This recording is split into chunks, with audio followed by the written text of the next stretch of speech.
voters ahead of 2028. But they'll have to compete with the digital bro world's new rising star, far-left activist Hasan Piker. And what I really want is whether it's social media influencers on Twitch and YouTube like Hasan Piker or other kind of promoters of hate.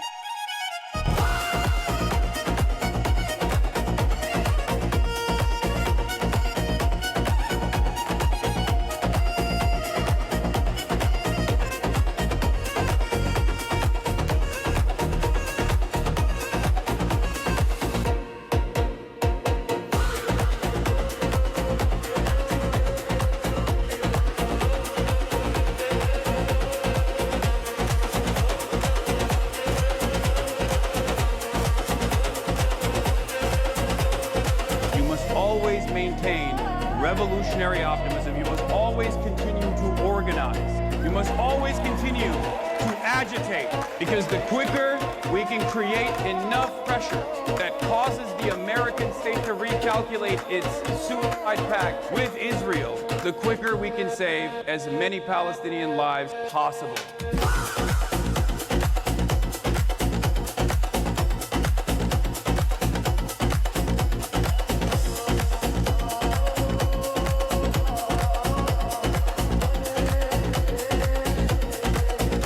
What's going on, everybody?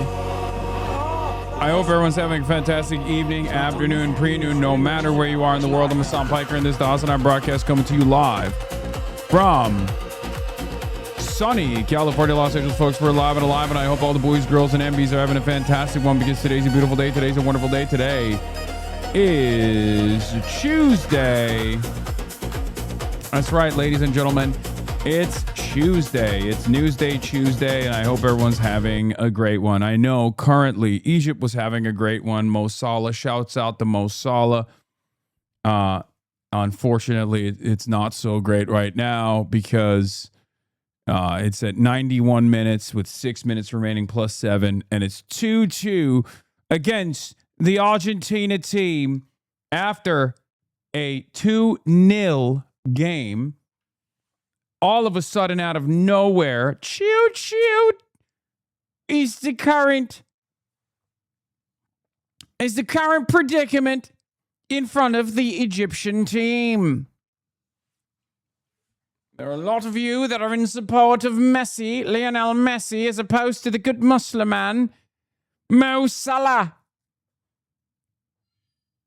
Many of you have shown your real allegiance is not with the Ummah, and instead is with the Argentine team.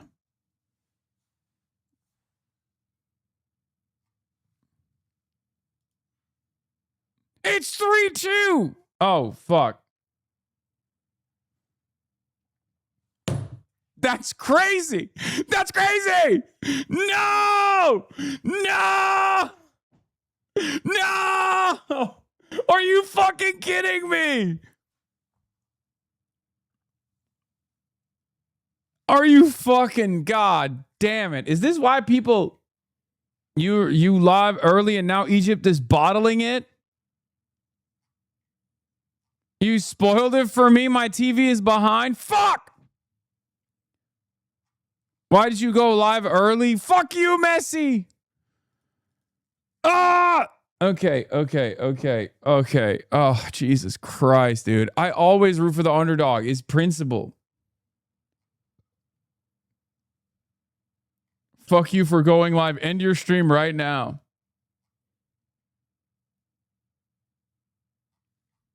My husband says that's you in a diaper behind you in the wall. Yes, it's a fan art. It's an old school fan art. Many people don't know this, but back in the day, I used to have a P.O. box. And that's a OG. You've got your British accent ready? Want to start with another resignation in the UK? Since you went live, everything went wrong? Yeah, I did this. You got me. I did this, bro. Straight up.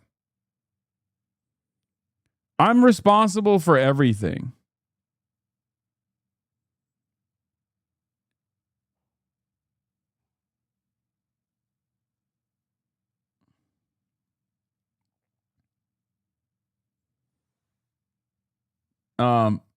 Egyptians are gonna riot. LCC is fucked.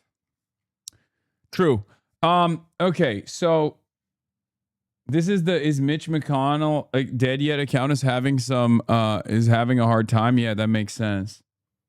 They about to announce that Mitch McConnell's not double alive because of you. I know. If you're the underdog supporter, let me send you a Los Angeles San Diego football Chargers hat. March has said on stream. If he had to pick, he would be a Chargers fan. Hashtag fuck Larry Roden. Yeah, that's why we push for Turby Derby around these parts, because he's the true underdog champion. South Dakota is the underdog state, and Larry Roden is a power center in South Dakota. Anyway, folks. 3 minutes and 10. Yeah, 3 goals in 10 minutes is unbelievable. Fuck that. That's crazy. All right, so this is part of the broadcast where I tell you about my personal news, but honestly, nothing has happened.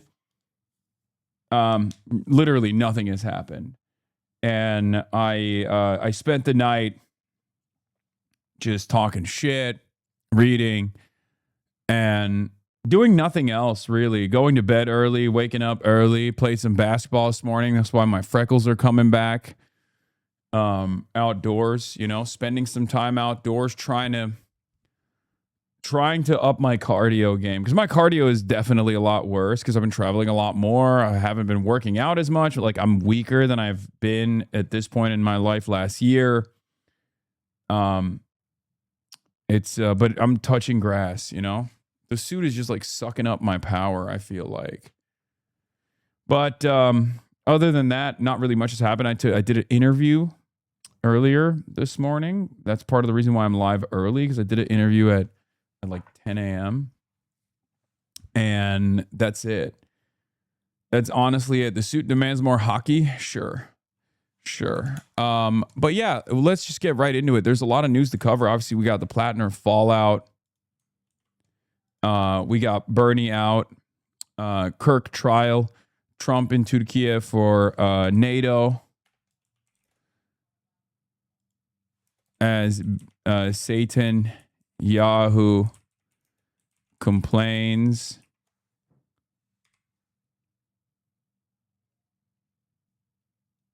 U.S. empty loss after Trump touch.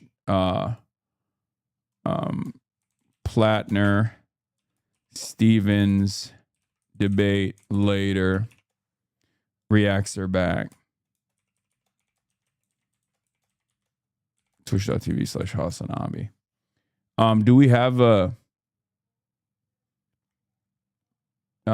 you add that you ruined? Did I say Plattner? Oh my God. I got Plattner on the mind. Shit.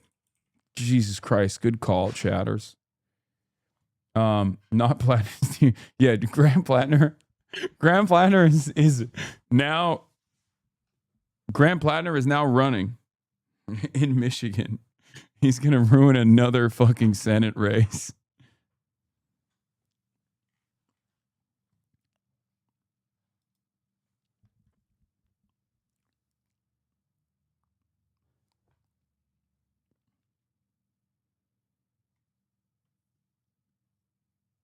I stopped watching Stop's most recent podcast episodes of this. Anyway, no socials banner. You've changed. Boom. It's back. You're early today? Yeah. So we're going to do FD Victory Lap. Not even the FD Victory Lap. We're going to watch the FD video about Graham Plattner. We're going to watch that, and I'm going to do a special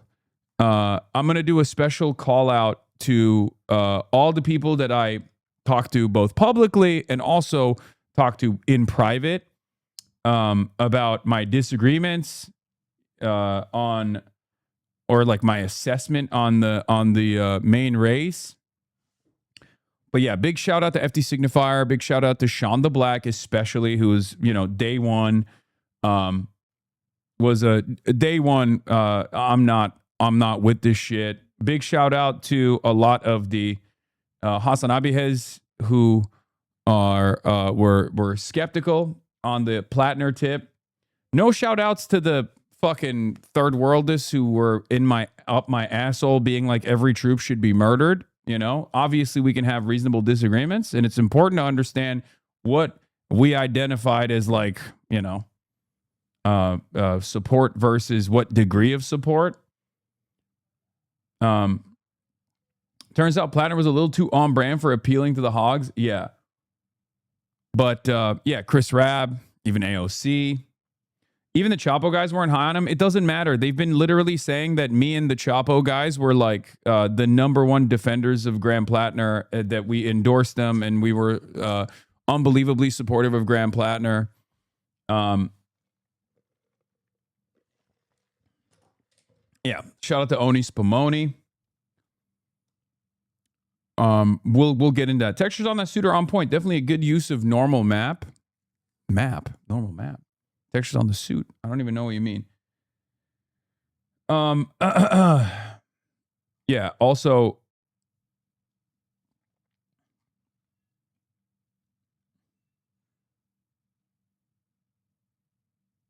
why don't you ever have a take as brave as this?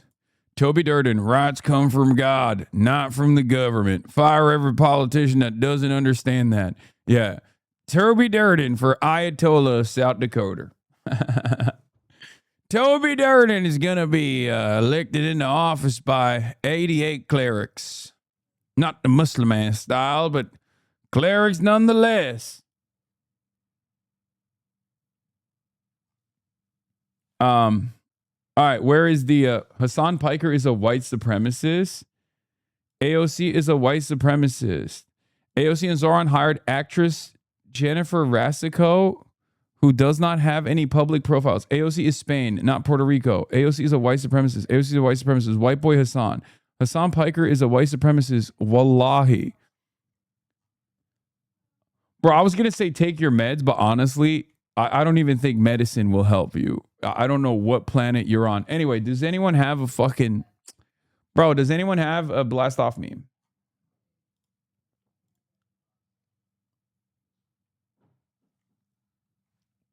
Totally normal chatter.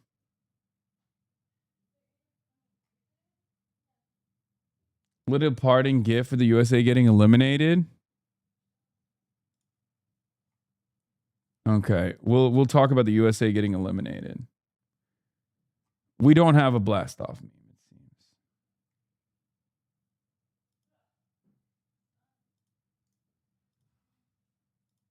seems. Okay, I'll just use the Austin Ox Zoran meme. Fuck it, why not? I want written apologies from all the freaks that called FD and Sean liberal wreckers, you fucking racist hacks. Look, one of the things that I maintained.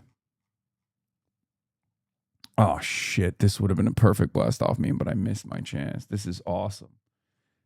Look, obviously the first story of today is going to be on Graham Plattner. It's the major news story of the moment. We're going to be talking about that. Obviously, there have been a sequence of red flags that some valid, some not so valid, regular politics, regular political actors actively coming after what was a Bernie-crat anti-Israel candidate who certainly wasn't thoroughly or properly vetted at all. But this last allegation,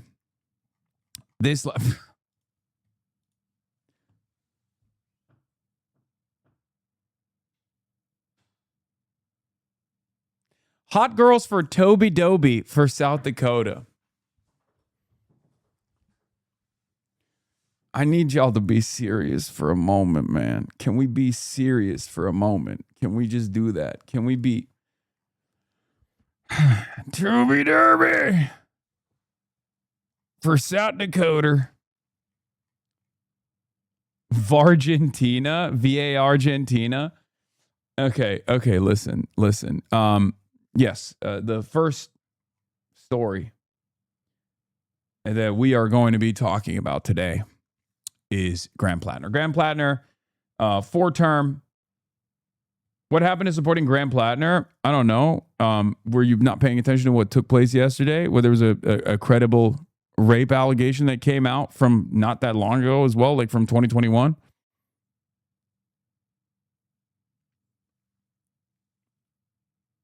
Gonna talk about that right now, as a matter of fact. So, credible rape allegation comes from credible rape allegation comes out on Politico. It's one of the victim was actually someone who had given a statement to the New York Times, but had not said that it was did not want it to be reported that it was rape, and she changed her mind. And yeah, it's done. It's over. Put a fork in it, right? The campaign is done.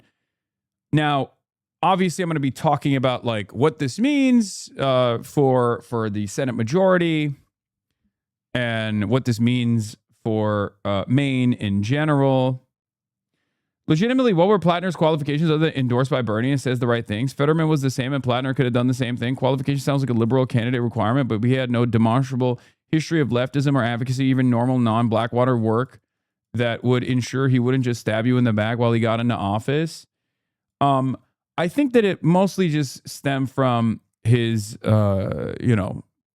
private profile, like his statements in private. But I did talk about his like lack of.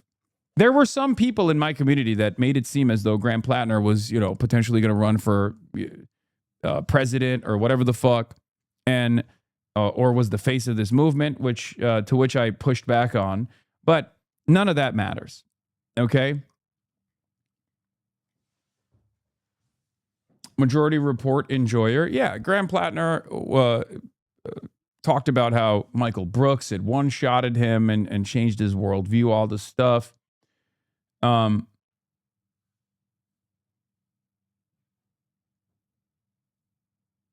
I'm not here to say we told you so or anything like that, and you're not performative or a coward, but is there anything to say about the fact that the character issues were clearly there from the beginning? He invaded Afghanistan 4 times and did Blackwater. Those people are rapists usually already. Here's what I will say. What I will say about Graham Plattner is what I've said from the start about Graham Plattner. The red flags were there, but these red flags were totally immaterial for the voters in Maine, and that my assessment on this was the silver lining, which is something that I tweeted, I think like right after the Graham Plattner announcement, or right after, like this was months in the past. And I've talked about this extensively. The silver lining always was, it seems like people are invested in a candidate that will say those things. Because the reality of the matter is, it's Graham Plattner's background and his personal moral failings that did him in. But his campaign outside of that was a phenomenal campaign. That's precisely the reason why he put up insane numbers against the fucking existing centrist hand-selected candidate that is the governor of the state. That's important. That's important analysis. And I'm never going to shy away from giving you that analysis. My job is twofold. And I feel like there's been a lot of crosstalk on my perspective versus my analysis on the race and what this says about the appetite for change. Okay? Trump's 2016 campaign was good, though. See, this is the problem. Why do people do this? Like, why? This is my issue. And then it, like, 98% of the clip compilations out there are always people making like a totally ridiculous comparison, and then me going back to Graham Plattner's like policy perspectives and what that means for the overall race, what that means for races all around the country. Many of the candidates you have actually excitedly endorsed and supported and fucking door knocked for, like Maylak Giros, Chris Rabb, Claudia Elisa Avila Chevalier, Claire Valdez, candidates that I actually fucking went out, not only endorsed, but went out, fundraised for, actively campaigned alongside of, and am proud to have played a role with this community in getting elected into fucking office. Okay? Like, here's the difference. When you say something like this, of course I'm going to fucking retaliate and be like, that's a stupid argument. And then people will clip it and be like, Hasan is defending Graham Plattner again. I'm not. It's very frustrating. The issues were there. It can't be all about the campaign. It can't be all about the Mainers like them. You know, I'm not shitting on the rest of your work. You do know that. Yes. Okay. In any case, can you look at Tom Tiffany smears on you after having Francesca on? I'm worried. Rural racist Wisconsin is real. I don't know who that is, but we'll look at it in a second. So,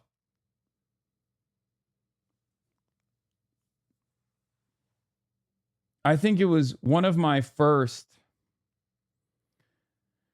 one of the first tweets that I had on the Graham Plattner issue was more so about like the broad, the broad appetite that people had all around the country, including in a state like Maine. That's a very old state, very white state. And I asked the question that I repeatedly asked over and over again. Does this mean that people have an appetite for the policies, or do they simply like that Graham Plattner is a white guy and looks the part? And this was a question that I had for the Mainers. And that question remains to be seen, because the comparison I always made was between Plattner with obvious red flags versus Abdullah Syed. So it's seeing a lot of libs defend Plattner over establishment pick Janet Mills because he has a leftist platform, and it seems like they're tired of the status quo electability arguments of the Dems. Now imagine if you had a candidate who didn't have a Blackwater CV and a totem cough. Okay?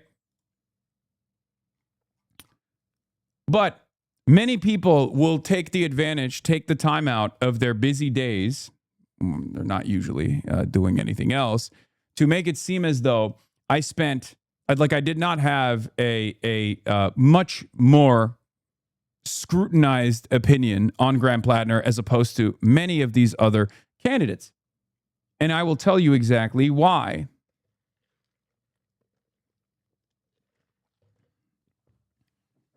Okay? It's totem, not totem. Okay, whatever. I know.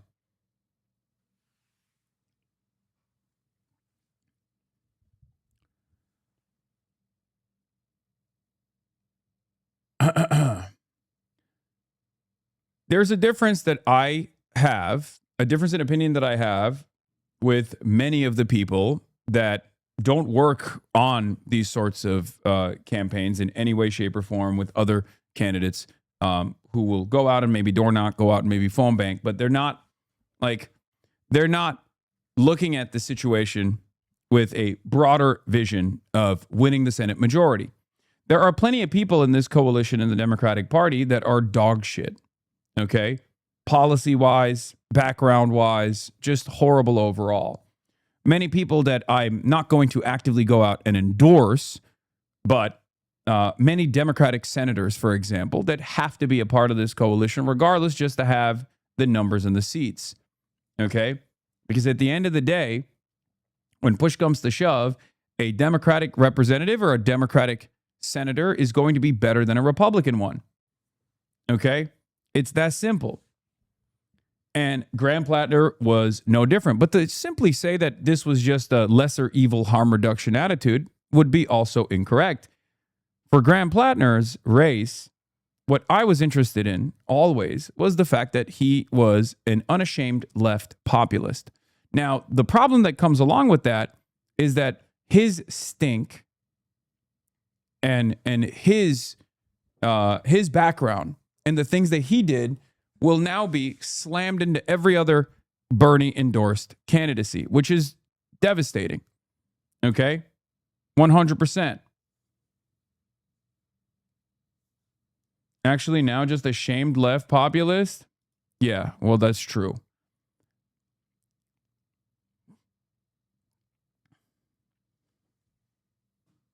So, am I wrong to have made the assessment that Graham Plattner, given his policies, regardless of his red flags, was still a better choice than Susan Collins and Janet Mills? No. Okay. with the current information that we have on Graham Plattner, obviously that's an entirely different predicament. If Graham Plattner had credible accusations of conducting war crimes in the same way that he has a credible accusation of rape, then that would have been irredeemable as well. Okay? But for a lot of people, their assessment directly stemmed from the fact that he went and did 4 tours in Afghanistan and Iraq and then joined Blackwater. For me, the Blackwater thing was the biggest red flag. Okay? The Blackwater thing and the Totem Cop tattoo was major red flags, should have been seen in the vetting process, and it should have absolutely been a red flag that was, that would have stopped him from running. But I think, and I can only make this assessment because I have no connection to these people that hand-selected this candidate, they saw a guy who was capable of delivering a charismatic speech, which, for the record, regardless of his immoral nature, that part still remains to be true, especially in a state like Maine, that he was a candidate that was capable of exciting a lot of older white voters. Okay? Now, there's varying degrees of support that were thrown in the direction of Graham Plattner. I myself, of course, were at times talking about how ridiculous some of the campaigns were coming from people who were openly pro-Israel and were taking that position because they were pro-Israel. It wasn't because of it wasn't because they had seen red flags or anything. It was very clear that they were like, he's anti-Israel. Or Graham Plattner is what do you call it? Graham Plattner is anti-Israel. I'm pro-Israel. That's it. I hate it. Right? Why are your chats being modded? Because you're fucking linking a psychopathic cyber stalker of mine's manifesto in the chat. And as a 7-month subscriber, you should know better than to do that.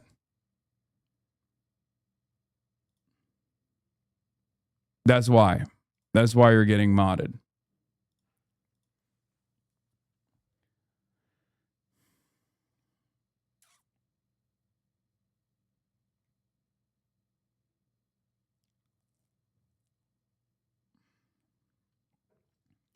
If Plattner were a Republican, his rape allegation would have helped his campaign. If Plattner was a Republican, he probably would not drop out. No one would demand he drop out.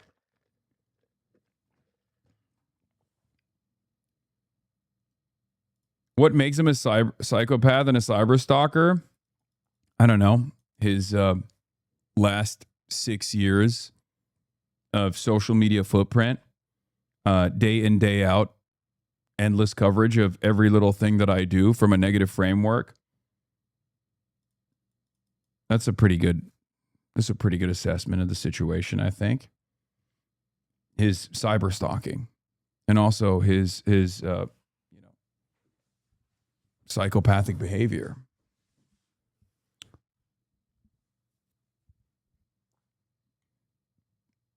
What does this mean for the Dem majority? We don't know yet. I don't know who they're going to put forth. But what I will say is this. My position on this issue from October 21st, 2025 is the exact same right now. Okay? My position on this is the exact same. The fact that there is a lot of momentum, the fact that there was a lot of momentum behind this guy, a unknown entity who was able to defeat in the primaries the governor of the state, okay, the establishment hand-selected candidate that the field was cleared for, regardless of those red flags, like the Totem Cop tattoo, the Blackwater CV, and some less favorable things that he had said on Reddit many years ago, right? Regardless of all of that, he actually fucking destroyed.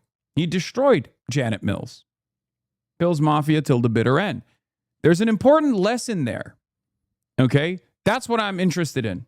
That's what I've been interested in. And that's what I will continue being interested in. Now, the lesson could be one of two things. One, it could literally be because he's a white guy who said that, he had redeemed himself. He had gotten better. He had issues with PTSD. Like he was capable of telling a really good story. Okay. Why you stick with Morris Katz for Plattner and Brand Lander? Who is Cyberstalker? Why do I stick with Morris Katz? Why do you get your information from insane people? I have no connection to the fight agency, and I have maintained the position that fight agency makes banger ads. That's it. They're an ad agency. They're not a political organization. I don't know why people are trying to tie me to the fight agency. It's an ad agency, and they make really good ads. Like, I stand by that. They make really, really great ads. Okay? But they're an ad agency. They're not a political organization. They're not a political movement. They're an ad agency.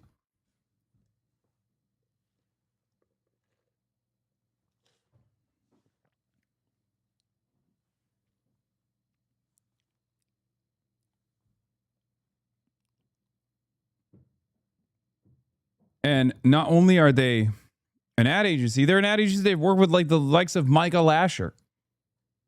Okay. Perhaps that's the best that's the best proof that they are not like a part of a political movement, but more so just an ad agency, right?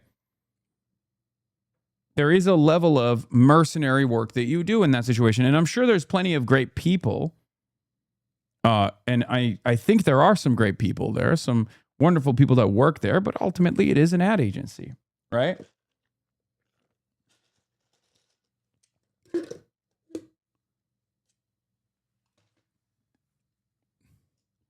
And before people say like, oh, the main DSA endorsed Graham Plattner, they did not. They suggested him. Okay? DSA never endorsed Graham Plattner.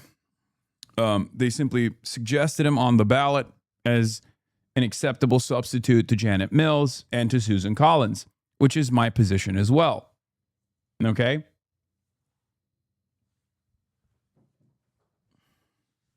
Recommendations are not endorsements, and even endorsements do not mean that someone is a DSA candidate in general. You could be a DSA endorsed candidate like Troy Jackson was for governor. That doesn't mean Troy Jackson is, I don't think Troy Jackson was a part of the DSA. Right?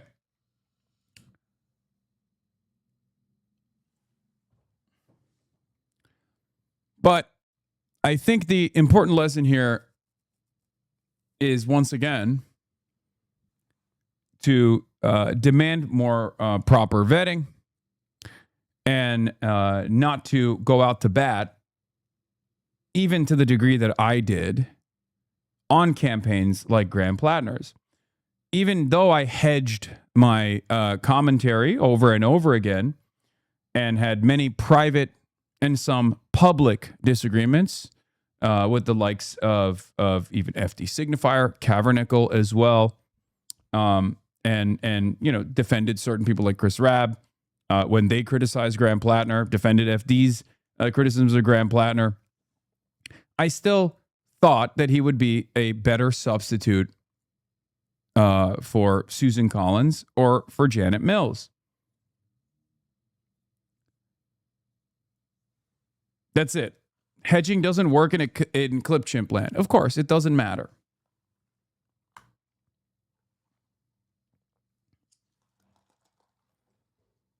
But if you're thinking like, oh, you showed the same level of support, you lend your entire audience and your whole ass level of support to Graham Plattner, it's not true. As people have seen already, and as I talked about as well, there was a point where I wanted to interview Graham Plattner because I had certain questions of Graham Plattner. And here's one of those clips. I'm glad that someone at least found it. Okay. This is the reasons why people like him. When are you having him on? He's not. I don't think he's going to come on. He wanted to come on. Initially, his team wanted to bring him on, but y'all yelled and cried so much and pissed in your pants and farted that I couldn't even have a conversation with him about his background and get to know him better and get to understand where he was coming from. I don't think he's ever coming on because we're like 100%. See, but this is it. We made fun of a Nazi. Brother, you have to be a little bit more tactical about this stuff, okay? You have to, you know, I would have liked to have a one-on-one conversation about that and numerous other things. I wasn't going to like glaze him. And that's now the reason why he's not coming on. It's all good, you know? I mean, I don't really give a shit. Like I said, it's out of my hands. We're Pills Mafia, baby. We're Pills Mafia. Graham Plattner is literally the liberal Donald Trump people have been looking for. Yeah, that's still true, by the way. He is. Yeah, no, he is the candidate for the moment. He is the leader of the American woke chud movement.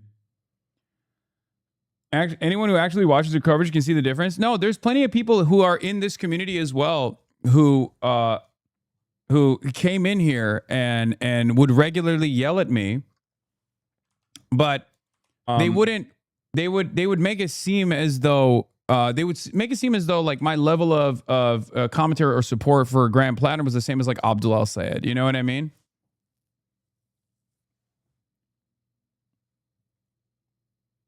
Like that's, or my level of support for you know, Daria Lisa or Chris Rabb, people like that. That's just not true. And there's varying degrees of social democrats, leftists on the internet that did offer a lot more support. Not that it matters. Like I certainly made my position known, which is that Graham Plattner was a preferable candidate to Susan Collins and Janet Mills. None of these guys ever actually countered that for some reason. And it's still fucking true. You know what I mean? Well, it's not true any longer, but it was that conversation that consistently led to people clipping shit to be like, you defended him a lot. You defended him a lot. No, I didn't. I defended the idea that he is, at least at the time, for the information that we had, a better candidate pushing for better policies than Susan Collins and Pills Mafia.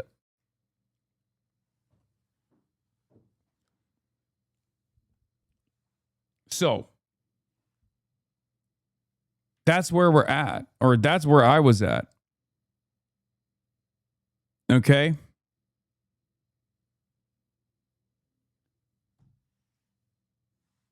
As a longtime fan, I think you need to reflect on how you take criticism, especially from the left. Not everyone is a wrecker or a Maoist third worlder. Sometimes they just disagree with you. I know. But we're playing a little bit of rewriting of history here as well. Because the people that were coming in here with criticisms weren't like Sean the Black's criticisms. They weren't like FD Signifier's criticisms. Their criticisms were Graham Plattner raped and ate children in Afghanistan, specifically did torture in Abu Ghraib, and you love doing torture to the Iraqi children. You have the death of 1 million Iraqi babies on your hands. You love when Iraqi children die. You love when Iraqi children die. That's why you're supporting Graham Plattner. That's why you want Graham Plattner to be your father. What the fuck? Sean never says shit like that? Yeah, exactly. Which is why I'm saying we can have reasonable fucking criticisms and disagreements amongst one another. Okay? But of course, if someone comes in and says that, I'm going to be like, you're an insane person. That's the whole point. And for some weird reason, people do this like weird Mott and Bailey where they go, well, there was some reasonable disagreements in chat with you. And not like me yelling at the people who were like, every person who's been a troop at any point in their lives deserves the death penalty. Okay?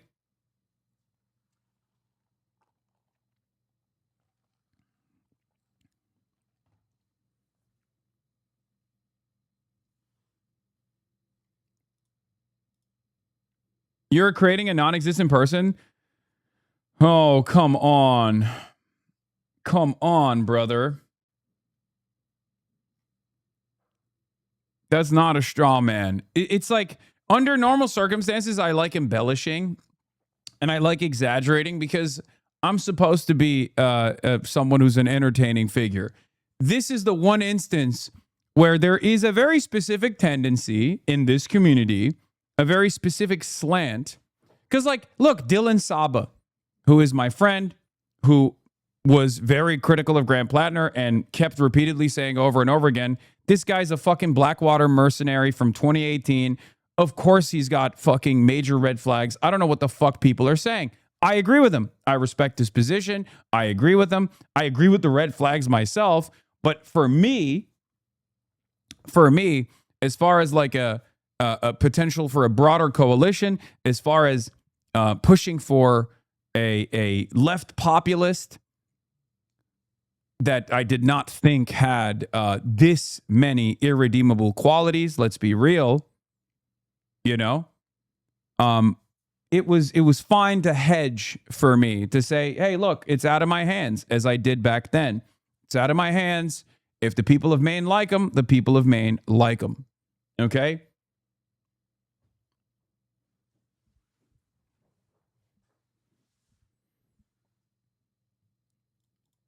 That's it. Yeah. And it's so strange that there are a lot of people who are running victory laps as though like Graham Plattner is currently dropping out because like he is Bad Empanada said Morris Katz was my handler, my Jewish handler, Morris Katz. Is that the argument that we're making now? Bad Empanada? Come on, man. It's ironic because they also, on the one hand, say that I'm like working with Fight Agency, which is not true. It's fucking ridiculous to say that. And not only that, but also, like Morris Katz is 23 years old, okay? When I started doing political commentary 13 years ago, Morris Katz was like 10. Okay? What are we talking about? He's not 23, he's 24. Okay. And not only that, but I think he's a great ad guy, for the record. I think he's a great ad guy. I think most people who are good faith are coming from the argument that obviously a war piggy who made like 5 tours and didn't have enough, so much that he enlisted as a mercenary and got a Nazi tattoo, was bound to come out as a rapist or something. This is obvious for a lot of people, and apparently it is not to you. That's not saying all veterans need to go through the gallows. No, I agree. But the problem is, I also shared that same level of skepticism, but it wasn't enough for me to just like come out and be like, fuck Graham Plattner, fuck Bernie Sanders, fuck the entire broad left populist movement. They're all a bunch of Zionists. Okay? And no, it wasn't obvious that he would be a rapist either. Okay? That's the difference. And now that we have evidence that he is, it's over. But do you understand, like, do you understand where I'm coming from? Because it's not like I didn't hedge. It's not like I didn't it's not like I came out of the gate swinging and was like, he's the greatest thing that has ever happened. He's the face of this movement. He's the best guy of all time. Okay? It's just like there are varying degrees of support that I offer certain candidates. Graham Plattner didn't get any of that, with the exception of whenever people would come and tell me that Janet Mills or Susan Collins would be an acceptable substitute, I said, no, I don't think that's the case, with the evidence that I had, with the information that I had at the time. And when new information comes in, we change our perspective.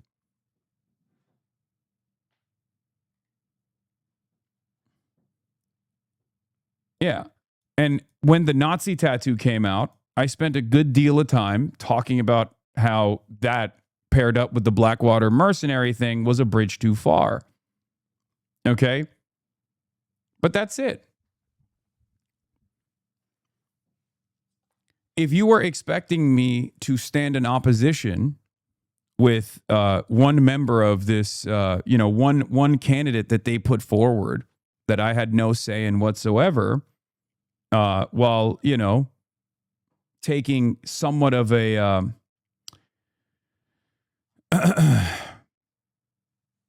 taking somewhat of an arm's length while still clearing the air on, some of the more ridiculous attacks.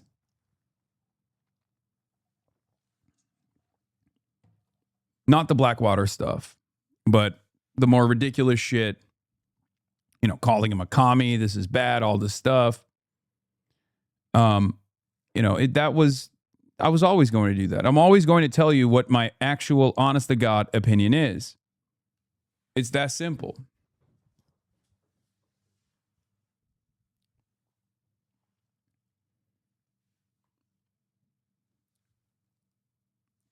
I think the support for Plattner and Valdez were vastly different, and I don't know how obvious criticisms of Plattner weren't plain to see. Yeah.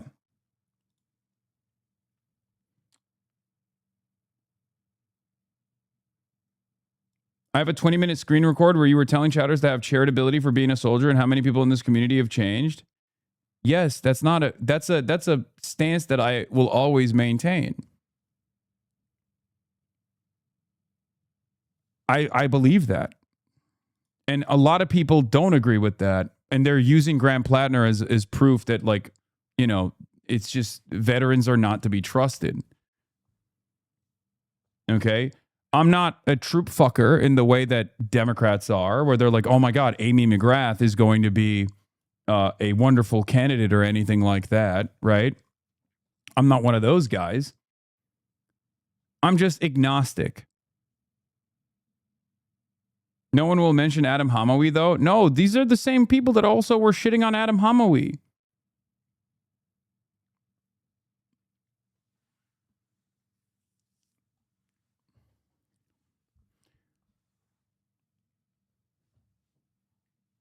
In any case,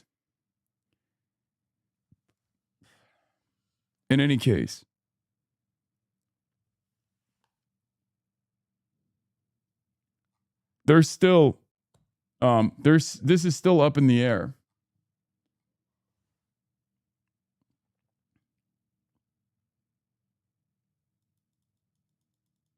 The real point of the conflict is that military vets cannot debate. That's really it. People don't really give a fuck about Plattner or the victim. Exactly. And it's interesting because a lot of the conversation, a lot of the anger and resentment is not even coming from in this community. It's coming from, people who are like, we told you so. Why didn't you listen to us? You should have just outright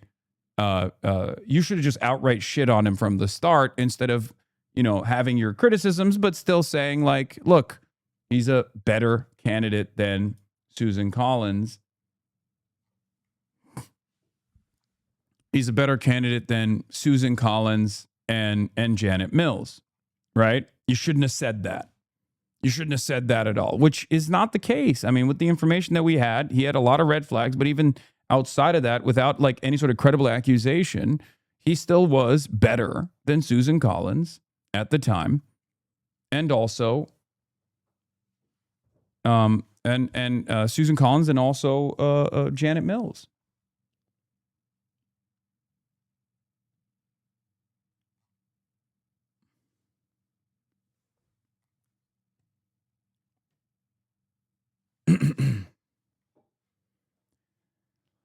So,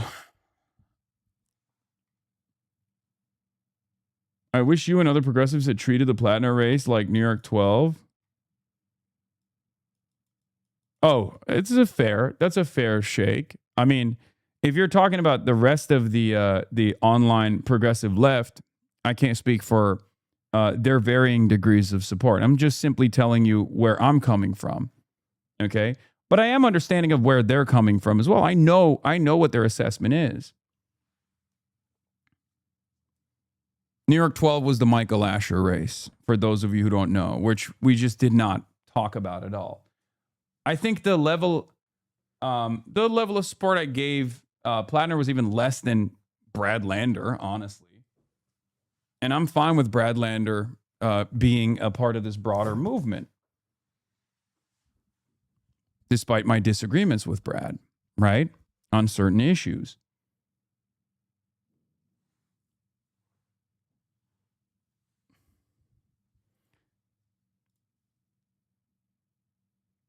It's tougher though because it was a Senate race. Yeah, it's a huge deal.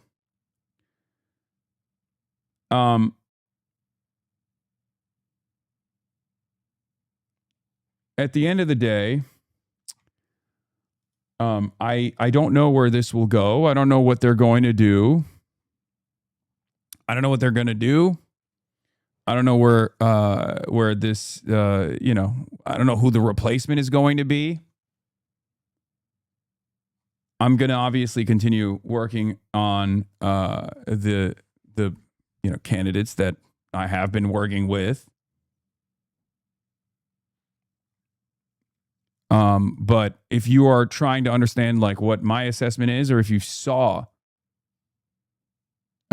what my skepticism was, but also saw a bunch of clips of me being like, I'm riding with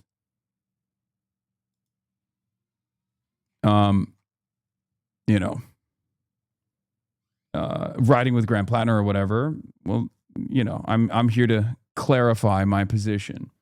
And I know that no matter what I say, there's going to be a fucking barrage of misinformation out there. Especially because no matter what, when I try to offer you any sort of nuanced critique or any sort of nuanced analysis, people want black and white. People don't want to hear. People don't want to hear what the nuanced perspective is on this.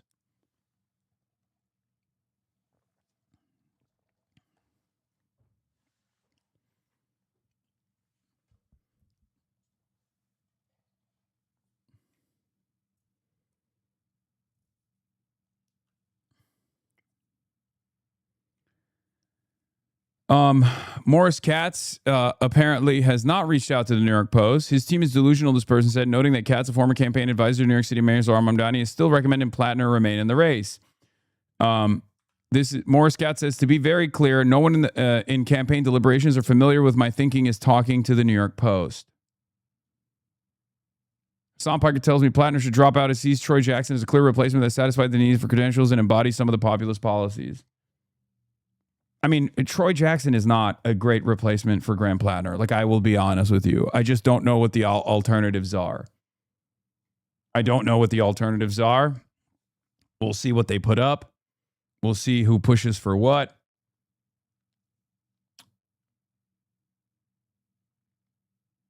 And we'll see where it goes.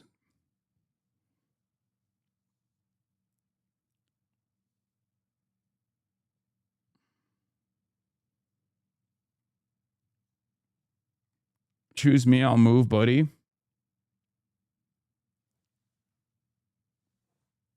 Yeah. As someone from the global south, I appreciate everything you've done. P.S. You are not going to get charitability from the people who are just looking to score internet points. I know.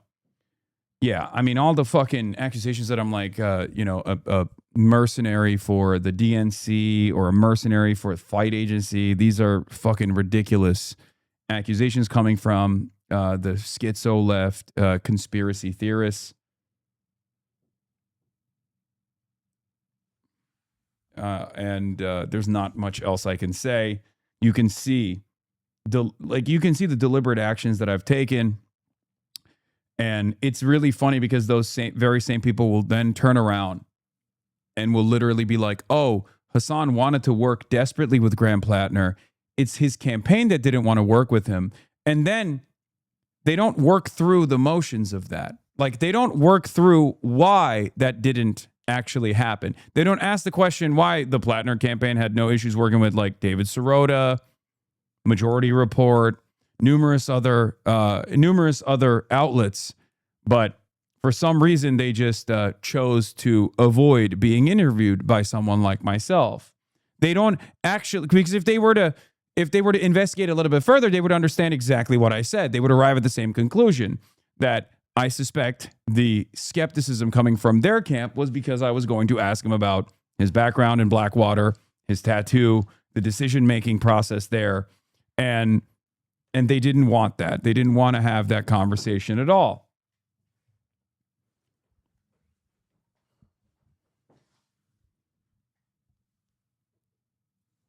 And in that conversation that I had with Chat, where I'm like, you guys have to be a little bit more tactful. I'm saying like we have to be a little bit more tactful as far as like how much we yell about certain things, because then it undermines the opportunity to do proper vetting for a campaign, proper vetting for a candidate in the process of an interview. Okay? That's what that statement is about.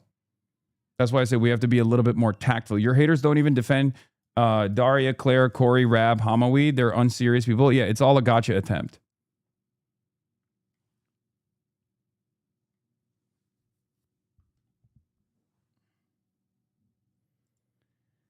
So yeah.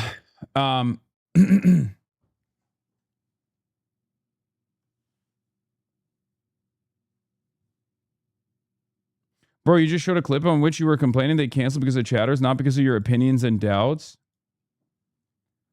See, this is what I mean. Brother, do you not understand the words that were coming out of my mouth, even in that fucking clip? What are you talking about? Yes, I said, you guys chirp too much. You wouldn't let me fucking cook.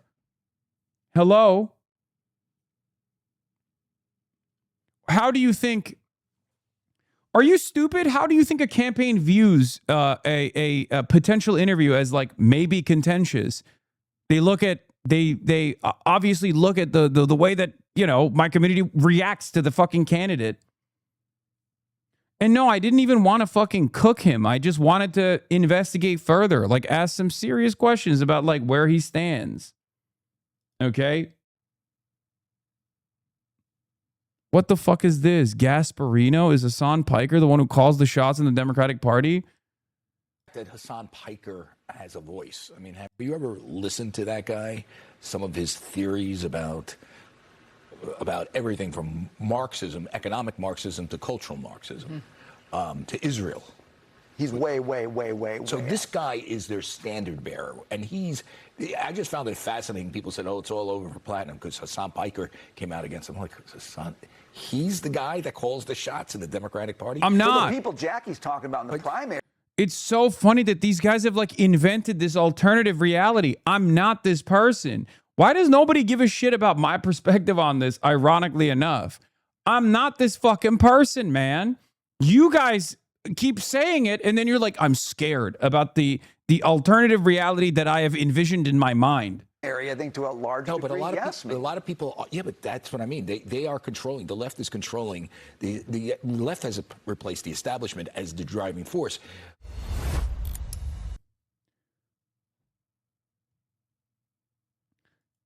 Did you just say that Troy Jackson isn't a good option because you said yesterday that he's him? I'm saying that he embodies a lot of the populist qualities in his legislative track record. But ultimately, I mean, he's not a very charismatic guy. I don't know what's going to happen in Maine. I have no idea. I have no understanding. I'm just telling you, you know, this is all happening in real time.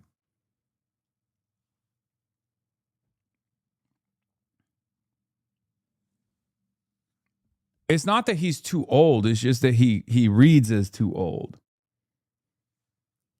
But when you look at someone like Troy Jackson, who has a legislative track record that's very good, like fairly reliable in a state like Maine, but then you look at the way he carries himself, and then you look at the way that Graham Plattner was doing all these fucking rallies, and you develop a better understanding of why so many people in Maine fucking voted for this dude, okay, regardless of the red flags.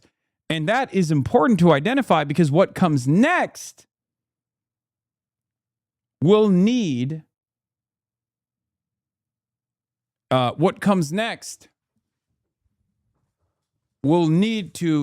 muster up those very same forces that propelled Graham Plattner into the top slot in Maine. Okay? Do you understand why I'm saying this?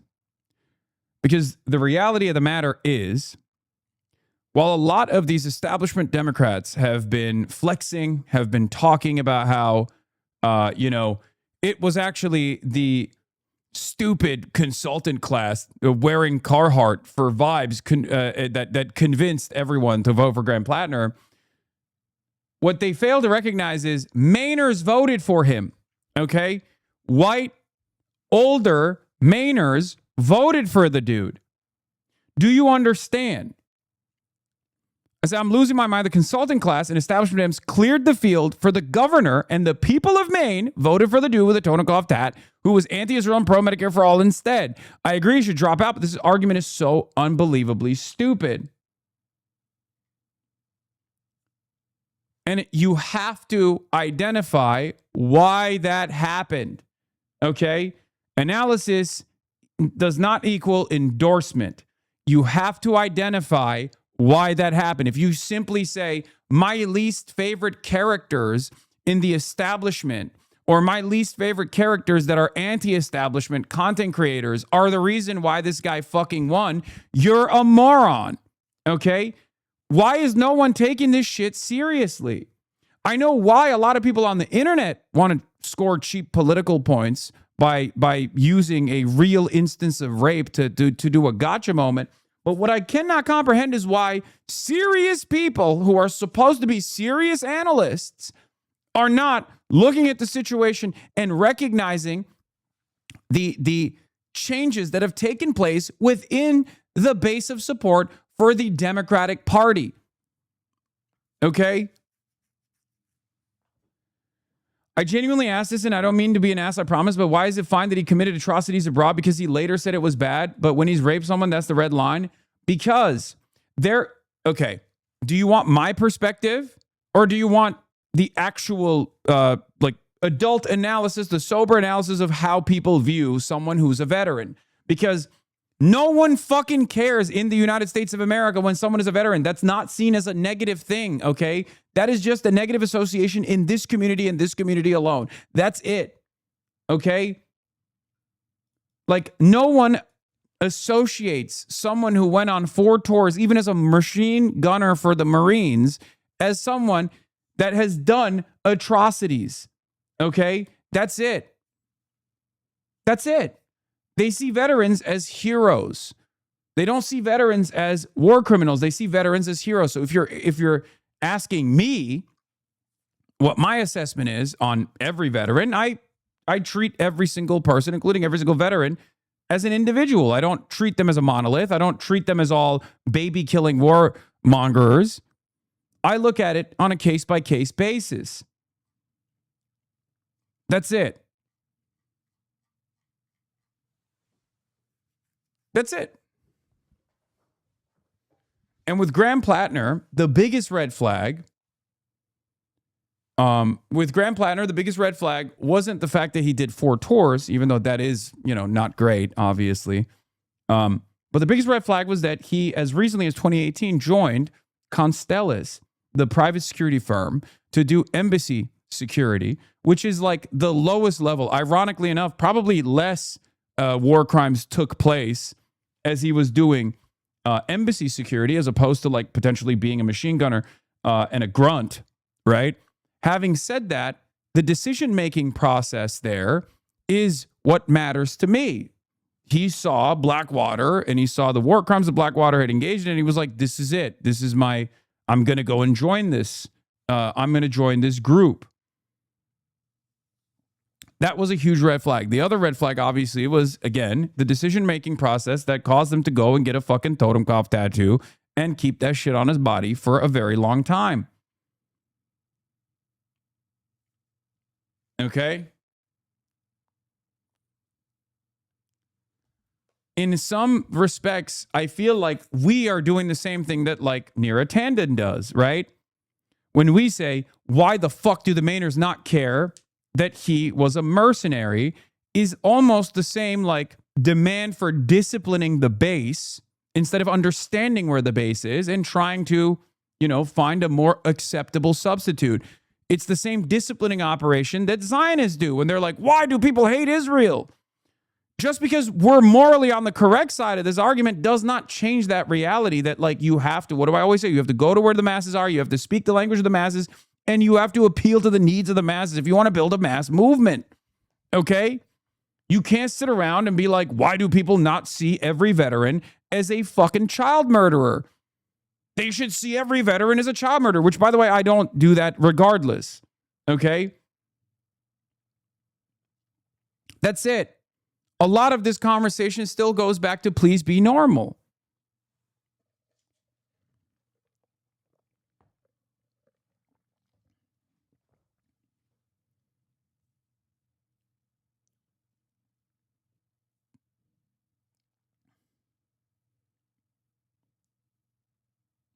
It's ironic that people are mad about a guy who got banned for being a person who got banned on this platform for discriminating against the protected class. Unfortunately, on this platform, veterans are a protected class. And I did discriminate against a U.S. representative at the time in 2019 who happens to be a veteran.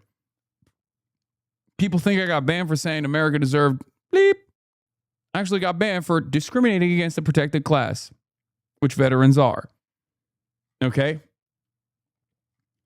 In any case, yes, on Twitch, the terms of service is so that veterans are seen as a protected class. For those of you who don't know, now you know.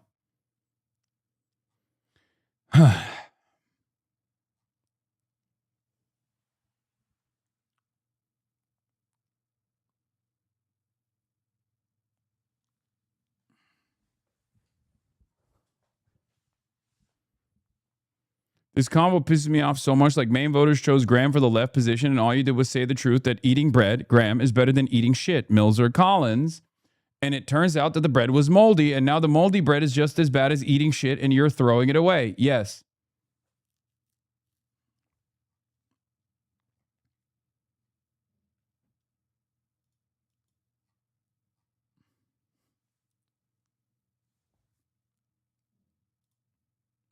So,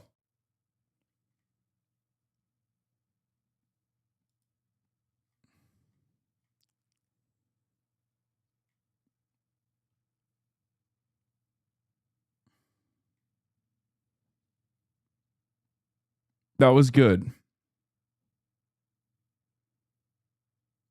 Can you define what exactly is normal? You were describing it like an abstract concept, which is difficult to grasp. Can we get like a checklist or something? Chatter.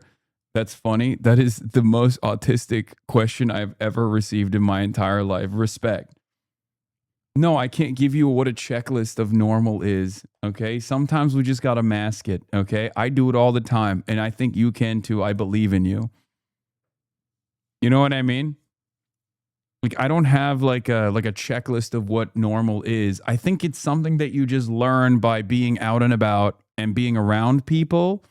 Obviously, and just like getting a better grasp of how the average person operates, how the average person thinks, where the average person is, right? Like, Nick Pollum is not a normal person. He's a Twitch streamer, right? We are far from the, we are very far away from the normal individual. Now, having said that, Nick Pollum's conversation I had with him yesterday and his opinions on politics are probably closer to the uninitiated, politically uneducated normie. A guy who's just kind of like, I don't really understand what's going on, but I feel like there's some corruption and some foul play taking place in American politics. Like, that's closer to the average person's understanding of politics than every single individual in this chat. And sometimes it's important for us to recognize that when we have conversations in the real world. Okay?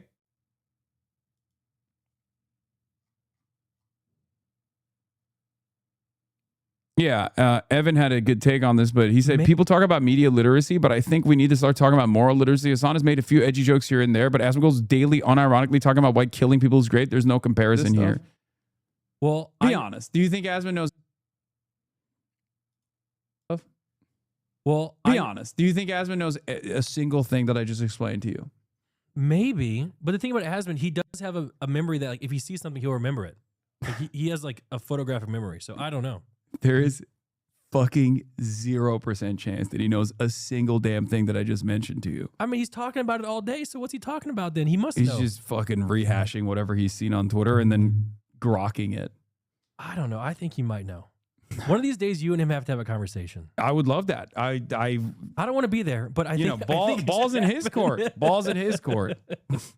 You know, I really do. Also, people can talk. They can just talk out of their ass. He knows. I mean, he's good. You and him both. And that's why I put you guys in S tier. You guys have the ability to talk about things and keep people interested more than most people. I can't do it. Yeah. I mean, you can't deny that. You keep people interested. I guess I'm not denying that I can do that. Here's my struggle when you say we can't just tell normies that veterans are baby murderers, is that babies did get murdered by American soldiers, a lot of them. I know, dude. I know. But ask yourself, is this the appropriate vector for advocacy? And if the answer is yes, please reconsider. Okay? This is why I say you have to come at this from a point of understanding of where the masses are, what is normalized in American society, in American culture, and work your way through that process. Because there's never been a moment where I'm like, join the military. It's great. They are, the most important defensive force that's ever existed. I don't do any of that shit. I tell people all the time that the recruitment practices are unbelievably predatory. The American military is not a force for good around the world, and that we should dramatically reconsider the way we approach these sorts of conversations. We approach these sorts of concepts. Okay, the output of the U.S. military is not to be the world police. That's an overall good thing, but to advance the interests of the capitalist class. That's clear. Okay. But that doesn't mean you can run around and be like, they're murdering children with regular frequency all the time. Like it's insane.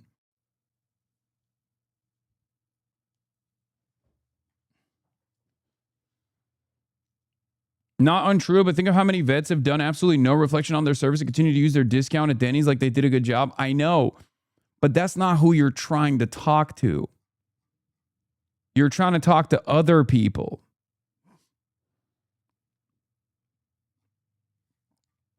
You're trying to talk to other people that are not the relentless hog veteran who thinks he actually did the awesome thing of like murdering Muslim children or whatever. Okay? That's not who you are talking to when you're having these conversations. And you have to always remember, other people hear you. Okay? Other people hear you and go, ugh, what the fuck did he say? That's crazy. They don't go, wow, this guy is clearly on the right side of this argument, and now I'm going to seriously reconsider my worldview. A lot of people, unfortunately, never do that. They don't want to push for a vision in the affirmative by, just going through the motions a little bit, moderating your messaging a little bit. It's fucking crazy. And I wish people would do that. And many of you love the guys who do that, right?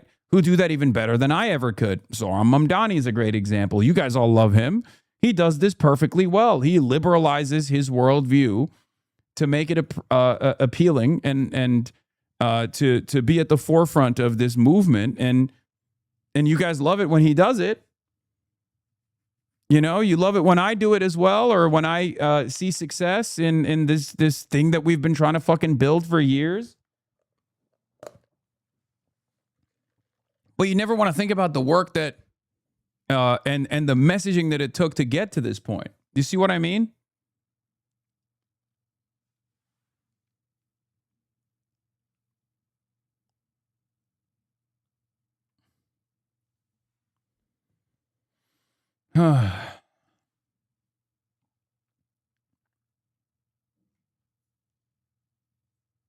That's it.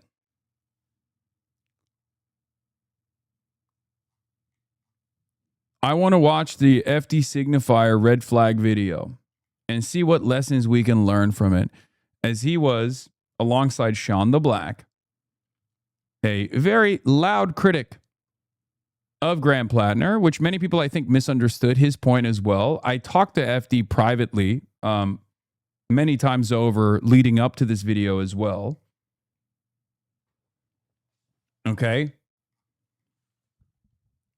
We got Benjamin Netanyahu speaking to CNN, by the way, on the docket too. We're going to get to all of that and more. But look, there were a lot of people who said these red flags are irredeemable. Okay. I was not one of those people until recently. Okay. You're not going to like the lessons because it's about white supremacy. No, first of all, see, this is what I mean. A lot of people misunderstand my position on this. I have made that argument all the way back in fucking November 2025. What did I tell you? You have seen me talk about this, especially in comparison to a candidate that I actually was very excited about and had endorsed and have been working with versus Graham Plattner. The Abdul El-Sayed versus Graham Plattner argument comes to mind instantly. This is something that I said on the Pod Johns' podcast all the way back in November 2025. Let's run the tape one more time. We shall see if the liberals are more forgiving of guys like Graham Plattner because he's a white dude, and they think that is like the primary version of electability for liberals in general. Yeah. Or is it because he came out of the gate swinging with very leftist, like left flank policies, and that's the reason why they're forgiving of him. And I think the contest I'm paying close attention to is Abdul El-Sayed, a person who has none of the red flags whatsoever. Another person that basically has an infallible reputation and has actually more experience in politics as well. He's run for the governors. He failed to defeat. I think it was Whitmer that he failed to defeat on a Medicare for All campaign, and he is the real deal, right? And he's also another early Bernie pick. He's also anti-Zionist. We shall see if liberals are just as forgiving of a brown guy that is running on a very similar campaign to Graham Plattner. Without the tattoo. Yeah, without the Nazi tattoo, but he's a brown guy. Does that mean that it's like scarier? My point is a white dude with a Nazi tattoo. I think we know the answer, don't we? Well, I think we know the answer. No, I don't. As a brown person, I think I know the answer. No, I think that's defeatist. And that's, I don't abide by that. I recognize that there's a hurdle, right? There's a hurdle, there's a higher threshold, but you can climb it. And you can make up for that higher threshold by instilling messaging discipline and then not stepping on any landmines to the best of your ability, and also just focusing on issues that the largest base actually care about. That's why I always say center the working class, because the working class, even if they don't self-identify as the working class. Pro Master says, I was a child in Iraq during the war. I didn't like Plattner and didn't support him, but I also didn't mind flipping one voice to be pro-Palestine / anti-Israel. We need all the support we can get. My thought was maybe he is bad, but a bad person against Israel is better than Collins. That was my assessment as well. That's it. And a lot of people treated that assessment as an outright, like, he is your favorite person. And there's so much evidence to suggest that I had tremendous scrutiny for Graham Plattner's campaign. But if you look at just the clips of me arguing against chatters who were making insane points, like much broader points about every fucking veteran being a certain way or all this shit. Dog, I'm sorry, but you just white-splained work twice as hard for half the reward to a woman of color. Dog, don't you think maybe I have a little bit of background in this too? Yeah, I'm saying that because I fucking believe it. Yes, I know it. What do you mean? Hello?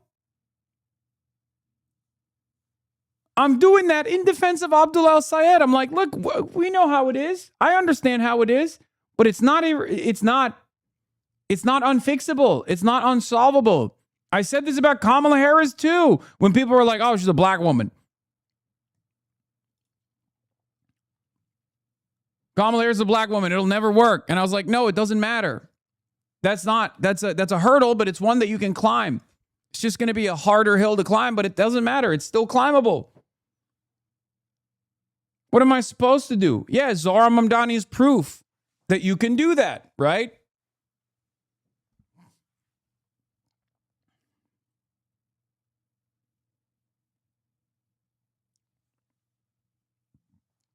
I don't think we just cut, great candidacy short, like Abdul El-Sayed, specifically because he's not a white man. That's it. But yeah, all jokes aside, lesser evil voter across the board, right? Leading up to the recent allegations, obviously, recent allegations aside, and I think, as I've said over and over again, I think he should drop out. You literally brag about the Rhodes Scholarship named after white supremacist Cecil Rhodes, and you ignored our criticism of Plattner. You have anti-blackness. You do work on it.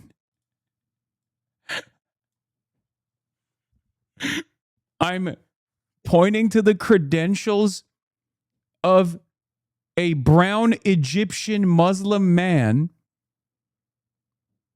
This has got to be a joke, right? You can't be this Jay Sakai pilled. I don't think. This is a joke, right? Please, Esme, please tell me you're fucking baiting and you're joking.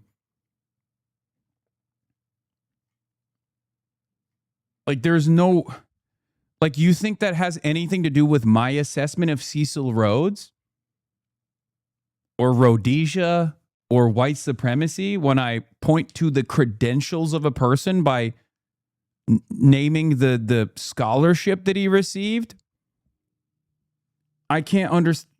There's no way. I don't think you're being serious. I'm just going to move on from this. Especially because I'm literally talking about Abdul Rahman El Sayed. Okay? I'm talking about Abdul Rahman El Sayed.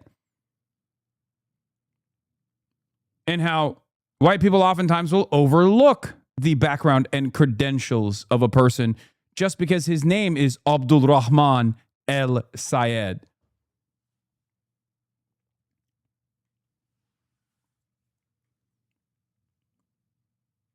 Chatter bringing back Secret Woke 0.1 Alpha.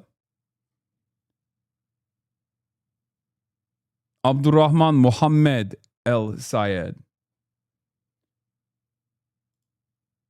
It's not a joke. It's coming from a black woman. Please stop uplifting that scholarship. Okay. Sure. I apologize. I did a Bodies and Spaces. I apologize. I should have never brought up the Rhodes Scholarship that Abdul Rahman El Sayed has when talking about how he is unbelievably credentialed, far more credentialed than any other person running right now. I have a lot of learning to do. Thank you.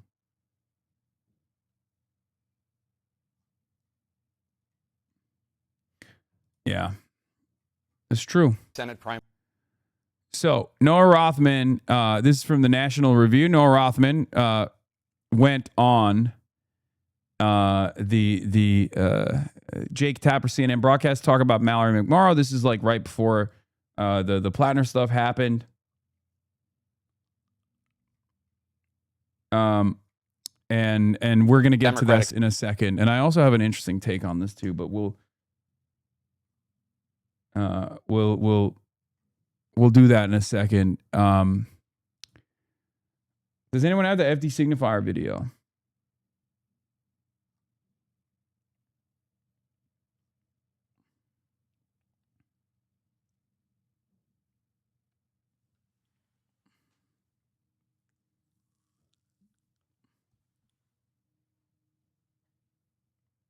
What gifts? Here. Someone said, why are we talking about Graham Plattner? Because I've been hearing about this.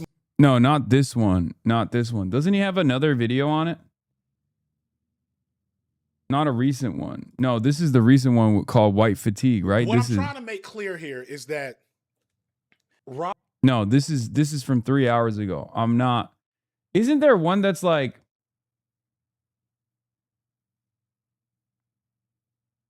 I think, yeah, this is the one. Why I left the white left. I'm putting all white leftists on timeout until further notice. I've been hanging around y'all too long, and now I have lice. And black people shouldn't get lice. That it doesn't work like that for us. Lice in America cannot survive in black hair. Y'all probably don't realize that because a lot of y'all don't be knowing shit about us, but we already off topic. And the fact that I be explaining black people shit is kind of why I have this problem in the first place.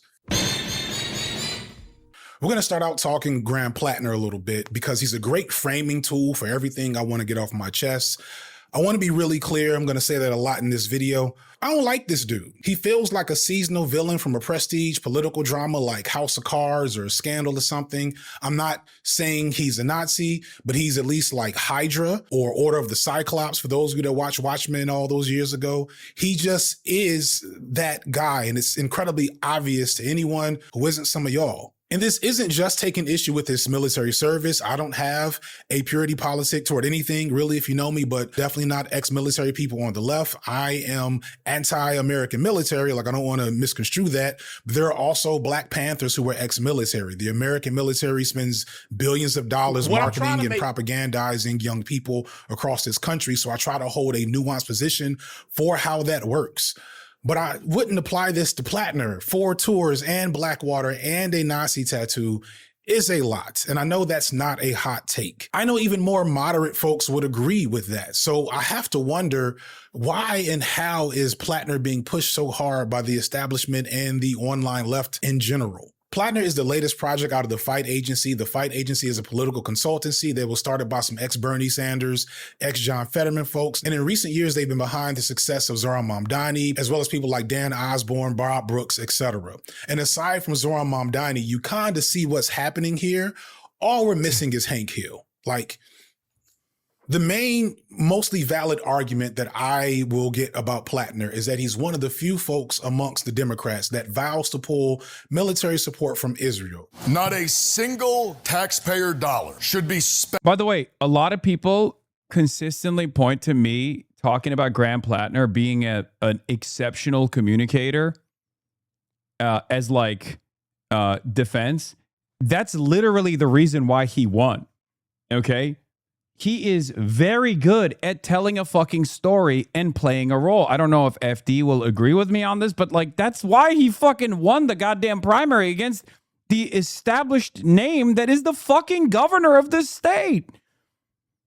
Okay? That's just true. It's objectively true. Okay? I don't think this should be beyond the fucking pale. On arming and defending a country that commits a genocide. And that is extremely important for Palestinian liberation.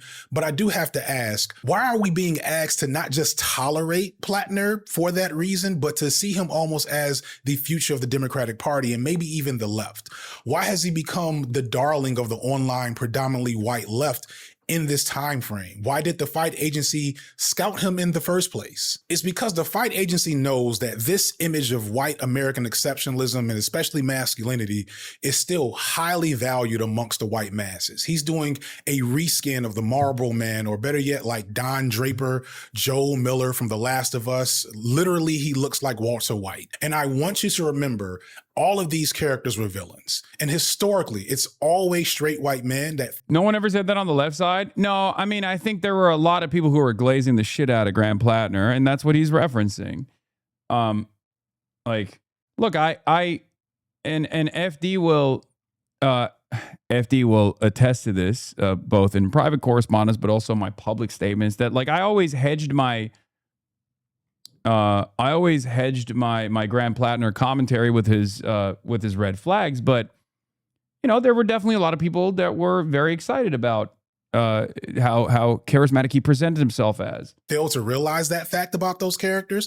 And when you're not a straight white male, like you've been glazing Plattner for months.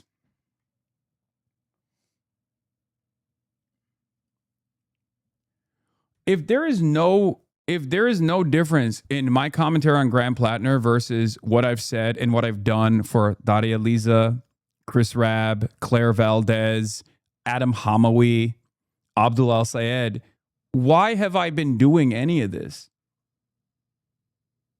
Why have I been doing any of this? You hedge, but come on, man. But like, why have I been doing any of this shit?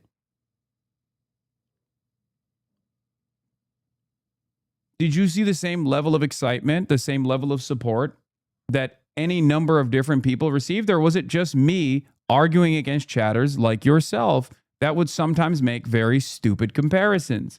Like, oh, well, why not Kamala Harris then?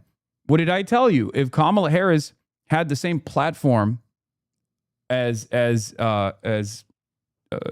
Graham Plattner, she would have won, okay? And yes, I would have fucking door knocked for her. Like I said, if Kamala Harris came out swinging against Israel's genocide, what did I tell you? I was like, it's too significant of a race to just fucking ignore.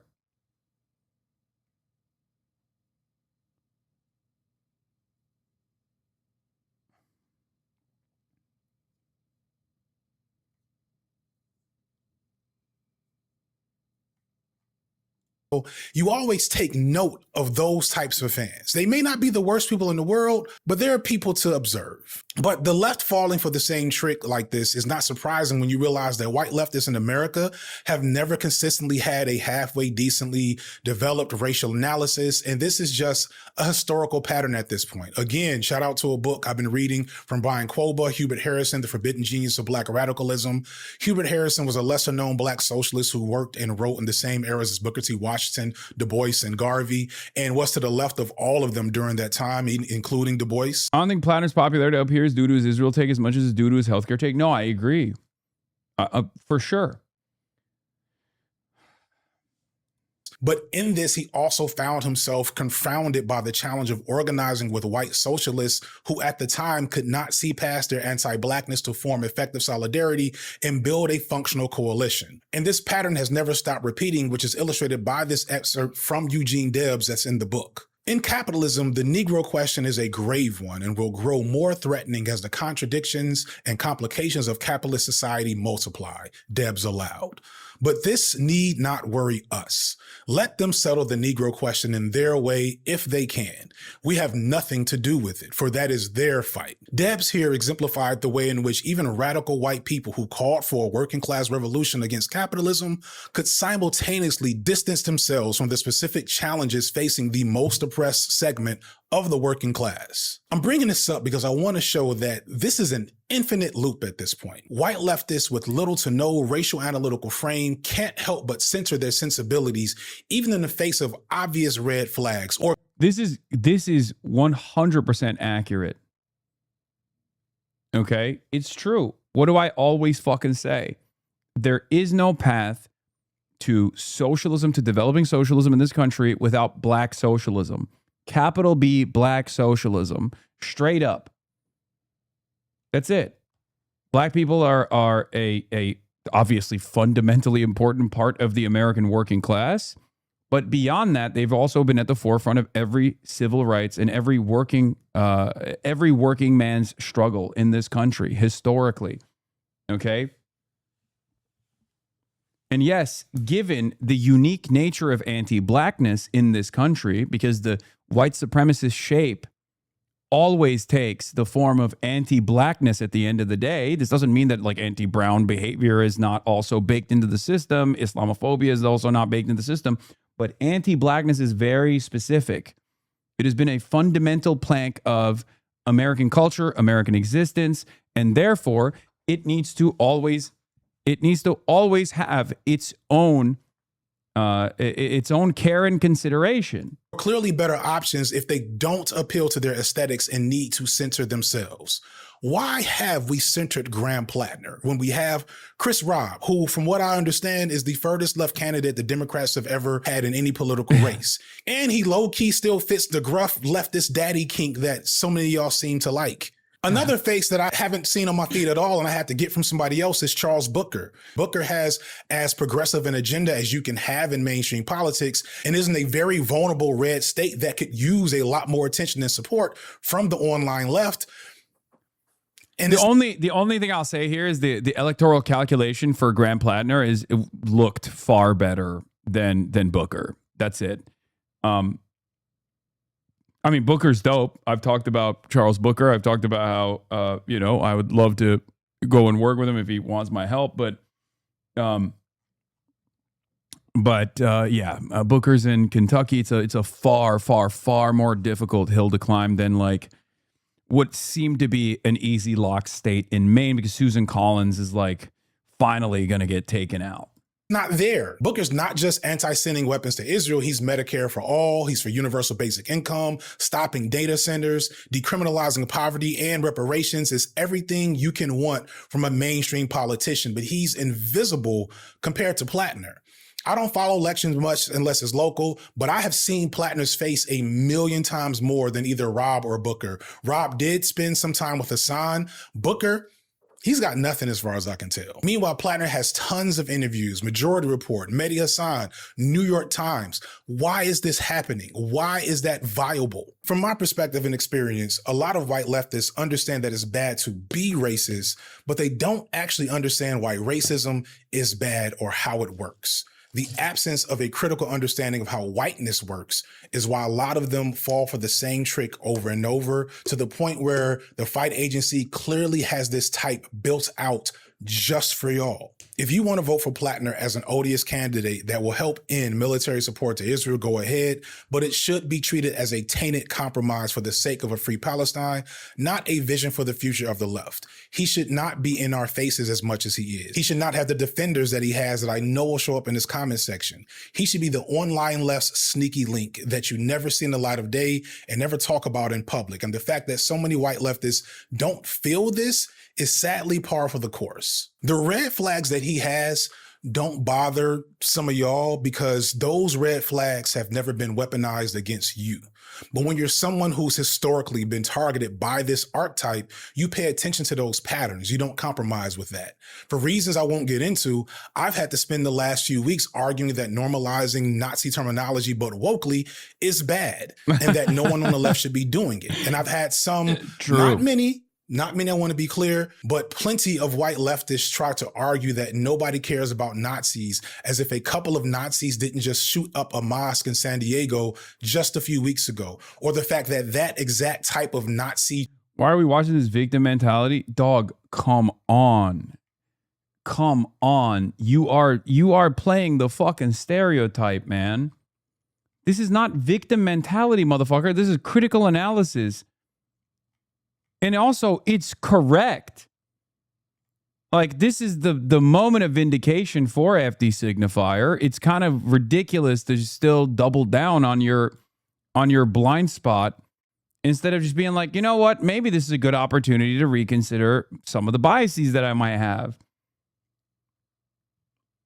It's not an accident that the people that were far more critical of Graham Plattner were people like FD Signifier, Sean the Black, Chris Rabb. Okay. Even AOC shied away from an endorsement. And if you recall, there were a lot of people who were yelling at Chris Rabb when Chris did that interview with Crystal Ball. And I had to come in with a little bit of course correction, even in this community, where I said, look, Chris Rabb, as opposed to Graham Plattner, is someone who I have lent support to, who I have actually, gone and campaigned with and put the weight of this community behind. And there's a reason for that. Okay. Like, his skepticism turned out to be correct. My limited amount of skepticism was not correct. Notwithstanding the conversations about broader issues about like how, veterans are this or that, I'm not having that conversation right now, even though many people will take those conversations, will slam it in, or even, what kind of attacks you receive if you come out as someone who is critical of Israel. Because if you recall, like Zay Squirrel also immediately was like, this guy's a fucking no good candidate and is bad, Blackwater mercenary. But even Zay Squirrel, alongside myself, had the same exact assessment with the New York Times report, right? Where they also said the same thing I did, that this kind of feels like a hit job. It turns out that there was a lot more evidence that the New York Times did not report on for one reason or another. It's remarkable that they did not report on those reasons and simply left the assessment of this allegation as someone who had one weird moment with Graham Plattner, but ultimately was fine with Graham Plattner. It turns out she wasn't fine with that, right? Don't throw a Majority Report under the bus. I'm never going to throw a Majority Report under the bus. I'm not going to throw Kyle Kalinske under the bus. I think it's important to recognize blind spots, myself included. Having said that, I totally understand why they were in support. A lot of these people that were in support of Graham Plattner were also in support of Kamala Harris in ways that were far more meaningful than, my assessment of that race, right? They were doing harm reduction and lesser evil voting arguments. This is consistent with their principle, right? If someone is going to do harm reduction arguments for Kamala Harris, then of course they're going to make, of course they're going to be in the tank for Graham Plattner. FD was in support of Kamala too. Yeah. Did you not hear him literally also do? Yes. FD signifier is also a harm reductionist. Okay. He literally said, look, you're going to vote for Graham Plattner. Just don't make him the face of the movement. That's all he's saying. And I think a lot of people don't listen to the nuanced criticism here. He is quite literally saying, look, if you're going to vote for Graham Plattner, that's fine. But like, there's obviously a lot of red flags and you shouldn't make him the face of a movement. You shouldn't be giving him this much coverage. You know what I mean? I think you didn't go as hard on him as the same reason people get scammed because you wanted it to be true. Of course I wanted him to be the base, like, commie former veteran that is like anti-imperialist, but he's like hiding his fucking he's hiding how radical he is. Turns out he was hiding his real experiences, just not in the direction that I hoped he was. But once again, the skepticism still remained. It was something that I wanted to make a personal assessment on. And unfortunately, well, I guess not even unfortunately, I guess I fortunately never had the opportunity to do so, especially considering, holy shit, the amount of cooking that I'd be receiving in this circumstance probably be even harder than that, regardless of the fact that I didn't lend him the same level of support at all. You had chatters in here saying that FD was calling you out for making him the face of the movement. Nobody listens to what they watch anymore, man. I know.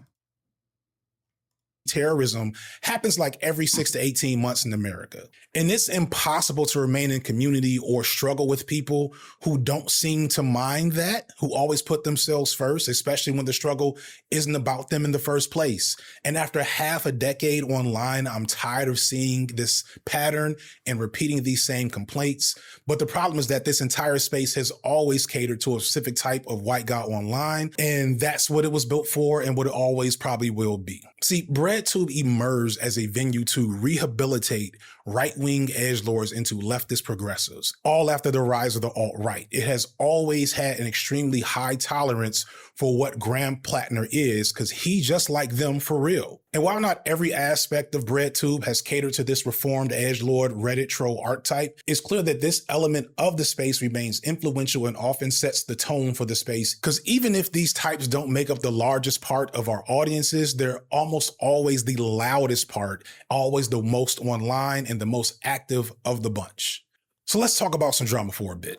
For years, I have not responded to drama publicly, and any drama from other creators whose opinions I don't care about, you haven't heard me talk about it publicly. And the reason for this is people don't care. People don't care about petty squabbles between creators that agree with each other 90% of the time. None of this is really material to any useful action toward a free Palestine or any social issue that you might care about. So rarely do I dedicate time to it. And also people will couch a lot of content creators, like their entire thing is just their output, right? Which is content. And if they actually swing in the direction of drama, if they start swinging their content in the direction of drama, they start generating a lot of value. They start, generating revenue off of that. And obviously, if they're a political commentator, they can't simply be only the drama channel. So they have to put a layer of political criticism on top of the actual drama that they're engaging in. And there are a lot of people who do this. I try to stay away from this all the time. Unfortunately, YouTube monetizes it. But let's be real. There are a shit ton of content creators. I'm not going to name any fucking names, okay? There are a shit ton of content creators who almost entirely focus on drama. And they simply add a little bit of political shine to it to make it seem like there are serious political disagreements here, and this is a serious advocacy, and these are very important disagreements that must be addressed. when in fact all they're doing is shit stirring, lying about the background of individuals, and adding a good deal of like click chasing and clickbaiting into the process. Okay. In a serious sense. They moralize the drama, and oftentimes the drama is not even about political disagreements. It's about personal grievances that they cannot that they cannot simply come out and admit is a personal grievance. You do this too. There's not a single person that I've ever done this to, and as a matter of fact, the evidence of that is even at times when I've agreed with something that Destiny has said. And that motherfucker has spent the last 7 years of his entire life trying to focus every single bit of his political output on doing exactly what I just said. If someone, even if I despise them, if someone is on the right side of an issue, and they come out and it's a broken clock situation, I will say it. Okay.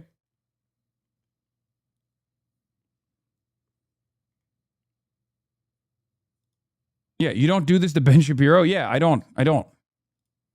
Just thrive off drama, and they can't attract an audience. Otherwise, I am not one of those creators. So I want to apologize up front to the vast majority of people who will watch this and have no clue where this is coming from. But with that in mind, I won't be naming names. And to be clear, a lot of the things I'm going to say aren't going to be intended explicitly towards a few people. And it's more so me responding to a problem I've been seeing forever in the space as a whole. But before I even go there, let me clarify some things. I am unequivocally a supporter of a free Palestine. I see Palestine as a colonized nation, and no, I do not think Israel has a right to exist because it is an imperial project and cannot exist as anything but an imperial project. I do not even condemn Hamas. And I've had this stance on decolonization for years. If you pay attention, I don't know if this is a shocking thing to hear me say. It's only that probably if you haven't been paying attention, but a lot of y'all only, we'll get there. You cannot put limitations on how colonized people fight their oppressors. So no, I won't condemn Hamas the same way I wouldn't condemn the Mau Maus in Kenya or the Nat Turner slave rebellions or the Haitian Revolution or the IRA in Ireland. All of these entities were called terrorists at the time of their existence by their oppressors, and all are recognized as liberation movements today, despite the ugliness those movements may have existed in. And I believe Hamas will eventually be seen in the same light. I would love if violence didn't have to occur. And there are anti-colonial movements that do happen to occur with minimal violence, but it's not fair to call any anti-colonial violence senseless, because it is a direct response to the condition that the colonized are living under. And the thing to keep in mind is that Palestinians didn't just start getting genocided by Israel on October 7, 2023. Now, I've seen people say that I've said nothing about the genocide in 3 years, and those people do not watch me. I've expressed my support for Palestine in multiple videos across multiple channels. One thing I'm really interested in with Palestine right now is because there's very obviously bad faith actors trying to involve themselves on all sides of the issue. Oh shit, it's 4,000 people in here. What the fuck? Let's talk about Palestine, motherfuckers. There are students across the country at college campuses protesting and putting their personal lives and futures in jeopardy for free Palestine. There are professors getting arrested and detained right up the street from where I live at this point at Emory University. Limbaugh's a racist, Glenbeck is a racist, Gaza Strip was getting bombed, Obama didn't say shit. Did Lupe Fiasco, one of the biggest rappers in the world, low-key say free Palestine way back in 2011? Yes, he did. But my content is made for Black people, and the people I'm talking about usually are not Black. And so some of these newfound critics will just lie and say I've been silent, and this is being used to paint me as a person who is both sizing a genocide or a liberal Zionist or a Philo-Semite. I have very purposely never presented myself as a key voice on Palestine, which I don't think anyone sincerely is asking me for, but that has allowed for, I'll say, unprincipled people to make up narratives about my position when I dare to say something as bold as, hey, maybe don't use Nazi dog whistles because you had a disagreement with someone on Twitter. And instead of acknowledging that reasonable and extremely low bar of decency in this space, folks would rather accuse me of being a liberal Zionist. And I think the only reason why this FD doesn't care about Palestine narrative has gotten legs, because I didn't make a definitive FD signifier Palestine video on my main channel. And some may see that as a lack of conviction, so let me clear that up as well. First, I want to engage with this idea that a video on Palestine would have been bad for my channel in some form or fashion. And this is just not based in reality. In fact, the opposite is true. Palestine videos, especially 2 years ago, were very popular. Sean's Palestine video 2 years ago is the second most watched video of the last 5 years. And even today, videos on the genocide can pull in good views. You never know how How much longer does he talk about like his own personal background? Because I know FD's takes. I know his position on this. He's just like addressing the drama, and I don't know if it's like pertinent to the conversation that we're having about Graham Plattner. And you guys should watch the video. I mean, it already got almost 500,000 views. Is the rest of it just drama, like related, where he's just like discussing his perspective in general? What are you looking for? I'll give you a timestamp. Oni, oh yeah, Oni edited this. Oni, is the rest of it not about Plattner? Racism isn't drama. No, racism isn't drama, but he's talking about the racist attacks that he's receiving. And I'm watching this video specifically on his accurate assessment on Graham Plattner, the red flags, and why a lot of people don't see it. A lot of people stream on here just watching you. I don't get why they even stream. What? I don't know.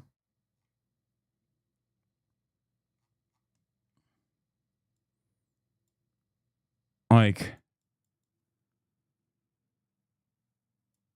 multinational data mining platform so they could advertise AI girlfriends and PragerU in between me talking about political prisoners and black revolutionaries. It's just felt gross. Further, in the aftermath, I was somehow branded as a prison reform expert. Like, I remember having people reach out to me to play themselves, but don't tell Oni says, like, go back to 21. People to make up for his past sins. And my rehab is, trying to say distorted, and you literally cannot fix it. I know that a lot of these white leftists have zero shame, zero self-awareness, and zero interest in actual coalition building on this platform if it means they might have to decenter themselves. And that brings me back to Plattner. Plattner is popular because he's BreadTube personified. He is the former edgelord rehabilitated into the hero for oppressed people to make up for his past sins. And mind you, every piece of anti-colonial liberation theory that you will ever read will tell you that the colonized must free themselves, but don't tell that to your favorite BreadTuber or favorite BreadTube fan, because they'll swear that it's them that's the key to liberation for insert other group here. But further, Plattner shows the failure of the American left presenting a principled anti-Zionist stance to a larger general public. I've noticed in my personal life and online that there's been a rise in what I'm going to describe as America First anti-Zionism. And normally when I make up a new term, I want credit for it, but please do not repeat. I'm positive there is somebody more worthy, some actual Palestinian scholar that is saying the exact same thing I'm saying. So find them and give them credit for that term. But Plattner is a perfect example of what that is. Yeah, the one thing I will say is this: we are all victim to our environment, okay? And what we see and what we do, it shapes our reality, it shapes our worldview, and sometimes we end up engaging in analysis that might betray a broader systemic factor that's not being seen. I will stand by the notion that I have over and over again, that I've repeated over and over again. Graham Plattner is not a product of the online left. Graham Plattner was hand-selected by, I guess, the fight agency. But having said that, what made Graham Plattner popular was not the online left. The online left, Majority Report, myself, if you consider me to be a major booster of Graham Plattner, Pod Johns, these people have a lot of influence, but they cannot make or break elections, no matter how big or small. Graham Plattner became a national figure because people in Maine voted for him. Liberals in Maine voted for him. And this is very important to identify and understand. We have to recognize this, because that is who voted for Graham Plattner, and that's who might even still to this day want Graham Plattner to remain in the race. Okay? I don't think Graham Plattner was carried into victory by bread tubers or Majority Report or myself or any number of different people, right? Unless you personally think, like, if your argument is, Hasan, you've done Graham Plattner, you're the reason why Graham Plattner ran, you're the reason why this issue is happening, you found him, you hand selected him, you work for the fight agency, whatever, right? If that's like your assessment, and there are some who are maybe leaning into that direction a little bit, okay? What you have to remember is, do you think I have, or do you think Majority Report has captivated the minds of every 65-plus-year-old college-educated white suburbanite in Maine? Do you think that's the reason why Graham Plattner is successful? Because they were all locked in on the Majority Report? Or do you think that there was genuine momentum behind his candidacy at a time when people were looking for someone to express their left populist rage?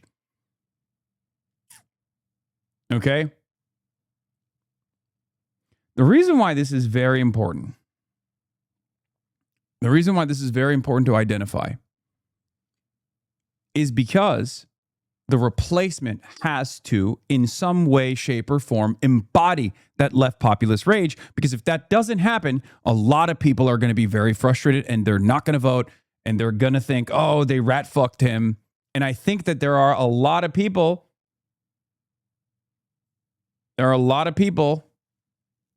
in Maine that probably don't even want him to drop out. We've seen that. On Twitter, everyone's like, Graham Plattner, you got to drop out. On Blue Sky, they're doing victory laps, okay? But on Instagram, on Facebook, where the normies are, they fucking love Graham. On TikTok comments, people are saying, you shouldn't drop out, King. This is an Israel concocted narrative. Okay? They're saying that shit's fake. Politicians are calling him to drop out, but the voters are saying, remain in the race, King. Okay? That's important. That's important to understand. That's important to identify. I'm not saying this is correct. I'm not saying this is good. Okay? What I'm saying is this. That's how much legitimacy he was able to garner. That's how much there is an appetite for a change candidate that people, paired up with their lack of interest due to patriarchal constructs, their lack of interest in recognizing a rape victim when they see one, right? And the amount of influencing power a white man has, the amount of Teflon that a white male candidate clearly has, especially when they come from a veteran background where people are just like, that's my fucking guy. I will ride into the depths of hell. That's why I've said, ironically enough, this is the true liberal Trump. Okay? This is the true liberal Trumpian candidacy.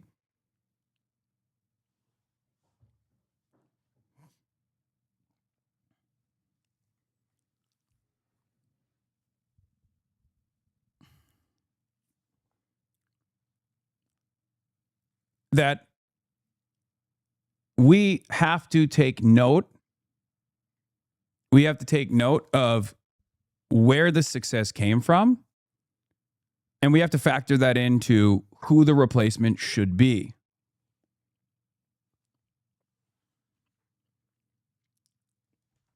Because while he does claim to want to stop aid from Israel, he also wants to improve military recruitment. So he is not against American imperialism like you might think, which undermines any anti-Israeli stance he holds. And that's typical of pretty much all the Democrats right now. The sad reality is that the Democratic Party and the alleged progressive leaders in America have allowed themselves to be outmaneuvered on Zionism by the likes of Tucker Carlson and Marjorie Taylor Greene, who, unlike anti-Zionists on the left, are in fact obvious anti-Semites. Tucker Carlson is a crypto white supremacist who has spent years trying to normalize the Great Replacement theory, and Marjorie Taylor Greene is a former QAnon adherent who brought us Jewish space lasers and believes in blood light. Yet both are being mainstreamed in a way that I wouldn't have thought possible just a few years ago. People like Carlson and Greene have infinitely more reach and influence than any of your favorite bread tubers, and thus they have been able to frontline this American first anti-Zionism, and it's become a popular position. It feels like for the first time ever, and this is a good thing, and I'll explain why in a second, anti-Zionism is a popular sentiment to hold,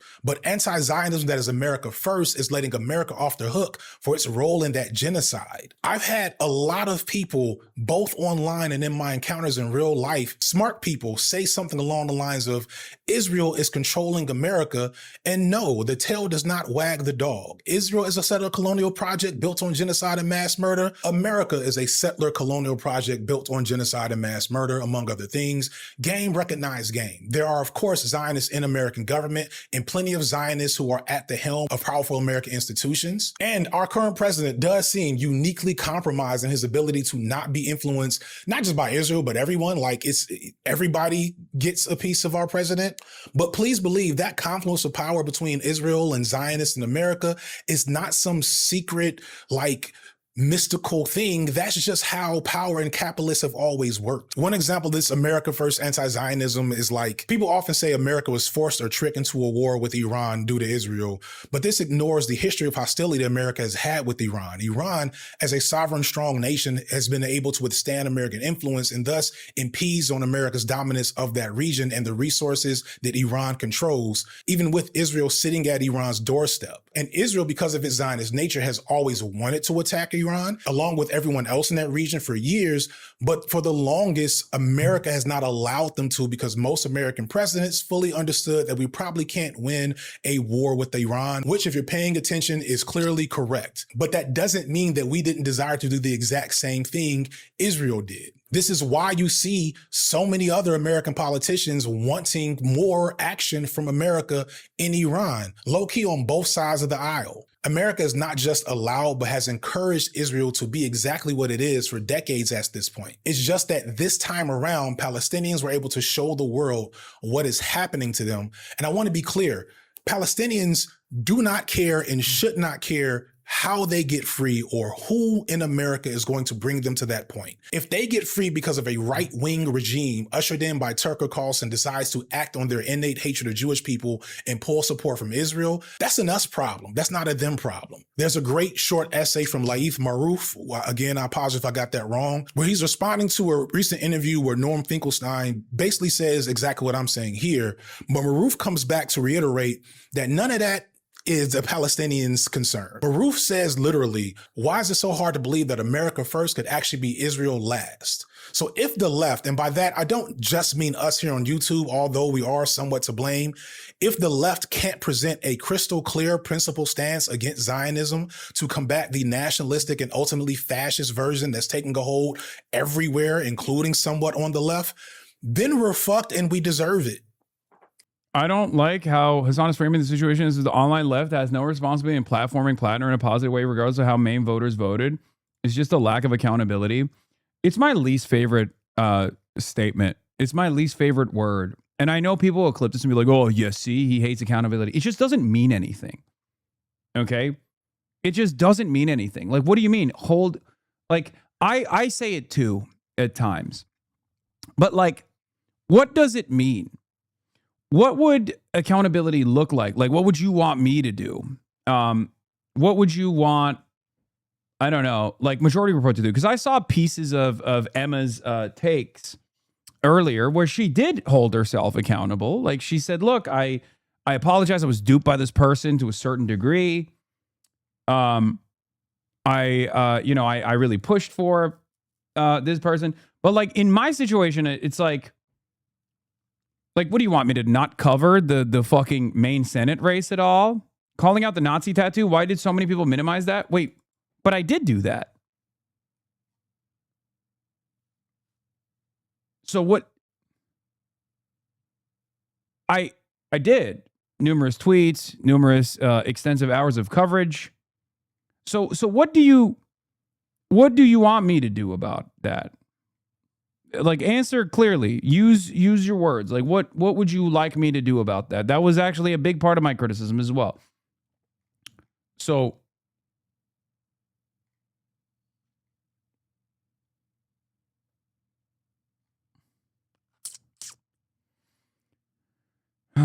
I think for a lot of people it turns into I think for a lot of people it basically turns into like this whole thing where it's like, I want you to satisfy my needs. Like, I'm watching this video because there were red flags that I myself also overlooked in terms of in an effort to maintain some kind of like stable left populist momentum, right? Not overlooked necessarily, because I did bring them up, but it wasn't enough for me to be like, fuck this guy. And if you're asking me to say fuck this guy when the alternative was Susan Collins or Janet Mills, I wasn't going to do that, right? There is a level of buildup that we had to reach for me to say that. Okay? Does that make sense? I mean, this is something that I've made, I think, very clear. Something that I've made very clear over and over again is that, like, there is a level of there's a level of like accusation pile on, especially where it's coming from is also important, because a lot of these accusations weren't just coming from the anti-imperialist left flank, some of the ultras in this community, some of the wreckers in this community who were actually saying unhinged things, as opposed to like reasonable critique. But yeah, I mean, this is me talking about his tattoo. You know what, Platter being a Nazi? Yes, of course I'll be speaking about that as well. Dude, you think this community is going to let me live that down? Are you kidding me? My most ethical voting decision in Maine. It is to me, okay? I've already made my most... So, I think people are rightfully mad that you dismissed the New York Times allegations, especially considering Rascott is mentioned in the name in the article. No, I stand by that.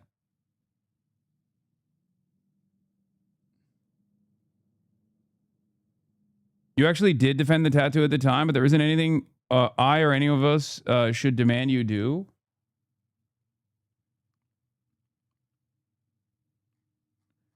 I stand by that. The New York Times report.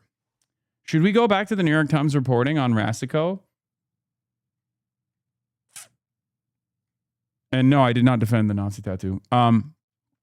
Should we go back and read the New York Times report on Rasico? Do you guys want to go through that again? Because the New York Times literally said it was worrying. That's it. That Rasico had a troublesome. The New York Times report said Rasico had a troublesome experience.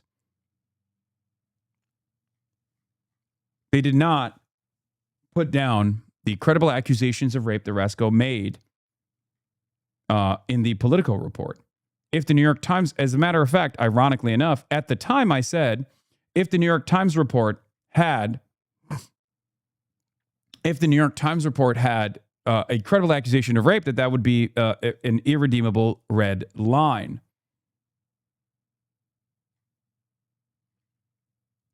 I don't think you remember my coverage of the New York Times report. And it wasn't just even about Rasico. I said that there was a Republican operative, right, Fifield, who had made accusations, the primary accusations of the New York Times report anchored around. And those accusations, according to the New York Times' own assessment, did not reach that standard. According to Fifield's own assessment, did not reach that same standard. And at the time I said, look, regardless of whether Fifield is a Republican operative or not, if she had contemporaneous conversations at the time with a serious accusation of rape, then that would be the red line. That would be considered irredeemable. I was very clear on this.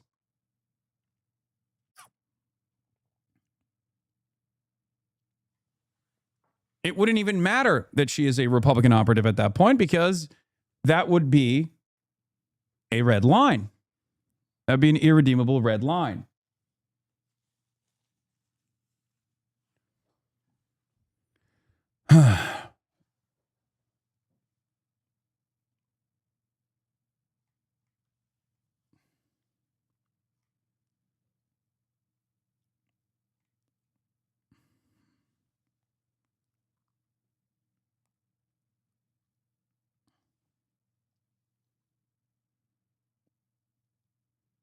Hold on.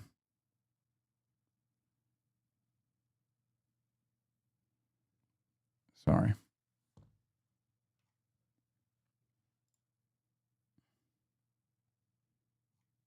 In any case,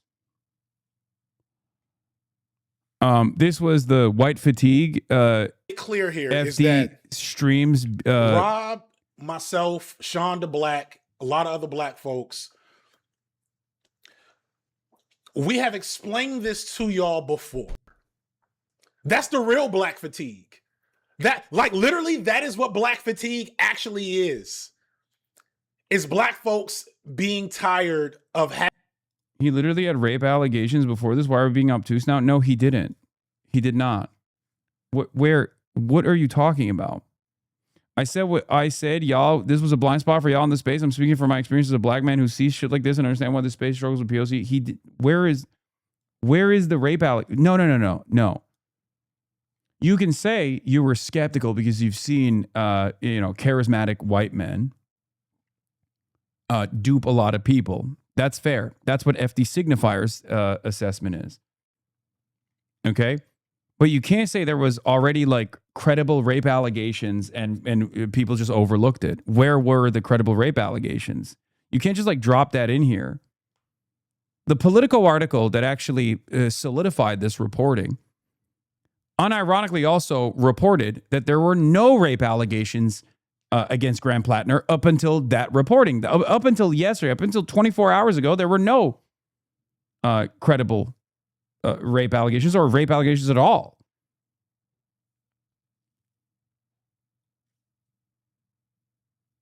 So where are you coming from with this? Having to explain racism to white people. Let's get into this nonsense. Good morning, everyone. Good morning. So I haven't actually watched any of the coverage. I've just seen the aftermath. Okay, this is 48 minutes long. And it's just it's just a stream comp, right? I'll wait for a cleaned up version of this. But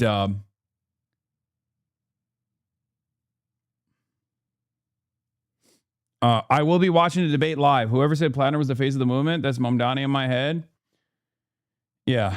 As a black woman who's skeptical of him the whole time, he did not have rape allegations. As soon as the New York Times article came out, I knew it was coming. I knew he likely did it during his time terrorizing people in the Middle East. It needs to be okay for people to say, I found out more information, I was wrong. I'll be more cautious in the future. Yeah.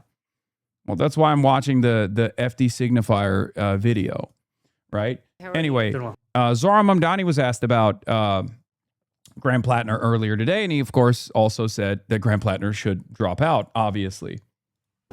To ask, given that you have a sort of ascendant role in the Democratic Party, could you talk about the Maine Senate race? Do you think that Graham Plattner should drop out of the race? And do you have any intention of endorsing any candidates in competitive races outside of New York, El Said, or anyone else?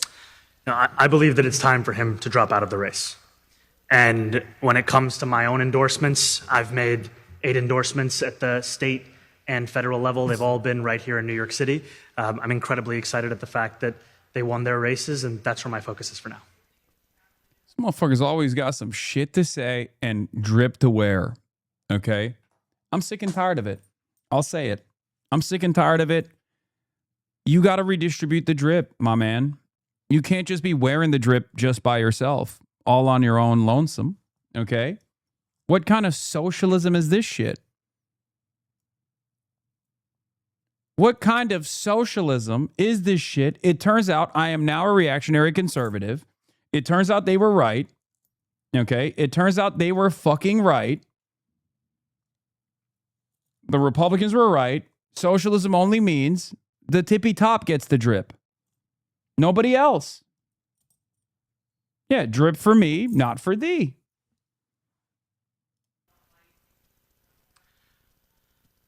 I think the focus of today should be to respond to the gravity of what so many of us have read. And I think that the only appropriate response is for the campaign to come to an end. We turn now to a stunning new allegation rocking a pivotal contest for the U.S. Senate in November. Maine Democratic nominee Graham Plattner is accused of rape by a woman he once dated, a claim Plattner denies. At least 13 Democrats are now calling on Plattner to drop out of the race. Caitlin Huey-Burns is on Capitol Hill. Caitlin, good morning. Good morning to you, Natalie. Well, Graham Plattner is vigorously denying this allegation, but he did say he is taking time to reflect on the path forward. And Democrats in Maine and across the country are calling on him to drop out ahead of a key ballot deadline just days away. Graham Plattner, once considered a rising star in the Democratic Party, now facing an allegation of sexual assault from a woman he alleged to have dated 5 years ago. Jenny Rassicott told Politico she first met Plattner in 2019 and that their relationship... Isn't it fucking weird that there wasn't this level of outrage from people like Shannon Watts and Neera Tanden and Eric Swalwell? I wonder why. Yeah, because for the record, Neera Tanden is a massive Clinton booster. She worked with the Clintons her whole life. Okay? They don't give a shit about rape allegations if it's their guy. We care about it, right?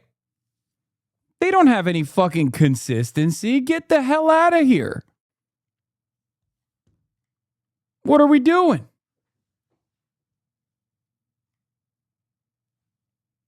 They rode for Andrew Cuomo against Zohran Mamdani.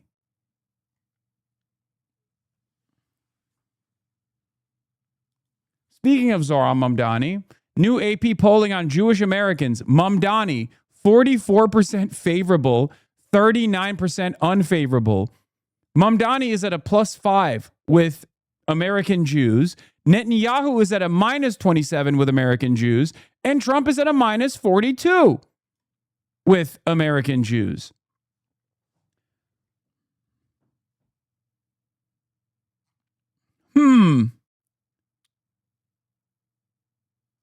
Interesting. Yeah. Replace Zohran Mamdani with the word Israel, and it's not so funny, is it? That's right. Replace the name Zohran Mamdani with anti-Semitism, and all of a sudden, you see a very different picture. Not so funny, is it? How about that?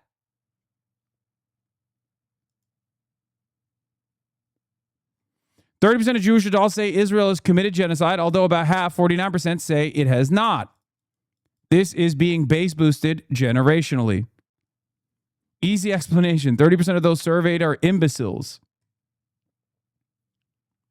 This guy says.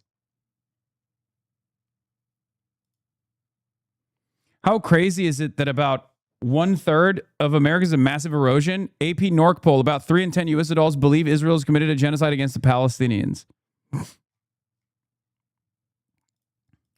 Devastating numbers, by the way, for the truth. Devastating numbers. Americans are still, by and large, the most propagandized population. Like North Korea levels, straight up. Like what we perceive as happening in North Korea is unironically happening in America. And it's far more sinister in some respects because it's not so like direct and deliberate and flagrant, right? It's just like people genuinely think that there is no propaganda that's at play here, which makes it somehow more insidious. Also, speaking of propaganda, we haven't carried the flame in a couple days. We're at level 3 on the hype train right now. If you want to carry the flame, please subscribe, which you can do for $6 or for free. Okay, you can subscribe for $6 or for free, or by gifting a sub. Level 3 hype train at level 10 hype train. We carry the flame as always. Let's continue. Was consensual. Until one night in 2021, when she alleges Plattner came to her home uninvited, forced her to have sex after she repeatedly told him to stop. She told Politico Plattner was, quote, almost blackout drunk and said, quote, I remember the specific moment where I thought to myself, like, this is no longer my choice. In a separate interview with CNN, Rassicot claimed she feared for her safety. He violated multiple layers of consent Kaya. that night by Kaya, coming into my home what are you doing? when I asked him not to, are you and by advancing on me when I told him not to. Plattner, after postponing campaign events in recent days, responded in a video Monday afternoon. I wanted to directly address the troubling, serious, and false allegations against me. Any accusation of non-consensual behavior is categorical.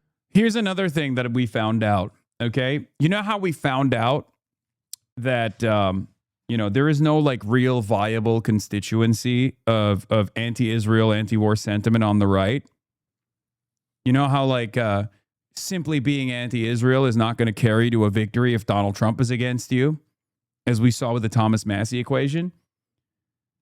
There is no liberal Trump, at least for the time being, okay? Because this is the liberal Trump moment. And the liberal voters, in my opinion, will probably crater in their support for Graham Plattner after this accusation. And therefore, turns out, you can't have a serious rape accusation as a liberal that is also an outsider too, when the institutions are not defending you, when the institutions have their knives out for you anyway. You're not going to be able to pull a Trump. Okay? You're not going to be able to pull a Trump, which I don't think is a bad thing, for the record. I just want to state my position on this. It's not a bad thing. That is a good thing. New York Times reporting that backs up your claims about the viewpoint of Maine voters. Of the nearly 24 Democrats interviewed in the state on Tuesday, most said they expected Mr. Plattner to drop out of the race. Most said it was the right course. His ideas were great, but he has way too much baggage now, said John Murray, 80 years old, a retired mail carrier from Saco. But several, including Mr. Murray, said they would probably stick with Mr. Plattner, 41, if he opted to remain on the ballot. The deadline for the candidate to formally withdraw from the race is Monday. We'd vote for a swamp frog or anyone to defeat Susan Collins, Mr. Murray said.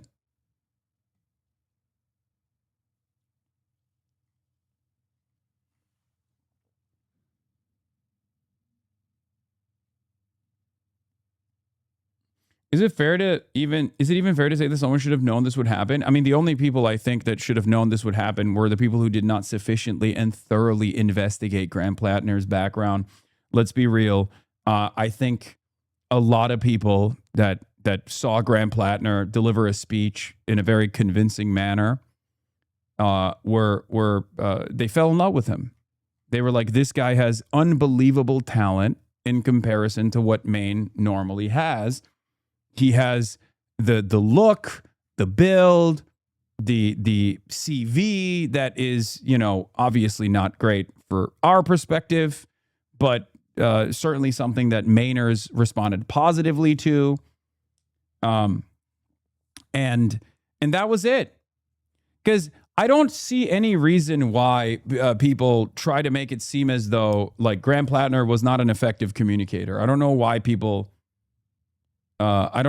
make this argument for some reason. Like, he, as I've said time and time again, regardless of skepticism or scrutiny, very clearly was connecting with Maine voters. And the reason why he was able to do that is because he was a very effective communicator. That's it. Yeah, coming out of the gate swinging with a Bernie endorsement day one, obviously frame one also helped him. But guess what, guys? It didn't help him as much as it helped, or it didn't help Abdul El-Sayed in the same way. This was always a tale of two races from my perspective. And I always made that comparison. Abdul El-Sayed also started early. Abdul El-Sayed also started frame one with a Bernie endorsement. And yet Abdul El-Sayed did not get the national attention until Haley Stevens and Mallory McMorrow, more importantly than Haley Stevens, came out and started yelling at Abdul El-Sayed because he had made the At the time, they thought it was an unwise decision. Turns out it was a very wise decision. Made the decision to campaign alongside a dangerous radical like myself. That's when that campaign became a national campaign. That's when people started paying close attention to Abdul al-Sayed. So why is it that Abdul al-Sayed did not get that national recognition? That is ironically what FD signifier was pointing to. Is Abdul not charismatic? Of course he is. And on top of that, he had the background. He had the experience. So why did he not get the same recognition? 2 candidates, 2 Senate races. 2 candidates, 2 Senate races. What gives? He is no Plattner in regards to charisma. I think you're wrong. Are you kidding me? He's great. Have you listened to his stump speech? It's fantastic. It's just as exciting as Graham Plattner's is.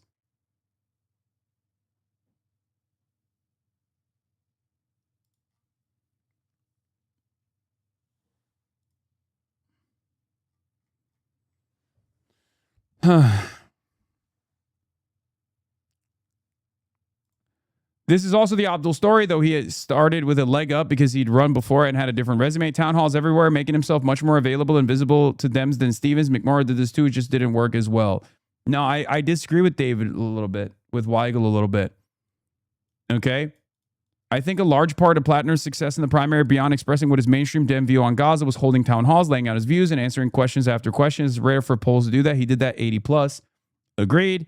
But so did Abdul. So why was Abdul's chances nowhere near as good as Graham Plattner's was?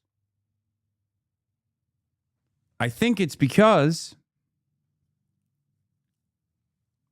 a lot of people don't pay attention to radical candidates that embody that carry that populist rage in their attitude, in their policy, when those candidates aren't white guys. It's true. This was my primary point that I made over and over again.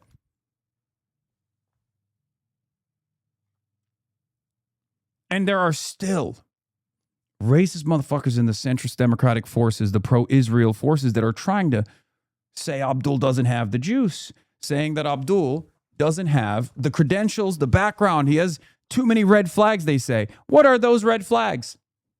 We ask what those red flags are, and there's never a decent answer for it beyond taking the long road home to say he's Muslim and brown. Okay? That's it. That's it.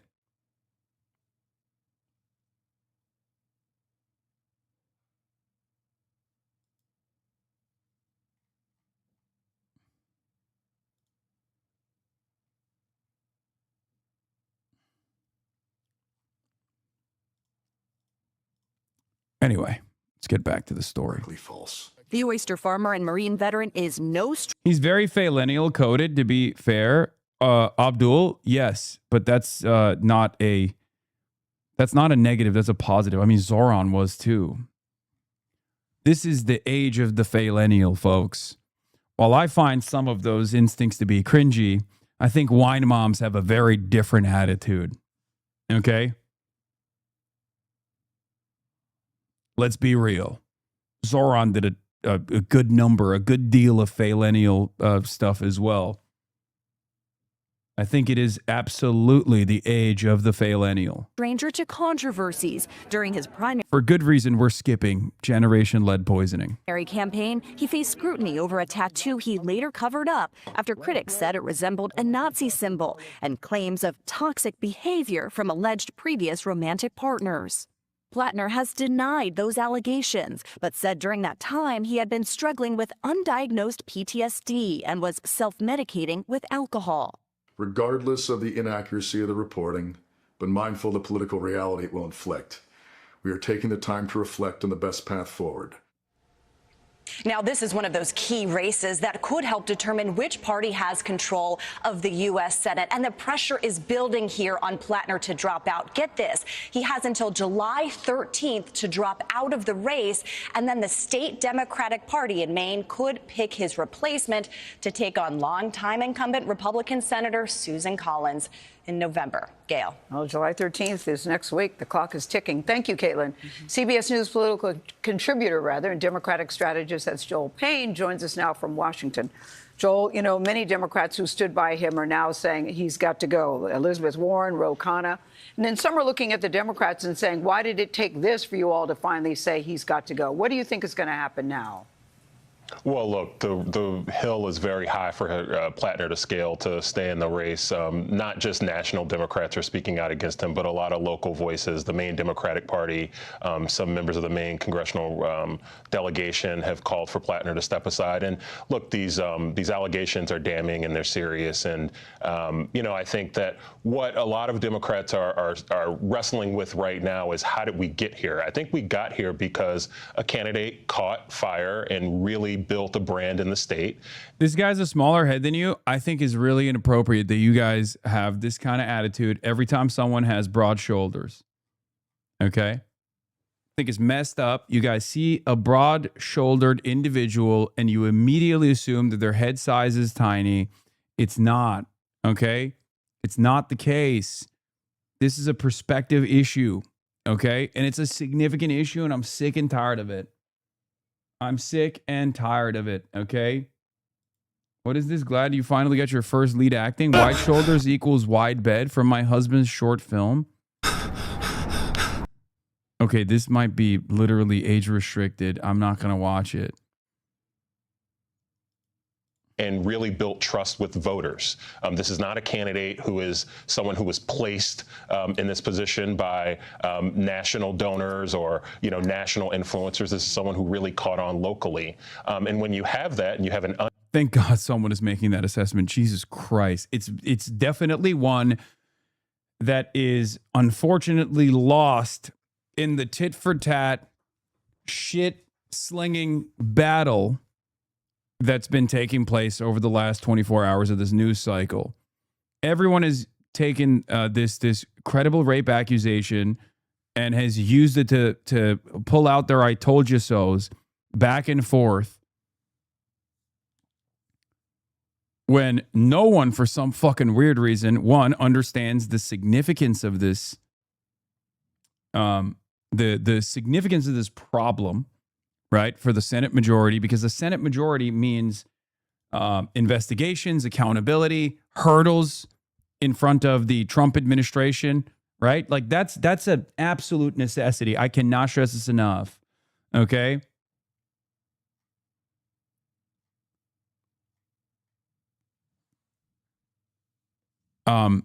And the other problem is that if you don't recognize what forces gave Graham Plattner his national prominence, if you simply think it's like, leftist Carhartt wearing phonies who know what the working class truly is, if you think that that's the case, then you're failing to comprehend the hundreds of thousands of Mainers that voted for him from not that background, right? It's incredibly stupid.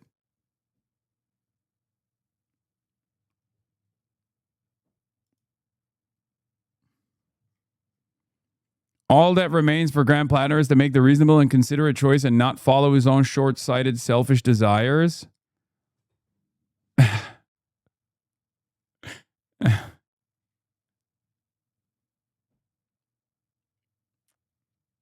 Imagine getting rid of your Nazi tattoo for nothing. Bro's probably pissed. He's like, dude, that's my emotional support Nazi tattoo, you fucking asshole.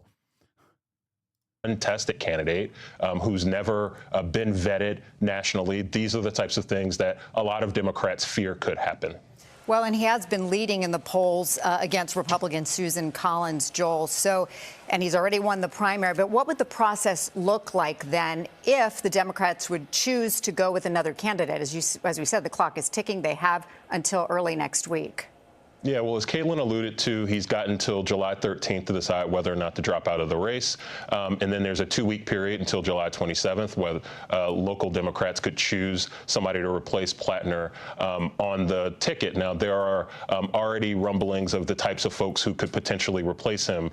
Someone like Troy Jackson, who was a Democratic candidate for governor recently, Narav Shah, who's also a candidate for local office, are some of the names. And of course, there's Janet Mills, who Plattner defeated in the Democratic primary, who's the sitting governor of the state right now as well. Those are some of the folks who people are discussing. I think what's challenging here for Democrats is making sure that if there is a change in candidate on the ballot, that Maine voters are people who have actually the say. This is not a decision that's put upon Maine voters, but this is a decision that comes from Maine voters. And I think that's a priority for a lot of folks who are thinking about what happens next.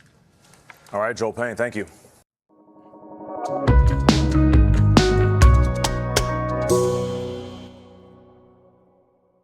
A woman who dated Maine U.S. Senate candidate Graham Plattner. What happens if 1, he doesn't drop out? Does he still win or lose by a landslide? 2, what happens if they put a centrist Democrat back in the race? I suspect that he's using the threat of staying in the race to make sure that they don't fucking navigate. The centrist Democrats don't put like a fucking dog shit candidate who will literally lose the support of the ground. Like, I cannot stress this enough. Look, it doesn't matter. This is not about Graham Plattner, right? He's out. That's clear. But if the Democrats come in and they're like, well, it's Janet Mills time, I cannot begin to explain to you how bad that will be, because it'll be a 2 for 1. A lot of people that voted for Graham Plattner will not vote for Janet Mills because they voted against Janet Mills. They voted for Graham Plattner. Okay? Like, I cannot, dude, this is unique. My unique fresh hell, okay? My unique fresh hell, specifically because this is not 1, but 2 different Kamala Harris 2.0 situations. And maybe even a taste of Hillary Rodham Clinton, okay? Fuck, my hair is out of control. Because there's 2 scenarios here, both in Maine and Michigan, where the Democrats are salivating at the fucking prospect of pulling another operation where they just do a no primary, hand-selected Democratic establishment candidate. Okay? That's what's going on here.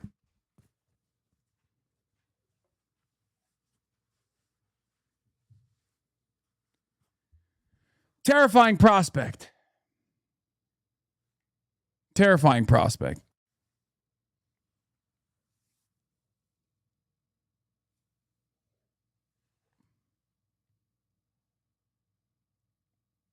New York had his back, baby. Yeah. Anyway.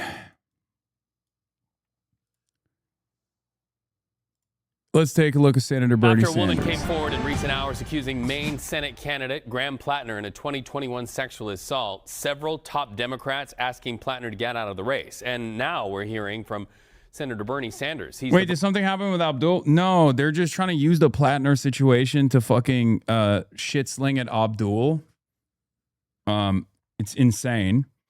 But they are literally trying to they are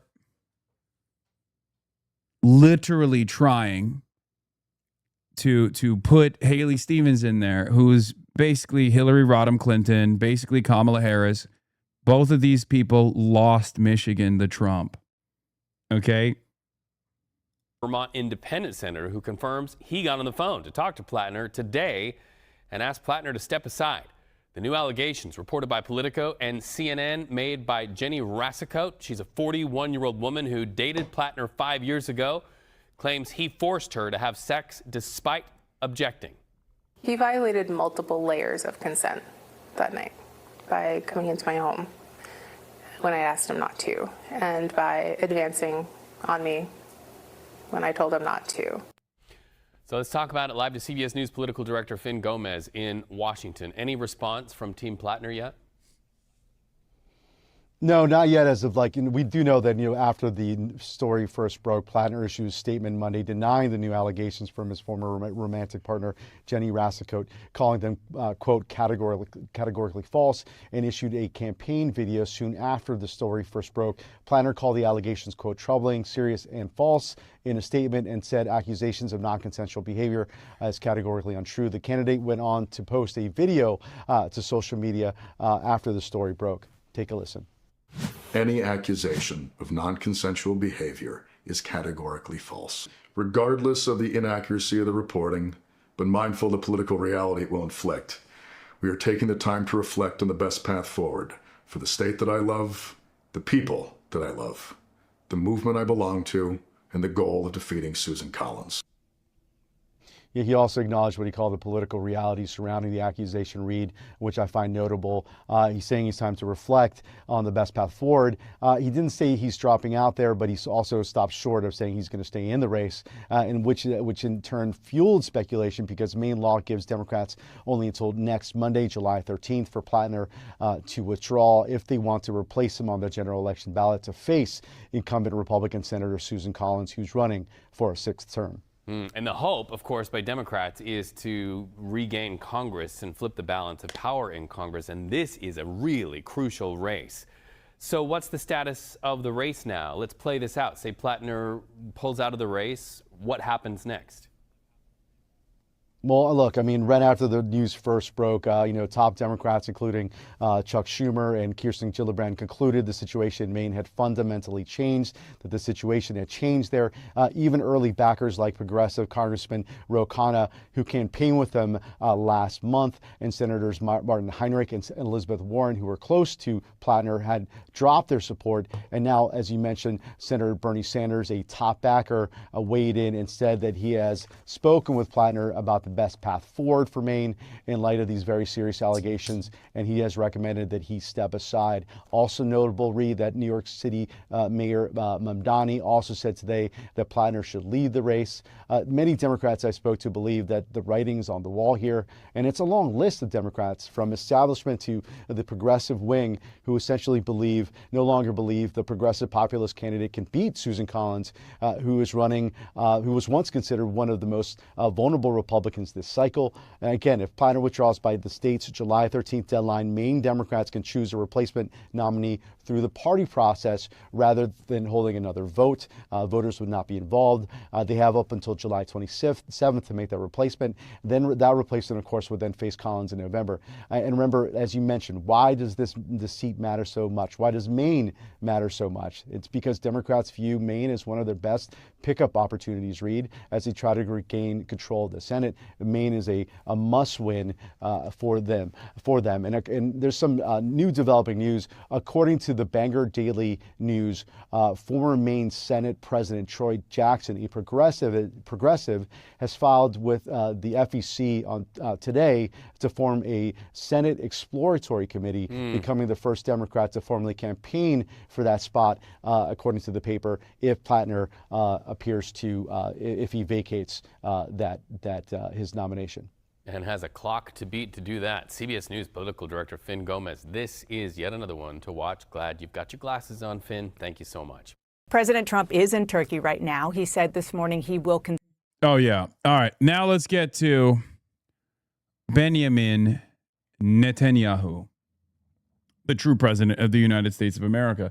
Plattner can now run and win the pedophilic elite with Trump's camp. Plattner isn't Fetterman, but he's fucking the Democrats just the same. I know. Yeah, the Plattner is John Fetterman conversation. I didn't really agree with, because John Fetterman is not John Fetterman pre-stroke. Okay. Like, I don't know why people always try to tie this stuff together. And I think people will obviously continue doing that. Like, I've seen some people say, oh, you were wrong on Fetterman. You're wrong on Graham Plattner. Like, I've acknowledged that the red flags with John Fetterman, I thought were just him trying to avoid the money cannon from AIPAC. I have mentioned that because I knew that he was like shaky on Israel, but a lot of people, myself included, made the assessment that he's probably just trying to not get attacked nonstop. You know? But as far as John Fetterman goes, like John Fetterman literally has gone back on fundamental planks of his policy platform that pertain to his personal existence. Undocumented migration, for example. His wife is an undocumented immigrant. His wife was an undocumented immigrant. He was very pro-immigrant. John Fetterman post-stroke is literally pro-ICE. The idea that, bro, he said he changed and opposes rape now, why don't we just forgive him? I like that. I know what you're trying to do here. I know what you're trying to say here, right? Like, I think redemption, even for someone like that, is possible. It's just that he has done nothing of the sort. Okay? He's done nothing of the sort.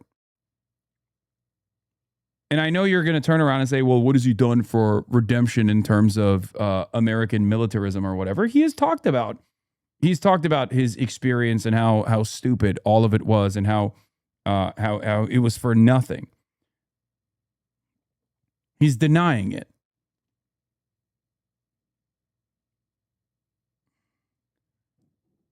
Like, I don't know why people always fucking make it seem like Grant Plattner was running around and being like, I loved the experience. I know that he has said something similar in his Reddit posts from many years ago, but when he was running a campaign, he wasn't like, I loved waging war. It was the most exciting and the best thing. I want to send more people to go and fucking murder people overseas. Like that wasn't his output at all. As a matter of fact, if that was his output, I think people would probably be a little grossed out by it.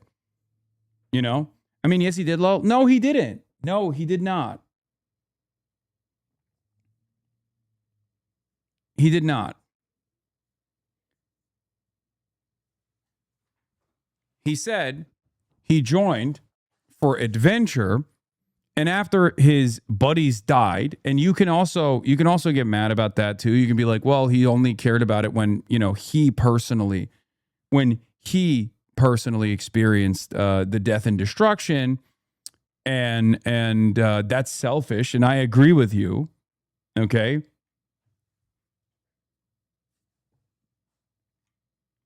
And you can talk about the inconsistency between saying like, oh, I really didn't like this experience, but then I fucking joined Blackwater in 2018, which is true, right? That's ridiculous. It's a ridiculous claim. It's an inconsistency that I wanted to personally address. His campaign did not want to do this interview. But the idea that he was running actively on how awesome, like you're making it seem like it was hoorah. The Iraq War was great. Nothing to reflect on. It's awesome, and everyone should do it.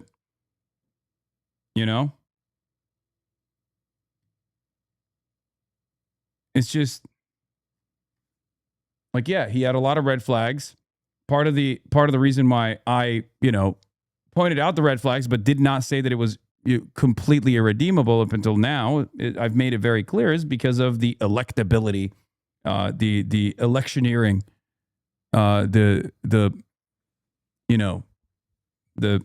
unfortunate chess piece that he was in the Senate majority, including the way he communicated on the issue of Israel, on Medicare for all, and numerous other very good policies, which, for the record, are unbelievably popular in Maine, as we found out.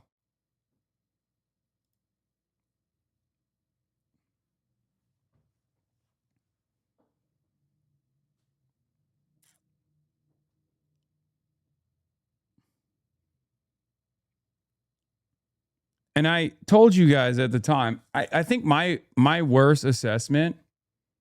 Wait, you're still defending him? Oh my God. Oh my God. Oh my God. Yo, Hasan, this is so fucked. This is just so fucked. What can you even say at this point? I don't know what I can say to you that will help you comprehend that I've literally out of the gates said that he needs to drop out. There is no defending. You fucking, what do you want? What do you want? There's no defending Graham Plattner. I'm not defending Graham Plattner. Okay? I don't know how else I can explain this like simple concepts to you guys about populist policies are what actually carried him to victory in the primary. He was a very good communicator from the perspective of Mainers, which is what led him to win the primary with a resounding level of success against the candidate that the establishment put together. Okay? A guy with a Nazi tattoo was capable of getting Mainers to vote for him. Against the establishment aggressively pursuing everything that he did, which turns out was filled to the brim with fucking landmines beyond the red flags.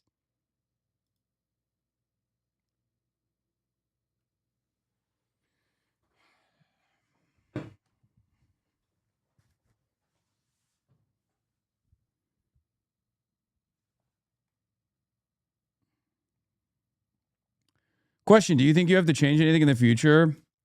I think I'll probably extend the arm's length beyond even like coming across as I'm defending certain people that I'm scrutinizing in the future for candidates. Because I just don't want the fucking endless back and forth that's taking place right now. Like I should have just, I literally should have just stuck to just this and never spoke about it beyond this. Because my initial analysis and my initial scrutiny and my initial assessment is correct. I said, seeing a lot of libs defend Plattner over the establishment pick Janet Mills because he has a leftist platform, and it seems like they're tired of the status quo electability arguments of the Dems. Now imagine if you had a candidate who didn't have a Blackwater CV and a totem cough.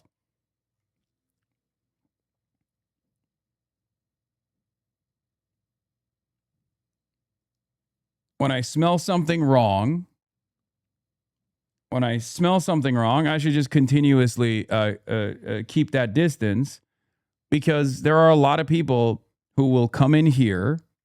There are a lot of people who will come in here in the process and make like ridiculous arguments, ridiculous comparisons, and I immediately eat the bait, and I immediately eat the bait and start fucking arguing against the bad argument that someone is presenting.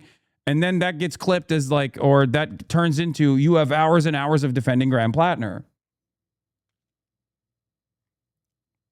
That's it.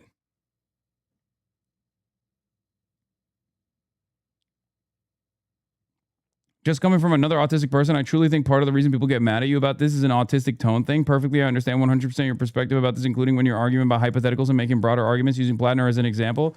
But I think it's not coming across to everyone. Yeah.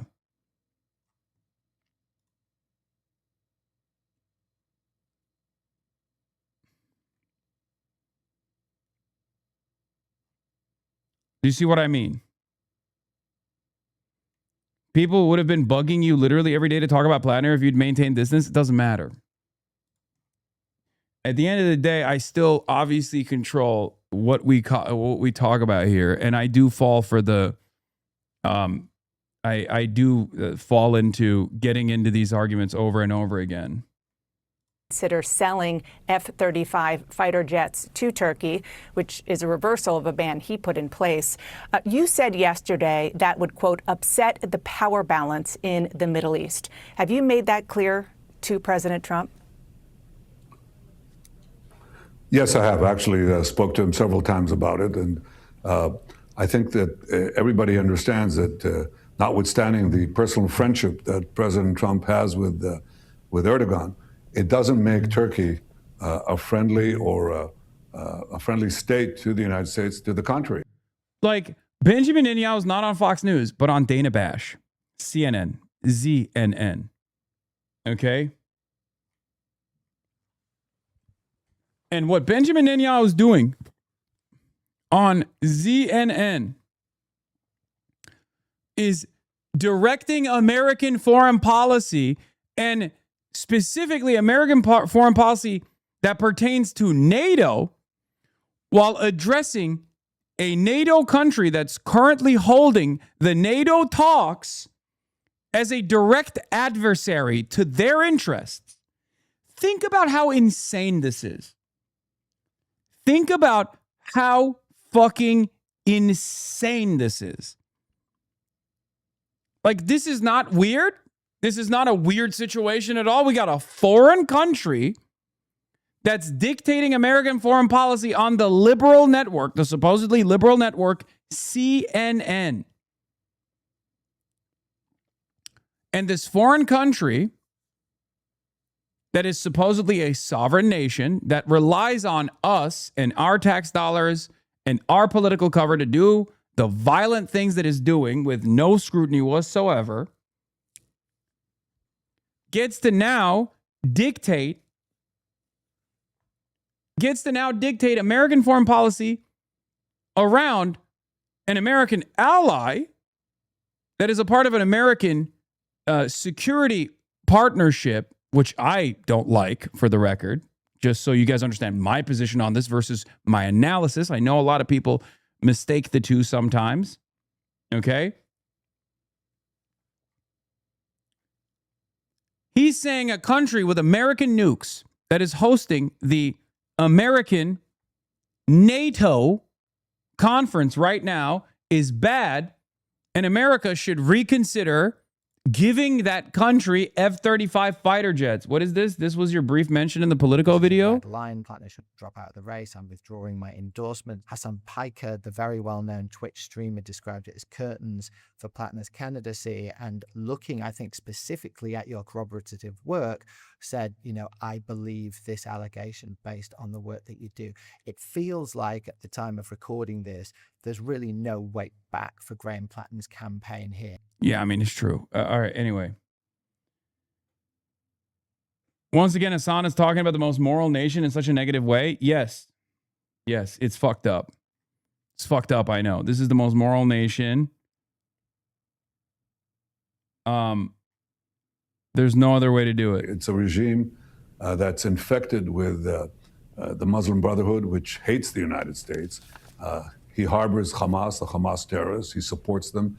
He finances them. He's thrown his opponents in jail, all of them. He throws more journalists in jail than anyone can understand. So he's not exactly a model ally of the United States. But even worse than that, he threatens Greece, a NATO ally. He occupies half of Cyprus, another NATO country. And the most important thing, and I put it right on the table, he threatens to destroy my country, the one and only Jewish state. Is number two. Yeah. Can you believe it, Dana? Can you believe it?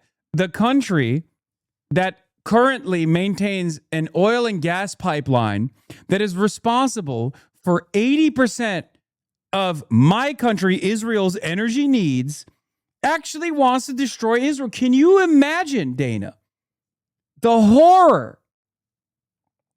First of all, if that was the fucking case, he could just literally tweak the faucet, okay? He could just go burp, burp, burp, burp, and shut off the oil and gas pipeline from Azerbaijan to Israel. Okay? What the fuck is this guy talking about? If Erdogan was Erdo Goat, okay, if he was a real one, that's what he would do. Says that we have no place among the nations, and you know what that means. And his number three, the interior minister, says that he's looking forward to be the governor of Jerusalem. Hello? But, you know, but we're Prime a sovereign Minister, country. Yeah, but Prime Minister, the president said this morning and we tend to stay independent. President said this morning that they are... Does Israel want to be in NATO? Fuck no. That would require them to even give troop assurances to any other country. And Israel is not doing that. Okay? Are you fucking kidding me? Pff, Israel joining NATO. Great. Yeah, Israel trying to act like it's more of a NATO than a founding NATO member? Yes. Israel is more NATO now than America. Okay? great friends, and not just the two of them, the countries of the United States and Turkey, and that Turkey is perhaps a better ally than other so-called allies. So he is considering giving the country these planes, F-35s. Well, as I said, it would destroy the power balance in the Middle East because Turkey, I think, has aggressive aspirations. I mean, they openly say that. They want to restore. Wait, you don't say. You don't say. Turkey has aggressive aspirations in the Middle East.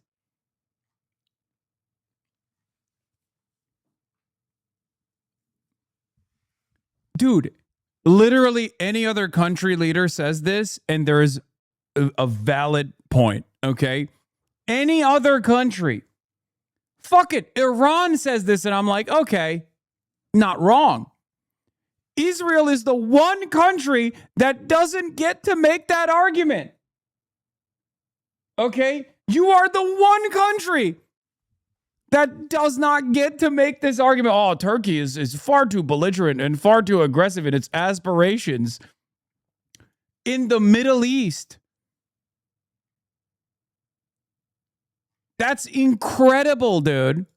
The Ottoman Empire. The Ottoman Empire not only included Turkey, it included many other countries, included Syria, it included pieces of Jordan, included all of present-day Israel, included some... Yeah, Palestine. Say it. That's what it was called. It was called Palestine, motherfucker. Gulf countries. So this is not a force for peace and stability. And if you give this kind of radical regime that admittedly smiles to America when it is necessary, or smiles to the president of the United States when it's necessary, when you give him that power, you're going to see aggression in its wake. I wouldn't do that.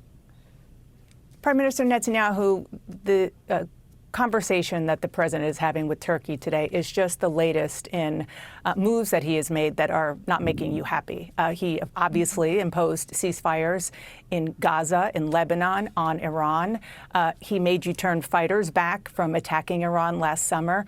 He's told you what you can and can't do in Hezbollah. You know how I sometimes say, like, American neo-Nazis that are anti-Semitic and present themselves as anti-Israel kind of come across as jealous? It's like projection where they're like, oh, why do Jews get to do this? Like, why do they get to have an ethno-state? Like, why can't we have a fascist white Christian ethno-state here in the United States of America? Like, that's what it comes across as when Benjamin Netanyahu goes on CNN and is like, Turkey is a very dangerous force, a very belligerent force in the region, unlike me, unlike Israel.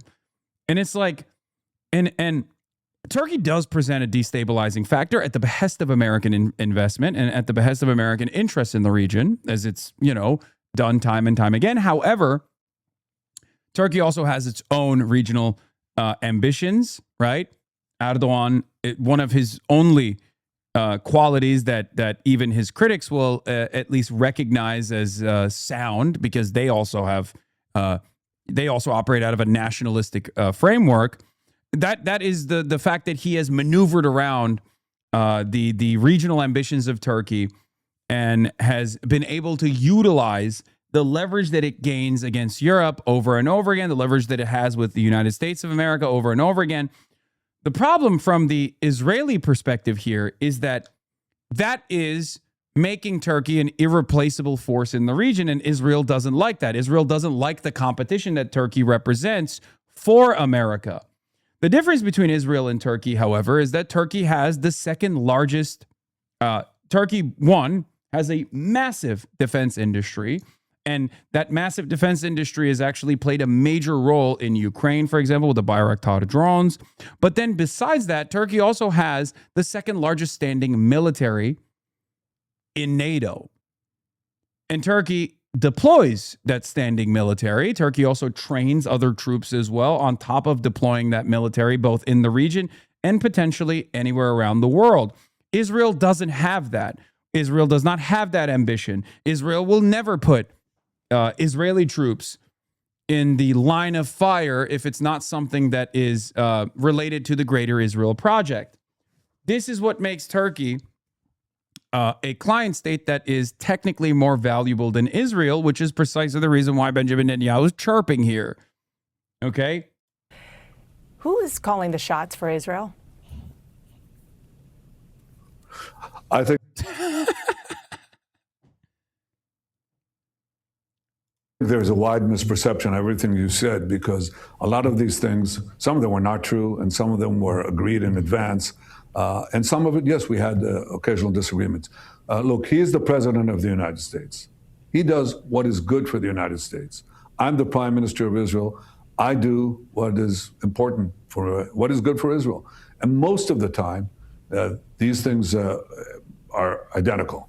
I have to commend the president. He brought a huge American force to counter our common enemy, which is Iran, that chants death to Israel, death to America. Had they developed nuclear weapons, if we hadn't acted, they would have them already. They would eventually use them against America, not only against Israel. So on the big things, we see eye to eye, and occasionally we don't, but we're true allies. They call us, the National Security Council issued a memorandum a few months ago. They called Israel the model ally. And I can tell you... Oh. Okay, never mind then. My mistake. My mistake, Big Yahoo. Okay, then if they said so. Shit, my bad, bro. Oh, this entire time I was thinking all Israel does is take, and then fucking draw America into conflicts that, you know, they're obviously not totally against, right? But have devastating outcomes for Americans and the region, and you know, broadly the rest of the world. This energy crisis that took place, directed by Israel's own personal investment in destroying and destabilizing Iran, a nation with thousands of years of culture and history and 93 million people.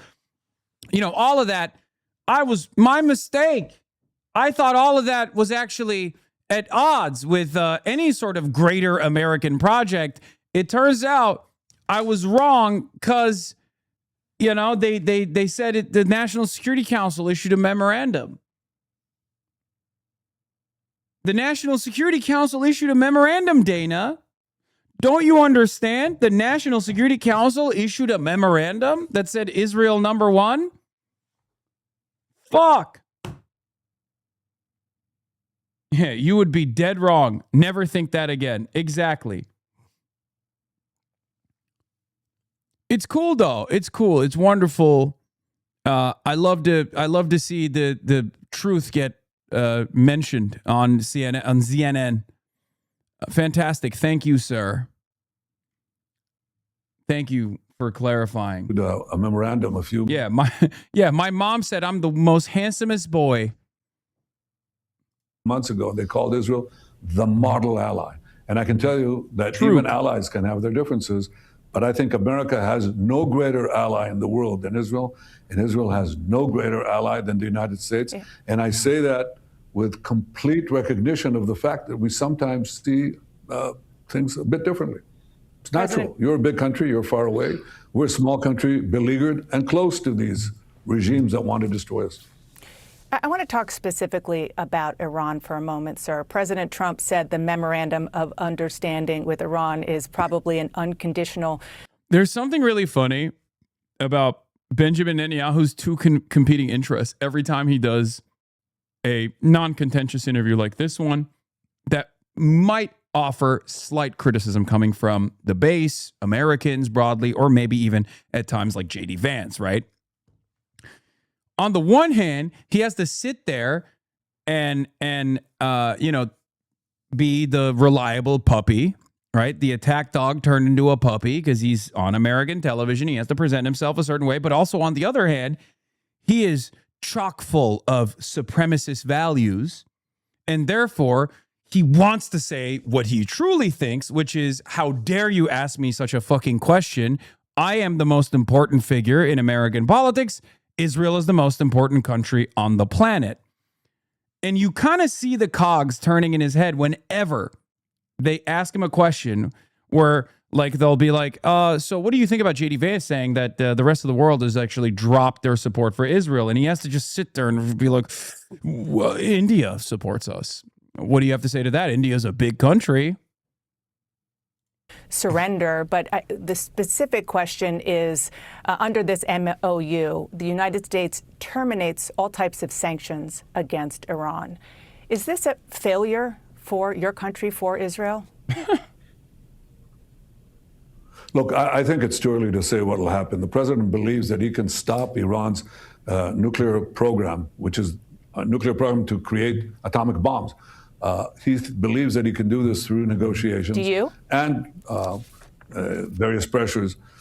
Look, I have my doubts, but I think he should be given the chance, and he's, trying to achieve that. It's funny to see him like being forced into the cuck chair, even for a little bit, even if it's like symbolic, even if this is beneficial for him, right? Because look, I don't think that these guys are interviewing him and making him sit on the cuck chair because they genuinely think it's his time to sit on the cuck chair because he deserves it. I think it's more so it looks better for the American audience if he just kind of sits there and takes a bruising, right? Like, I think that's the highest priority here. This is a part of the propaganda machine that's still trying to launder Israel's reputation. It's a face-saving operation, right? This is not an about-face. This is a face-saving operation. And it's very, very funny that even then he can't do the fucking damage control theatrics necessary. He can't sit there like a good boy and be like, you're right. Trump is the guy. He's right. It remains to be seen. But I have said, and by the way, I think President Trump has said too, that deal or no deal, I certainly will not let Iran have nuclear weapons. And that is also the president's position. In 2015, I was there. I remember that you came to the U.S. and spoke to Congress over the objection of President Obama because of your opposition to that Iran deal, the JCPOA.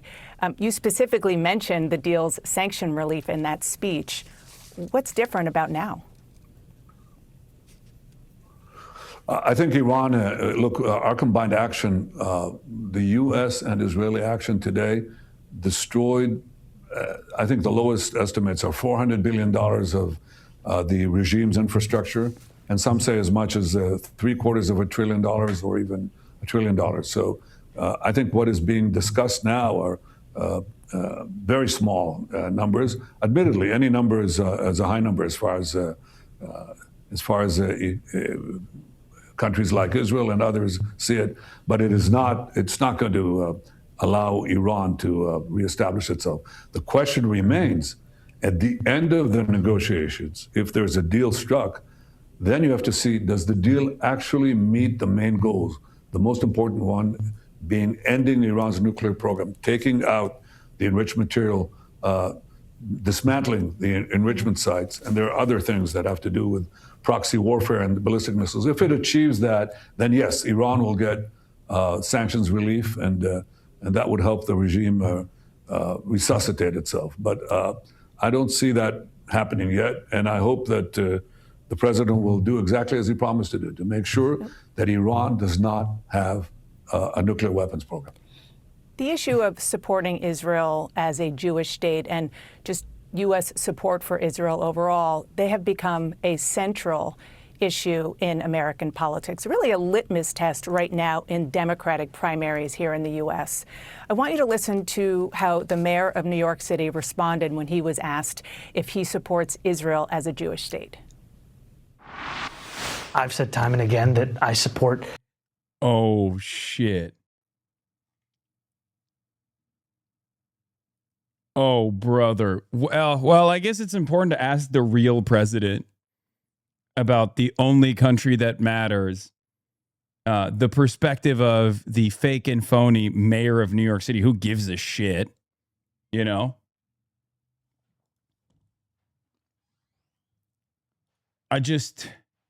You got to hear Big Yahoo's take on this, right? I mean, come on now. You got to hear what Big Yahoo has to say about, ew, Zoran. I can't wait to see what his face looks like. The state of Israel is a state with equal rights, I believe. Yeah, they're ratting out a fellow American. This is true. No, literally. Dana's like, Big Yahoo, get in here. I hate this guy. What do you think about him? Look at how anti-Semitic he truly is. Get in there, Big Yahoo.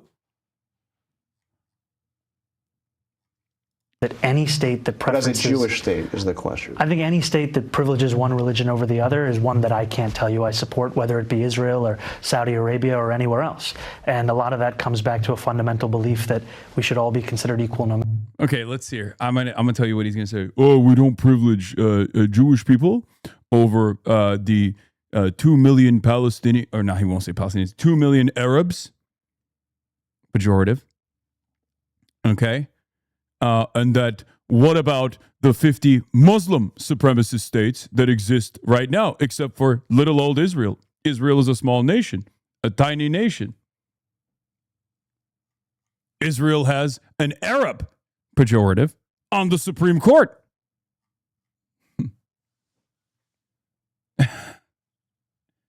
Matter what our faith is. Your response? Well, he conveniently forgets that the only democracy in the Middle East is Israel. Ah, damn it, I forgot the only democracy in the Middle East. How could I have forgotten? How could I have forgotten the most important?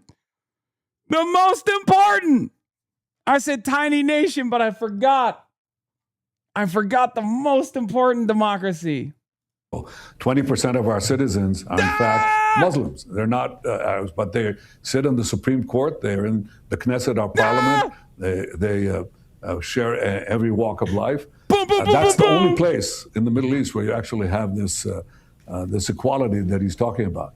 But he has supported, or his supporters have supported Hamas, these people who murder people, who beheaded our men, raped our women, and then murdered them.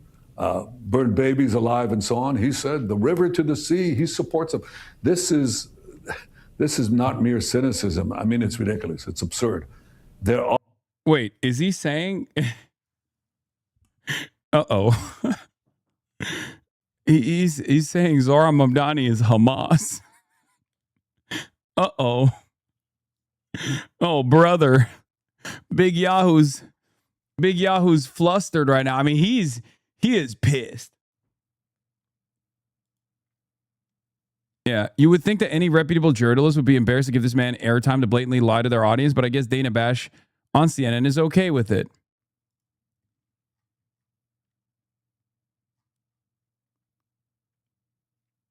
Yes, I'm going to be tuning into the Abdul Stevens debate, yes. Are always imperfect democracies. Israel is an imperfect democracy. The United States is an imperfect democracy. Why? Because we live in the real world. But it's 100 times better than these dictatorships and these horrible tyrannies that... Dana, don't you understand? We democratically decided to do genocide to the Palestinians. Puh. These Arabs, they don't know how to do democracy. We are taming. We are civilizing the barbarians, Dana. Mamdani and his supporters support. So yeah, I stand completely with the Jewish state, the democratic Jewish state that fights for its life, but we also protect so many. Notice how he didn't. Okay, to be fair, he did say like, "Oh, Supreme Court Arab, so many Arabs, Muslims, disgusting. Live in Israel. We let them live there for now." But he didn't even address the whole like Jewish state that privileges Jews, or a Jewish ethno state. Others, by fighting these barbarians, will have no qualms whatsoever to murdering their own people and trying to terrorize everyone else. Some American Jews in Congress who support Israel and support what you just said say that a lot of the actions by you and your government are making Jews in the United States unsafe. Congresswoman Haley Stevens, she's running for Senate in Michigan, said Benjamin Netanyahu has made us less safe. He has frankly put Jews in an uncomfortable position across the country. Have you? Well, it's made her uncomfortable because she can't stand up for the truth. She's trying to probably excuse anti-Semitism. Haley Stevens is, 1, not Jewish. 2, what gives? What gives? Bro, Haley Stevens is Hamas. Dude, look, I'm of two different minds here.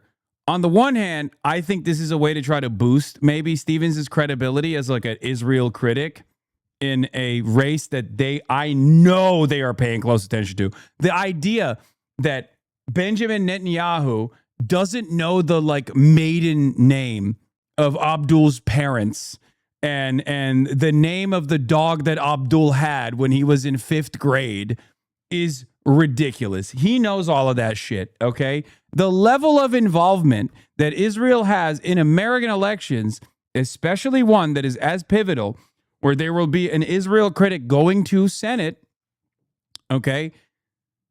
They know everything. So on the one hand, I do feel like he's just maybe attacking her so that, because they know their unpopularity, so that they can give like a little bit more credibility to Haley Stevens as a critic of Israel that's being supported by AIPAC for some reason. But the other reason why I feel like he just knocked this out of the chamber, okay, is because any sort of criticism that Benjamin Netanyahu hears from American Congress, whether it be a Democrat or a Republican, immediately has one speed. Okay? I think it could be one or the other. I think it could be either. And I'm kind of leaning on the side of the latter rather than the former. He might have just heard someone who has famously said, Israel comes to me in my dreams, and immediately go, how dare she criticize Israel? How dare she? How dare she criticize the greatest nation on the earth? How dare she? She is Hamas.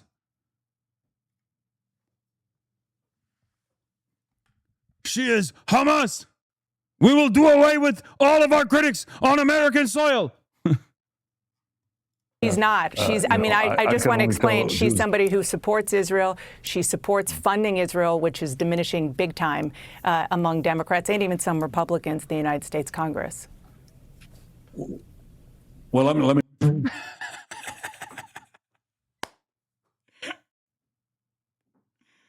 By the way, there you have it. I mean, this literally is the reason why Israel is cratering in popularity in America, amongst Americans, even Americans that will say that they like Israel, that they want Israel to one day be a peaceful nation or whatever, right? Like, this is it. This is the reason.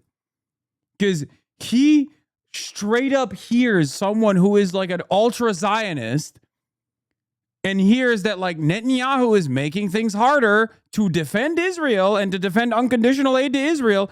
And his response is, she must be Hamas.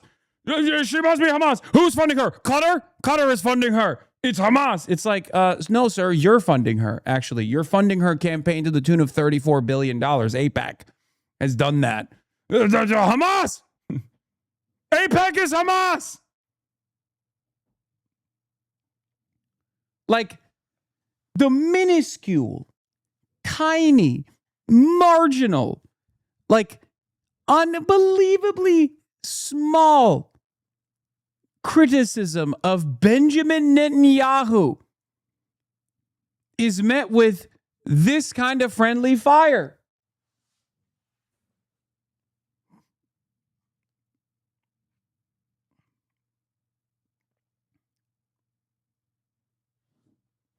What gives?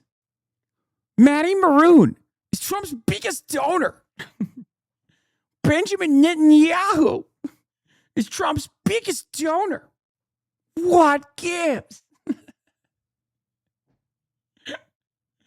me tell you, we track. War is back on. It's on. Focus on real shit. Dog, shut the fuck up. The president is talking, okay? I know. We're going to get to that, okay? Calm the fuck down.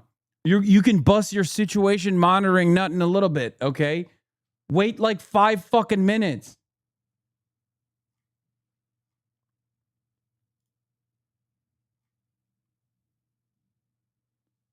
The support, and I'm obviously concerned when people raise that. And I've looked at the. Wait. support, and I'm obviously concerned when people raise that. And I've looked at the Gallup polls, okay, and they're very interesting, and other polls. And you see the decline in support for Israel, okay? And it's several years before. Here's another poll. Hamas's investment in TikTok. Hamas and Qatar are investing in TikTok to make Americans support anti-Semitism. The Gaza war took place, okay? And you ask, why did that happen? Well, the one correlation you see, which is almost a perfect correlation, is the penetration of TikTok and other social media in the United States. And as the penetration increases, the support for Israel decreases. And let me tell you something else. The support for America decreases.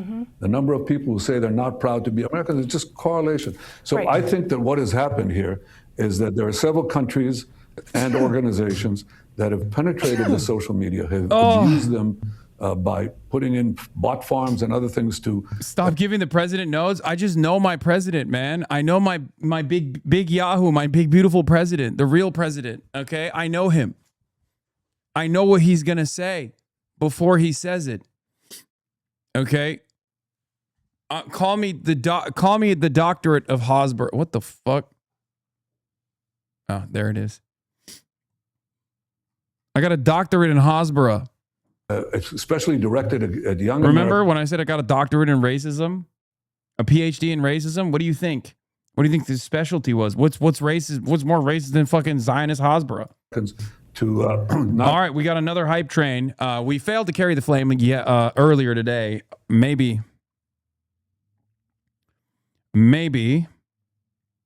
we'll be able to carry the flame right now. We're at level 1 hype train. Gift subs. Support independent media. Piker Broadcasting Service is sponsored by you, the people, for you, the people. No ads. No thrills. Piker Broadcasting News for tomorrow's news today. Jaeger 08 Larson, thank you for the 521 gift only subs. I gotta pee. To hate Israel, but also to hate America. And you know what? Those who say they hate Israel usually end up hating America. Mr. Prime Minister, I think all things can be true. Well. All things can be true. What you're saying about bots and about the internet, no question. But are you saying that Israel and you personally bear no responsibility? Let's just talk about Gaza for 1 minute. Currently, Hamas is continuing to refuse to disarm. The IDF is also carrying out nearly daily airstrikes in Gaza. You've taken over more territory there. And the Palestinian people are continuing to suffer, still displaced, dealing with intense heat, limited care, limited resources. Will you do more to help those suffering in Gaza? And will you concede that the images that people are seeing on their phones as part of social media is very much contributing to the turnaround and the diminishment of support of your state of Israel and of you? Yeah, look, I think that what you're raising is how do you fight a war in the digital age when when you have terrorists that embed themselves in civilian populations, in schools, in civilian neighborhoods, in apartment blocks, in mosques, and so on. How do you fight them? They send rockets to indiscriminately kill our people, and they hide behind, they're targeting our civilians while hiding behind their own civilians. So what are you going to do? What do you think would happen if this happened to New York City, say from New Jersey? You think if they rocketed you with, with this firepower and murdered about 10,000 of your people, murdered, raped, maimed, disemboweled, 10,000 Americans. What do you think the response of the United States would be? Let me ask you about it right would now. be a lot stronger. It's just so funny that he's debate lording someone who has the exact same identical point of view. Okay? Like, I know Dana is like offering light pushback here, but let's be real. Like, that is straight up her personal. Michael Fusco art with the 50 bones. Oh my Lord. Go back, CNN folded. You say bots and all things can be true. Well. All things can be true. I gotta see this. I gotta see this pushback. By the way, this did happen. It's called 9/11. And what we did after 9/11 was insane. And as a matter of fact, many people now recognize how fucked up it was. A lot of them don't recognize how fucked up it was to the region, right? But they, at the very least, they recognize how much of a waste it was, how many lives in America were wasted. And plenty of people also obviously recognize how devastating it was to the lives that were slain in Iraq and Afghanistan. But people even recognize like the surveillance state that it designed in the United States of America. That's how Trump won the election the first time. He literally was like, Iraq was a mistake. We should have never gone into Iraq. That's why Hillary Clinton should lose. And she did. She did. So the idea of like, what would you do? What would you do if thousands of Americans were killed?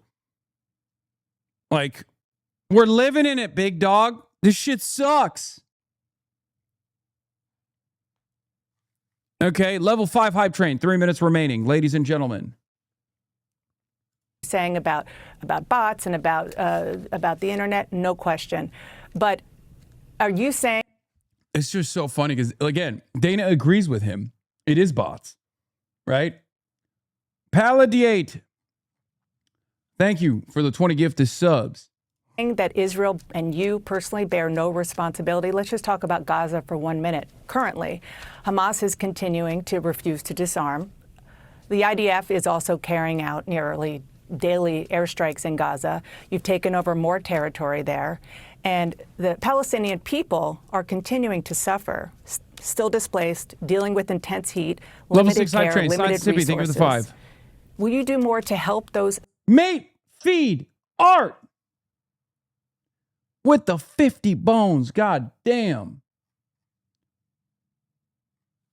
I'll give you a new song to stem over today. If we carry the flame, level 6 hype train complete. Only 3 levels remaining in the hype train. Level 7 hype train at 19%, 4 minutes remaining.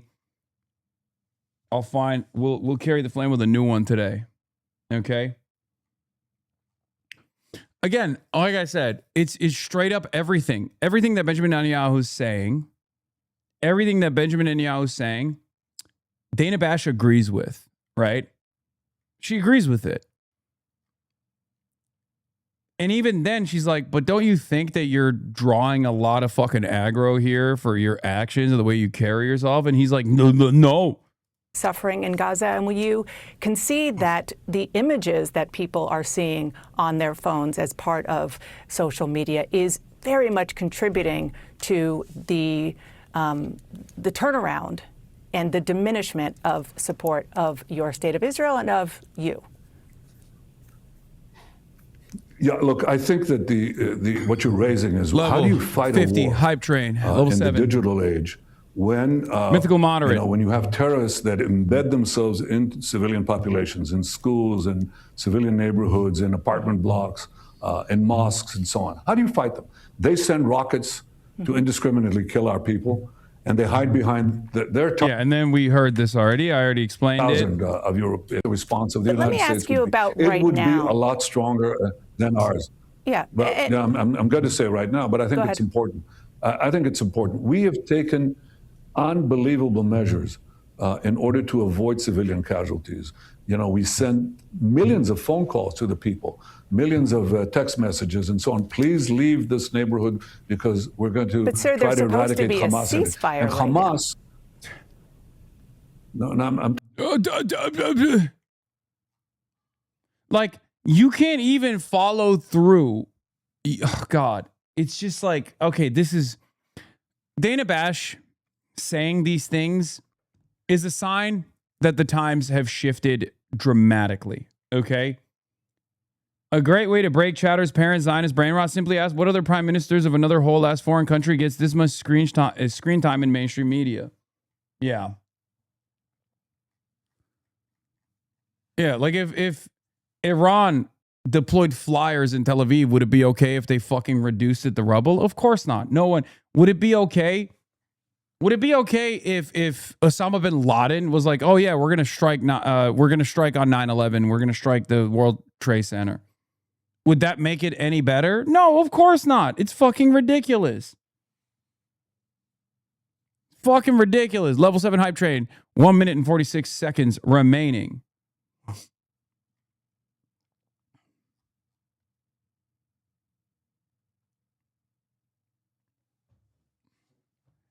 Support independent media by subscribing to the Piker Broadcasting Service. Ladies and gentlemen, the People's Broadcasting Service, PBS, is sponsored by you, the people, for you, the people. Piker Broadcasting Service for tomorrow's news today.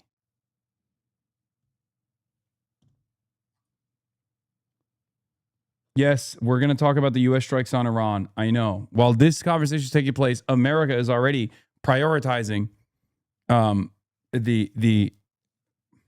at least advancing the interests of Israel by continuing the war rather than trying to find a manageable conclusion in the memorandum of understanding that they're supposed to be abiding by. Okay, so, no matter what Bibi says, no matter what Big Yahoo says on this broadcast, Israel's needs are still being met somehow. Win or lose, Israel is still on top.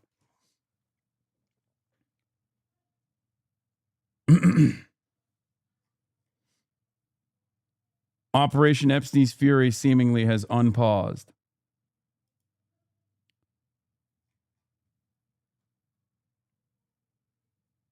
Yeah. However bad you think political discourse is on here, TikTok makes it look like the Federalist Papers. Yes. Don't drop out. Highly suspicious that this was dropped right after the other candidate dropped out of the race. Not even confirmed that you guys want him to drop out. Sue her for defamation. This is why I was saying, normies are on a fucking different wavelength, okay? Normies are on a different wavelength. How did this man develop this much popular approval and support? Because he's liberal Trump. How did Trump develop this level of cult-like fandom around himself? Because he saw what the people were demanding and he said he would fight for it. Okay? That's important to identify so that the next time there isn't a guy who fucking has rape allegations is running for that position or any position, really. That's it. That is the level of anger and resentment people have towards the establishment Democrats, towards, pro-Israel politicians. That's the level of scrutiny they have. This is the liberal version. This is the liberal version of Israel assassinated Charlie Kirk. Okay? It's the secret sauce. It is straight up the fucking secret sauce. I'm telling you right now. And those who don't see how much the environment has shifted underneath their feet will always lose. There will be more situations. There will be more instances. There will be a lot more instances where they end up getting caught off guard. Also, it is a superpower to be a white guy, to look like a chud too, like a chuddy white guy. Holy fuck, dude. Talking about, I'll ceasefire, I'll talk about in a minute. Well, obviously, there's no real fighting going on. There are occasional actions that they try. Hype train level 8, only 67%. Hype train level 8 in order to carry the flame. Blonde Bob, thank you for the 50 bones. Level 9 hype train. We're at level 9 hype train. Only one level remaining to carry the motherfucking flame. Level 8 complete.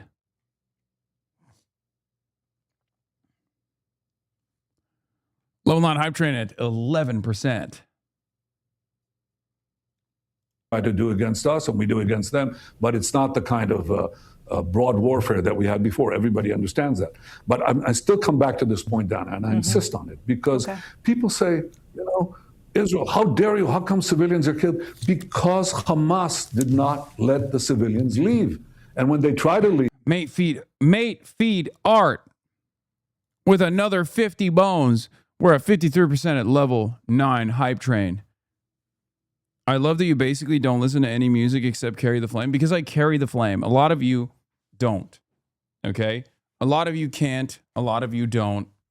It's just the reality, okay? Carrying the flame isn't just about embodying the values of the late and great Kirk, which is, freedom of speech and things of that nature. But it's also about listening to one song and one song only. And that song happens to be We Are Charlie Kirk. Okay? That's it. That's the reality. Okay, sorry. Oops. I accidentally almost carried the flame. Only the woke can stoke the flames. Yes.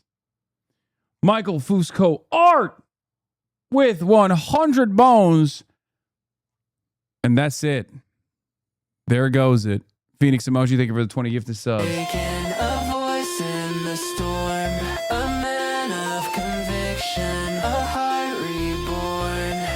He spoke the truth when the cost was high. He lived for Jesus, unafraid to die. We are Charlie Kirk, we carry the flame. We'll fight for the gospel, honor his name. Rally Kirk, his courage our own. Together unbroken, we'll make heaven known. A husband, a father, his family held near. A home built on scripture, on faith without fear. The world tried to silence, but his voice remains. In us it echoes, in Christ it sustains. We are Charlie Kirk, we carry the flame. We'll fight for the gospel, we'll honor his name. We are Charlie Kirk, his courage our own. Together unbroken, we'll make heaven known. We'll make heaven known.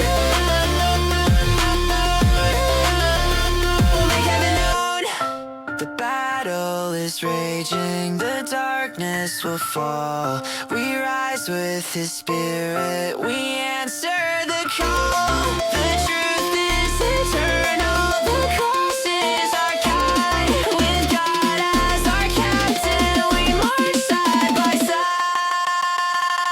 We are Charlie Kirk, we carry the flame. We'll fight for the gospel, we'll honor his name. We are Charlie Kirk, his courage our own. Together unbroken, we'll make heaven known. We are Charlie Kirk, forever alive. We are Charlie Kirk, with God we will rise. Oh, so good. Do people remake this song just for you? Who's actually asking for these? This is like the 5th version I've heard, and I feel like you are the only audience at this point. First of all, my friend, that's not true. Okay, there's an emo version as well that I accidentally clicked on here, but this has 500,000 views from 6 months ago. Okay, people, I assume people throw this on at parties, right? Like they have to, especially because it goes fucking hard. It actually goes super hard. I think it goes crazy hard.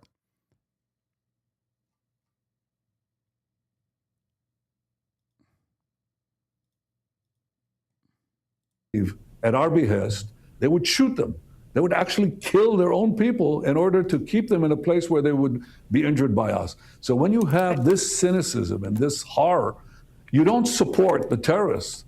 You support Israel because you will end up being in the same place exactly. We're not fighting just our battle, we're fighting your battle, both against Iran and its proxies, Hezbollah, Hamas, the Houthis. These people are bent on destroying our free societies. Will the ceasefire take hold and be successful? Using the media for that end.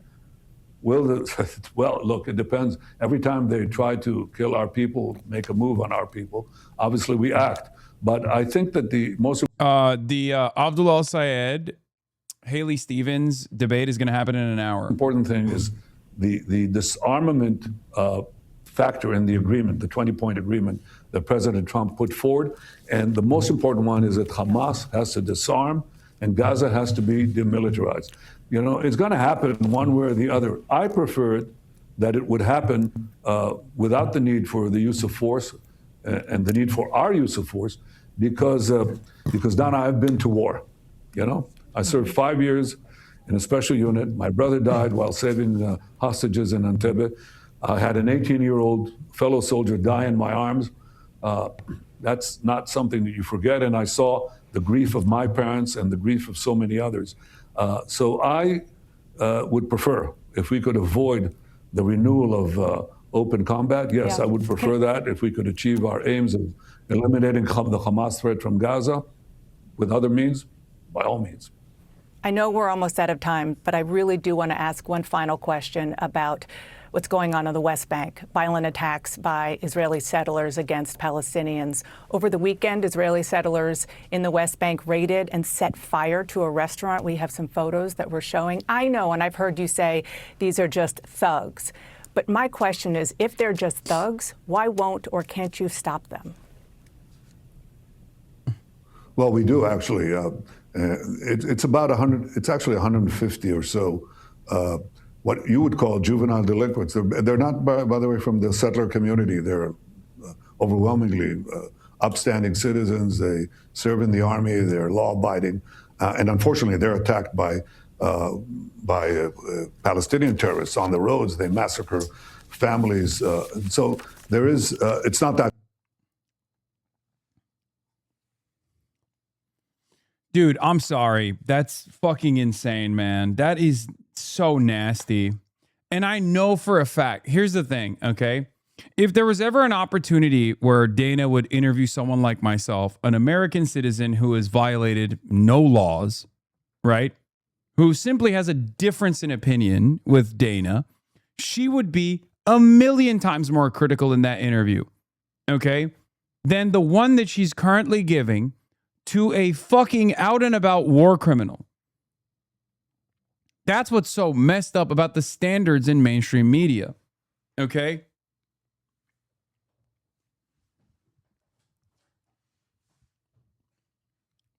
Like, he's over here talking about how, like, these children that we're putting in torturous concentration camps in a territory that we illegally occupy is perfectly valid.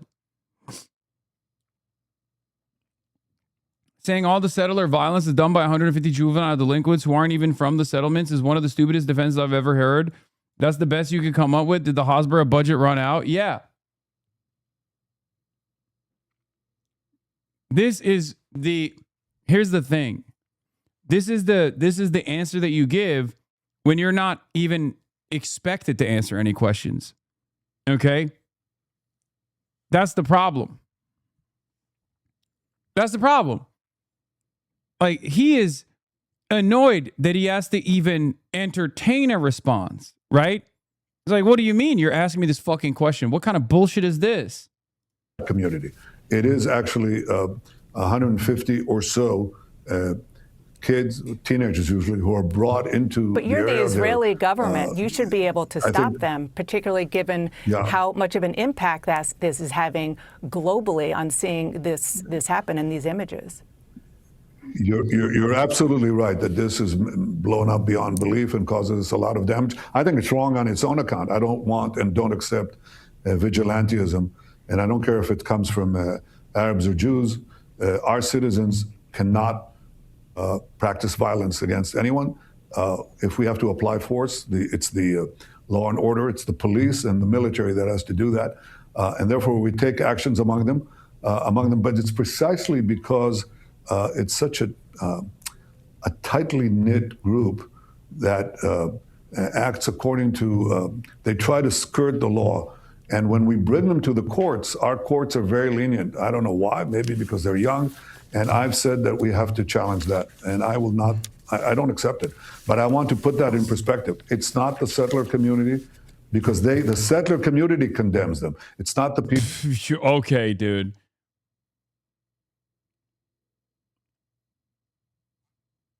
Okay, dude.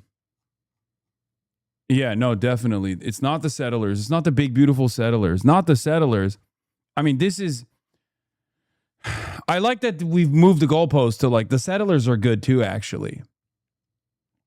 It's just like a bunch of bad apples, but they're not even settlers, even though they're illegally occupying territory that does not belong to Israel. It's awesome. People of Israel because we condemn them. It's not the government of Israel.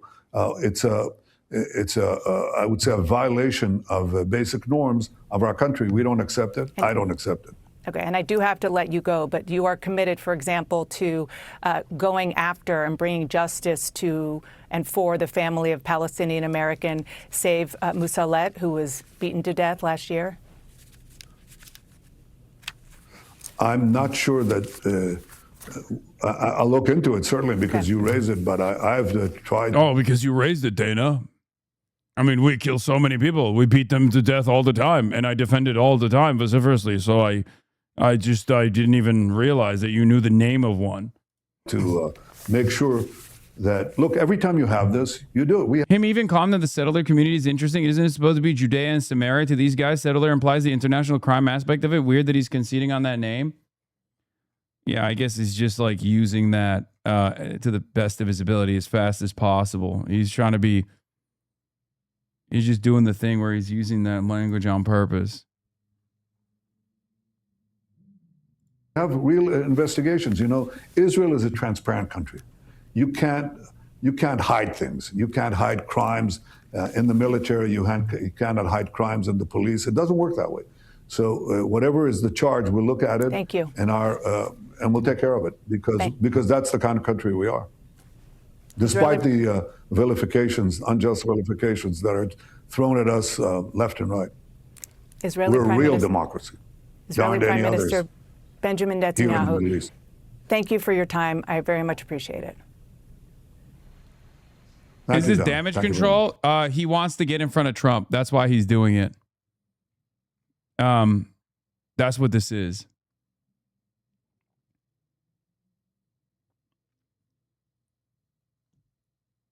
It's he's already signaled that he wants to get in Trump's ear again. And I guess that he's not getting the access that he wants from Trump right now. Because the American negotiation team is working on the MOU while still violating parts of the MOU, which we'll be talking about right now. So like the reason why he's doing all this is because I don't think he's trying to win the hearts and minds of Americans. He doesn't give a shit about that. He wants to win the hearts and minds of one American. And there are at least 7 refuelers active above the Strait of Hormuz. And explosions have been reported in southern Iran as we were watching that TV interview. A second round of strikes reported in southern Iran 14 minutes ago. CENTCOM announced they've begun launching strikes against Iran. They finally were able to announce it before Barack Ravid, says Bonzer Berry. And Iran, I believe, was claiming that they hit cell towers this time. Not sure what that means, but yeah, with 2 appearances on Fox News and 1 on CNN within 48 hours, more and more it appears Netanyahu has no other avenues to get his message to Trump. Barack still gets the details, though. Of course he does. A U.S. official told me the targets included Iranian air defense systems, coastal surveillance systems, surface-to-air missiles, anti-ship cruise missiles, drone launch sites, and port facilities. So, the reason why this is happening, for those of you who don't know, is that a part of the memorandum of understanding on the Iranian side is that Iran still gets to control the navigation through the Strait of Hormuz. They don't, they're not going to impede on transit, but they still get to control it, right? So there are 2 pathways as it stands currently. Okay, there are 2 pathways that you can navigate through the Strait of Hormuz. Either the Omani coastline or the Iranian coastline. And Iran wants all ships to navigate through the Iranian coastline, right? America, on the other hand, for one reason or another, I don't know. I assume it's maybe to posture, maybe to show that they maintain control over the situation, have decided that ships that want to navigate through the Strait of Hormuz without any sort of Iranian control can go through the Omani coastline. This happened last week as well, if you recall, where Iran shot at 2 ships that were passing through the Omani coastline and not going through Qeshm Island. So that is the situation right now. It seems it's the same exact story. America tests the boundaries once again, tells ships to pass through the Omani coastline. Iran opens fire on those ships. And then America comes back and strikes Iran directly.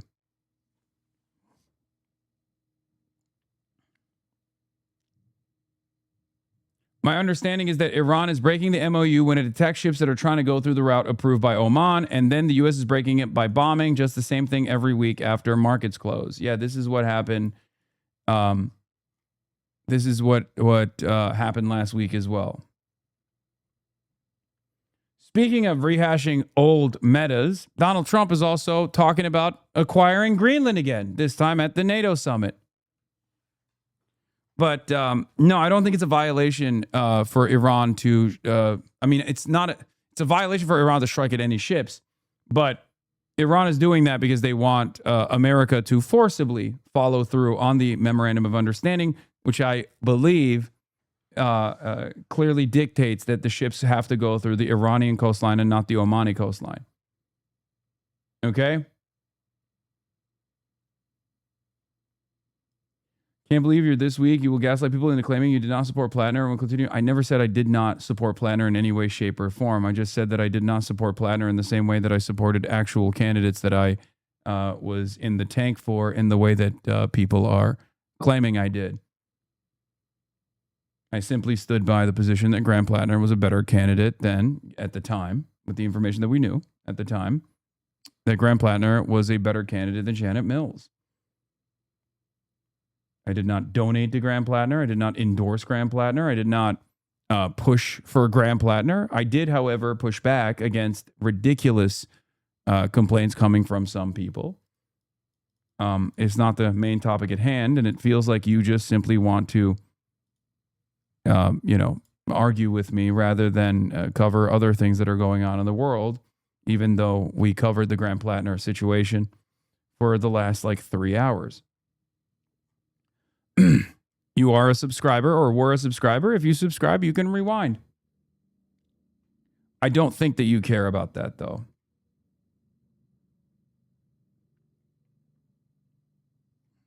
I think you just care about getting a clip so that you can plaster it all over your Discord so that you can keep pumping it in the airwaves to make it seem like I'm the person who brought Graham Plattner to the main stage, hand selected him. I'm the fight agency. I'm in Bernie's ear, begging him to endorse Graham Plattner. I was very excited about him, all this stuff, which is not the case.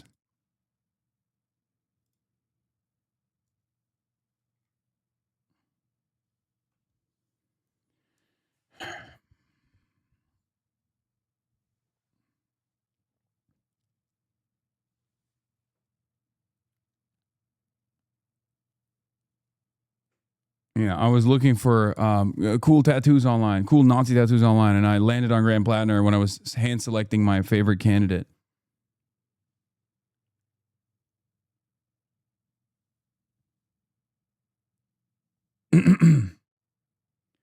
More strikes in the last 2 minutes.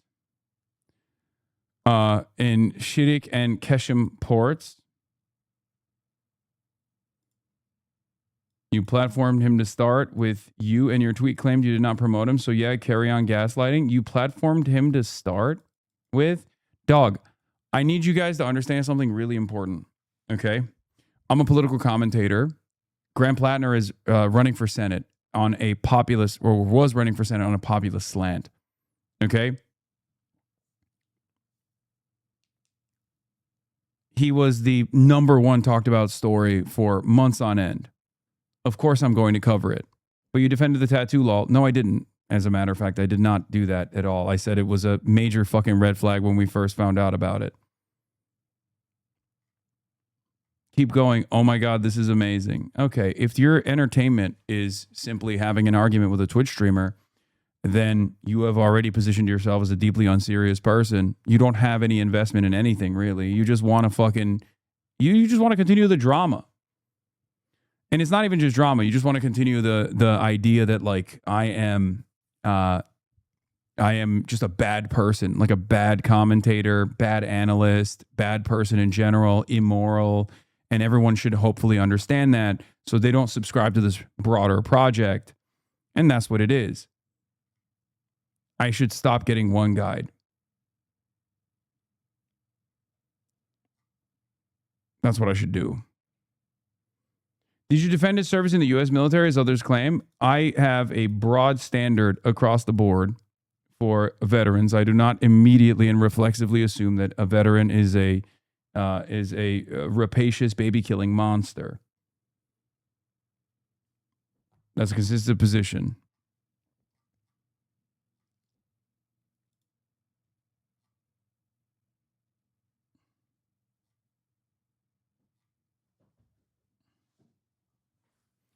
Farming off of sexual assault as though it's drama is gross. Brother, these communities also literally turned genocide into a drama farming operation. The crime of all crimes.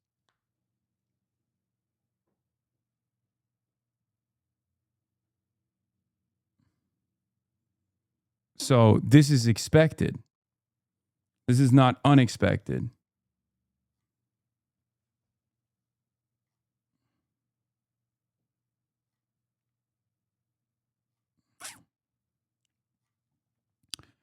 Two more Iranian attacks on ships in Hormuz overnight from the Middle Eastern correspondent for The Economist. Again, with the intent of forcing vessels to stop using the Omani route. One of the vessels under attack appears to be Al Rekayat, an LNG tanker owned and managed by Nakilat, the shipping arm of Qatar's LNG industry.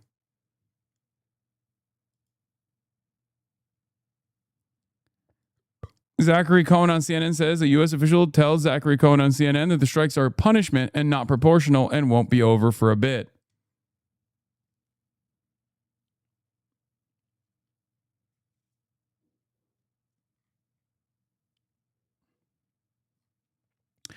I would simply say this.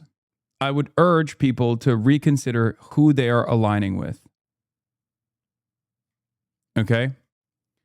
If you are advancing the same cause as Epstein, a Zionist sex pest currently in court over distribution of revenge pornography, Neera Tanden, or numerous other people, as I've said time and time again, I would urge you to reconsider whether or not what you're doing is productive, or if you have been played a fool.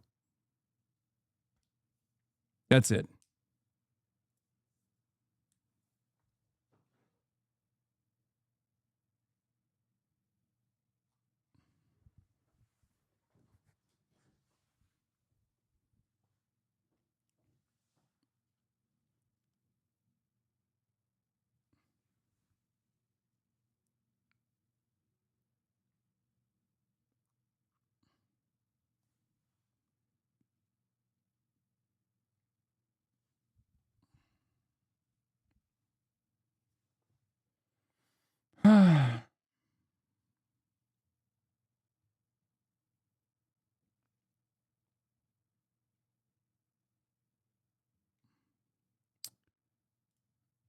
Anyway, Trump blasts NATO allies and sets sights on Greenland again. Less visiting This time in dignitary Ankara. attending a summit.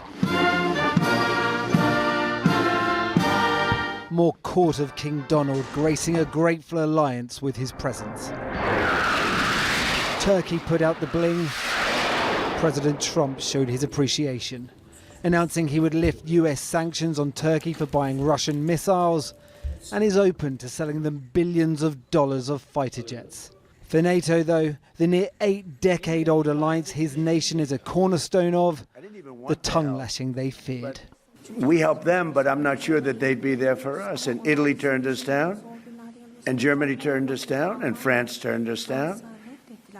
And that's okay. But, you know, why are we spending hundreds of billions of dollars and they're not there for us? We've always been there for them. His core message has never changed. The US is being taken advantage of. Europe needs to step up and defend itself. Last year, NATO allies, including the UK, agreed to raise their defence spending to 5% of GDP by 2035, 3.5% of which must be on core military spending. Last year, the UK spent 2.3%. Keir Starmer says his defence investment plan will boost that to 2.7% by 2029. But he hasn't explained how the government will get to 3.5% in the next 9 years. That's crazy. Adam Friedland and Clavicular made the New York Times most fashionable list, but you didn't. Did Clavicular actually make that? That's crazy. Modeling his talk show on Dick Cavett, Friedland pays homage to the semiotics of the forum, but one never forgets his intent to subvert those tropes down to wearing cowboy boots, which he pairs with his raffish suits. That's crazy. RFK Jr.? Okay. No, never mind. I'm good. I mean, that's crazy. They put Rama Dawaji right after RFK. That's messed up. Pregnant women in the Trump sphere.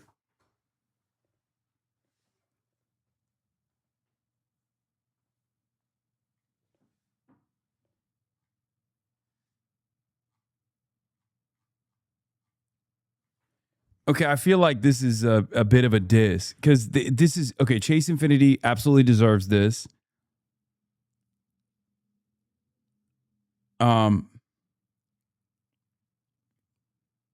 Clavicular.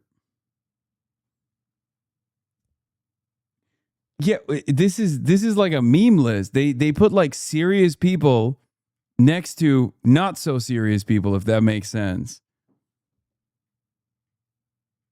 That's, oh, come on. No. This list is ridiculous. Adam does deserve it, by the way, straight up. I will say that. All jokes aside, Adam is a valid pick. He is very stylish. I think he has he very clearly has a look. I hope he never hears me say this. Adam does deserve to be on a most stylish people list. Unlike some of the other people on this list. Oh, come on. John Travolta.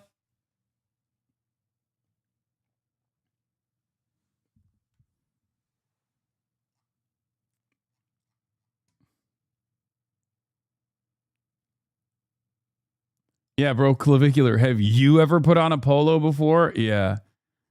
This is the biggest journalistic malpractice I have ever seen.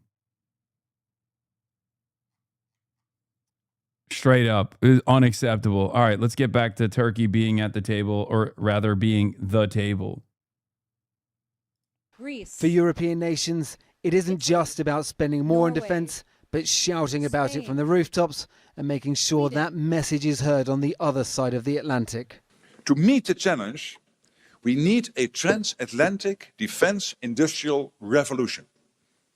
The hum of machinery must become a roar. Now, that sounds dramatic, but it can be done.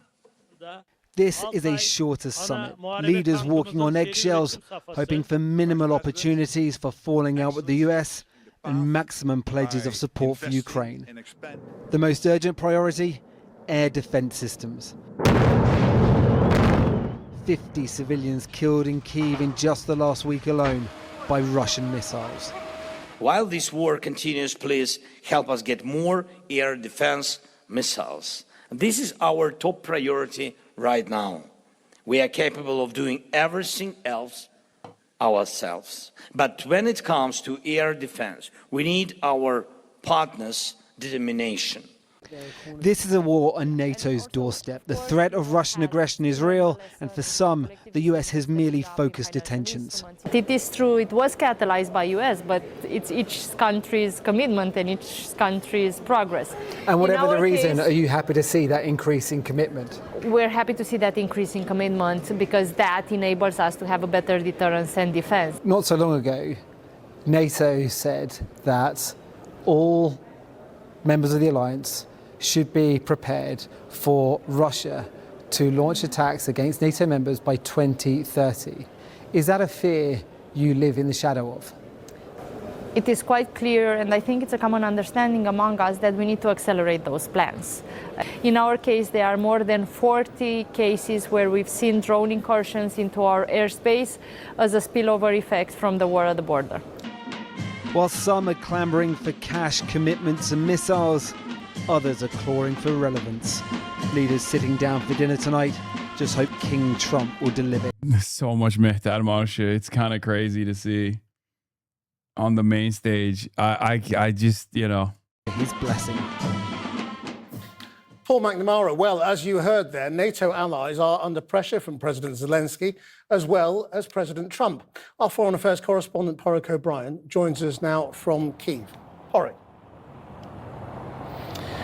Krish, Trump meets Zelensky tomorrow, and Zelensky will have to walk a tightrope here. We all know that Donald Trump loves a winner, and Zelensky will be trying to impress upon him the fact that Ukraine have an upper hand in this war.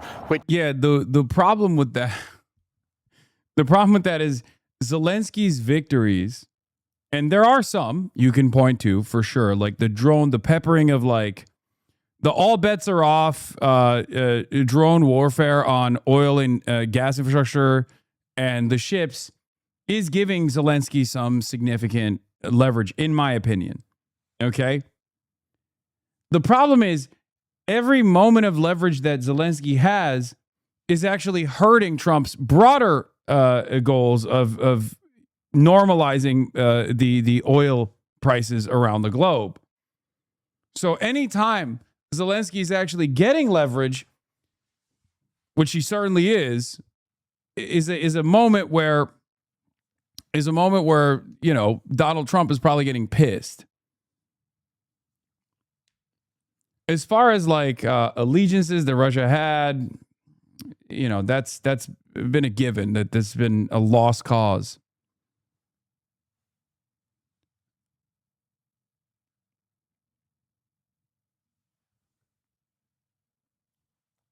Meanwhile, while that is disrupting the oil prices in the global market, Donald Trump's actions against Iran now is also going to increase the volatility, especially as the oil reserves in the United States of America hit and the rest of the world hit critical levels. So supposedly oil tankers were hit by the coast of Oman, which is not an approved path that Iran agreed to. So they shot at 3 ships and the U.S. struck Iran as a result. Yes. They do, but Zelensky's also asking for stuff, and he has to do that in a way that doesn't make him and Ukraine look weak. What will he be asking for, as Paul alluded to in his report? He'll be asking for the missiles that Ukraine uses to take out those Russian ballistic missiles incoming to Ukraine, because he has run out of those interceptors, those missiles, those Patriot missile interceptors. How do we know that Ukraine has run out of them? Because of what happened here in Kyiv on Monday night, this huge barrage of missiles. Among that barrage of missiles, about 20 Russian ballistic missiles which got through. They weren't intercepted because Ukraine has run out of the interceptors. Tonight we wanted to bring you the story of one family, what that meant for one family in a neighborhood, Vishnev in Kyiv, which we visited this afternoon. A Russian missile hit an arms dump in that area. It sparked a wave of secondary explosions that destroyed or damaged homes in a network of streets equivalent in size to about 20 football pitches. And in one of those homes, 91-year-old Valentina Pavlivna, she was not able to get to a shelter or down the stairs to the basement of her house where she lives alone. Her home was destroyed, and her son Alexander found her charred remains the following day. He spoke to us this afternoon. І тут, як почалося жінам, там було чути і все. А я сусіда позвонив, кажу, будь ласка, глянь, я не можу глянути. Кажу, я не можу навіть з погреба виглянути, каже, я тільки Армагеддон. Я кажу, треба бігти маму якось вивезти, навіть не думати. Загинеш і ти. Тут невозможно було. Такого не було. The leaders of NATO are meeting today. If you were sitting around that table, what would you say to them about the war in Ukraine? Хай приїжджають до нас і побачать. Хай би одну ніч цю пережили отут. Я побачив би, як би вони зреагували. Я думаю, що вони не приїхали. Тут ніяка каска, ніякий бронежилет не поміг. Ні натовський, ні наш, ніякий. Жалко.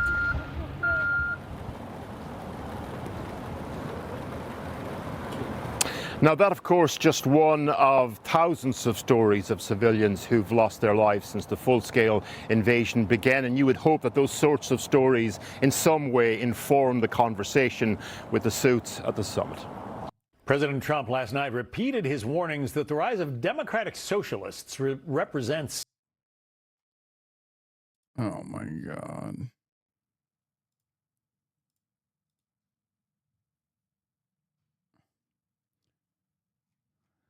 Ugh.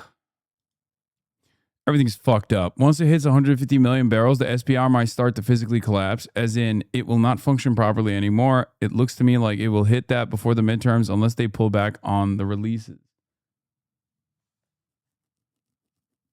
They play your clip here.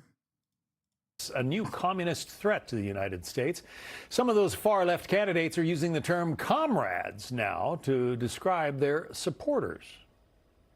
Half of the people here are strangers to you all. Just months ago, you didn't know them. But now you have comrades. You deserve to make sure that your international comrades are actually working with you and getting the benefits that you all deserve. I gotta give shout out to my comrades. I mean, we are winning power. It's not just winning tweets or winning messages. We're winning power.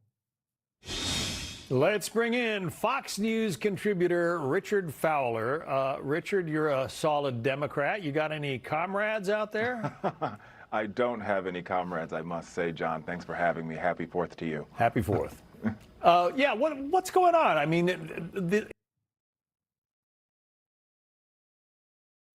Dude, what the fuck are we doing? Like, how is this a news story? You ran out of shit? That's what it is? That there's nothing else going on today?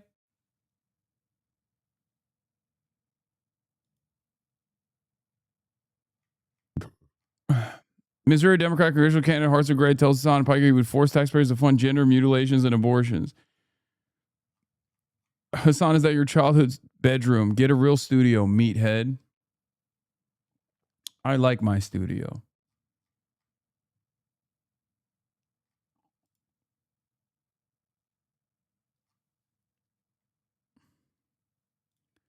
There's no problem with the usage. By the way, this is a banger. White as hell, super tall, blonde. Let's be real. He would have been Div Sheeterman, draft pick #1 in Renaissance era Macedonia. It's true.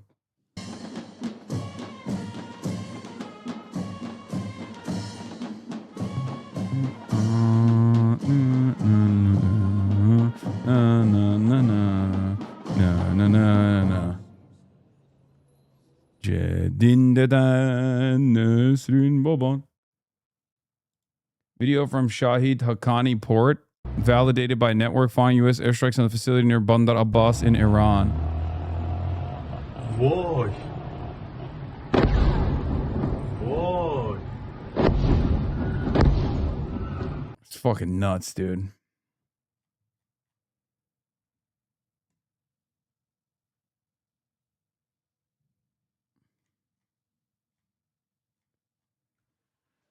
Oof.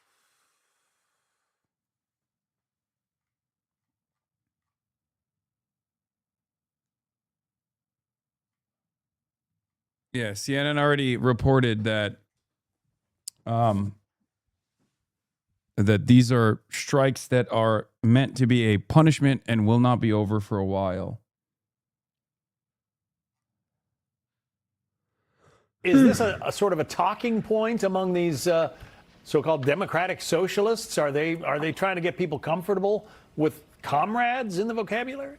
I don't know about that. I do think the word choice of the president last night actually does matter. I think there's a distinction between communism when you think of the Soviet Union or you think of the Cold War versus what you see many of these sort of modern day American politicians and what they're advocating for. What they're advocating for is the expansion of the social safety net. Many of the programs that the American people, you and I, think are very popular. My mom is on Social Security. I know folks who are on Medicare or Medicaid. There's some seniors who live in my neighborhood who are Meals on Wheels. These are all government programs that at the time of implementation, many folks called those programs socialist, and now some of the most popular programs amongst the American people. And I think when you talk to some of these candidates, what they're saying is, in a world in which we see high rent, in a world in which we see the high cost of health care, in a world in which we see child care, which for many families can average $13,000 a year for an infant, up to $20,000 in some states for just taking care of an infant baby so mom and or dad could go back to work. There's something uniquely wrong with that cost structure. And maybe, just maybe, there should be some more government-run programs that help alleviate that pain on working families so they can contribute to our economy. I want to point out that on the other side of the aisle, Republicans are watching this rise of democratic socialism in the Democrat Party and making some observations about why it seems to be gaining steam. Here's Mike Johnson, the Speaker of the House. I think quietly, the Democrat establishment on Capitol Hill understands that, but they feel powerless to stop it, because if they stand up and say this is wrong, the problem they have is the energy. Why would they do that? Here's the thing. They do feel it, but there's a significant problem here. Okay? The problem is Democrats run as comrades when there's an actual election, or at least close to it. When you look at like Democrats broadly, they are very open about how they want everyone to have health care. It's just like the truth gets lost in the minutia. Okay?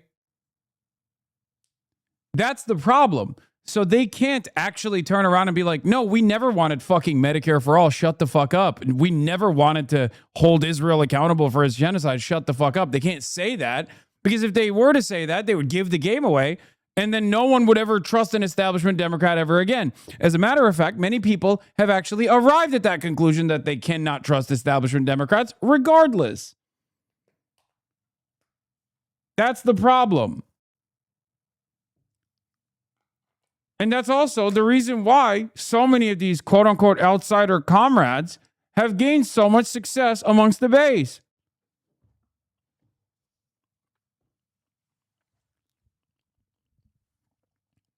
Like, it's not like these are aliens that are outside of the party that are fucking voting for these candidates. They're Democrats, lifelong Democrats, blue dog Democrats, Democrats of all different walks of life, all shapes and sizes. They are the ones who are going, yeah, I kind of like this. They got a little pep in their step, as opposed to the fucking ancient fossil that I voted for that didn't deliver any on any of these fucking promises that they made year over year. No one wants to interrogate or examine why Democrats are voting for these people. Why are they voting for these people? If this is so far beyond the way that the National Democratic Party has presented their platform, whether they were sincerely in defense of it or not, or whether they were using, different terminology in an effort to not give the game away or not, doesn't matter. The people's perception, if you ask the average Democratic Party voter, if they think that the Democrats broadly are supposed to be in defense of Medicare for all, they would say yes. Okay? That's what they would say. The notion that you are voting for a Democrat because the Democratic Party is going to give you the most reasonable policy prescription on maintaining private healthcare insurance is idiotic. No one is making that assessment. They just think one party wants to take healthcare away, the other party wants to give more healthcare. And they go with the more healthcare please party. The problem is the more healthcare please party also needs to please the donors. And therefore, they're not actually invested in giving more healthcare please. Now you got an alternative. Now you got an alternative that actually is invested in fighting for it. So now, of course, people are going to choose to vote for that person. That's the real problem in the Democratic Party. They want to discipline the voters. They want to actually whip the voters into shape to just shut the fuck up and vote for the centrist, for the neoliberal, but they can't. And that's the panic. And the old school methods of consistently claiming if you actually vote for a Medicare for all candidate, a change candidate, then, you know, people in the South are going to be really scared about that. Don't do it. It's not working anymore because the appetite for change is there. Okay? The excitement, the money, the grassroots is on the side of the insurgent left. And this is a threat that we have never seen before in the elected system of our government. He calls democratic socialists or socialism, he says it's a threat. What do you say, Richard? There's a lot of things that are a threat. I don't think the ideal of fighting for lower healthcare costs is a threat. And to be honest with you, I think there's a lot of Americans that are frustrated with the Democratic establishment. And they're also frustrated with the Speaker of the House. And here's why. Because they see folks like Elon Musk, like Jeff Bezos, both individuals that have benefited or are currently benefiting from high-priced government contracts, or some of the big banks, John, that in 2008 got big bailouts from this government, corporate welfare, right? And they're saying they got a bailout. Me and my family never got a bailout, and we continue to struggle. And one of the reasons why we feel like we're continuing to struggle is because many of the folks we have elected to Capitol Hill have neglected our pain. They've neglected our suffering, and they've only done the bidding of their top donors. And the result of that, you see it in the One Big Beautiful Bill, which is a tax giveaway to millionaires and billionaires, and it took away money from food stamps. Do you think about the term insurgent left as an attempt to paint them in the same brush? No, I use that term. I've been using that term. I don't shy away from using that term. I've been most commonly referring to the, you know, left populists as the insurgent left. It took away money from Medicaid, and it gave it to folks who didn't need that money, folks who are millionaires and billionaires who have tons of extra money left over in the bank after they pay their taxes. One guy who is not lauding the presence of democratic socialists is Senator John Fetterman from Pennsylvania. He says that anti-Semitism is becoming sort of, well, a norm. Listen. There's that strong correlation, anti-Israel, drifting into anti-Semitism, very, very intensely anti-American. And now just here, that individual also believes. This is literally just what Benjamin Netanyahu said earlier on Fox News, by the way. This fucking ogre is just, I assume he's looking at talking points. America. Whenever he does this kind of thing. But like, this is straight up, this brain broken ogre.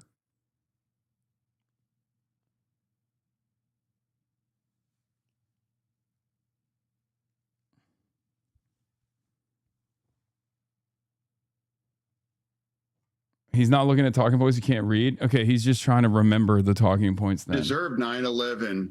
And of course, Israel deserved the massacre of 10/7. That's been, you know, that's been building. Saying that, Richard, final thought. He's a Democrat senator. Listen, I respect Senator Fetterman. I do disagree with him, though. Just this week, we saw some of our colleagues at the Roosevelt, the Roosevelt Library. One thing that TR talked about was the idea that the most patriotic thing you can do is criticize the person that's in office, and that's so uniquely American. And I think you can say you have a problem with the Israeli government without being anti-Israel or without being anti-Semitic. And I think the ideal of fighting for more social programs here at home is uniquely distinct from saying that there's problems in our foreign policy. And I think when you try to sort of combine the two, that's indeed problematic, and I often think that's mis and disinformation to many people in the audience. All right, Richard Fowler. We'll talk more about this down the road, I'm sure. Richard, thank you. We'll be right here. Good to see you, John. Good. Be sure to like and subscribe for all the Fox News latest on YouTube, and catch full shows streaming now on Fox One. And we are less than 3 hours from tonight's debate. It will be the first of two happening at Wood TV this week. Tonight is a Democrat. Hell yeah, Wood TV, baby. That's what we're fucking locked in on. That's what we're tuning into. In 10 minutes. Ladies and gentlemen, start your engines. We are watching. Bro's never coming back on Fox? No, that's no. He is the defender of the Democrats on Fox. He's on Fox all the time.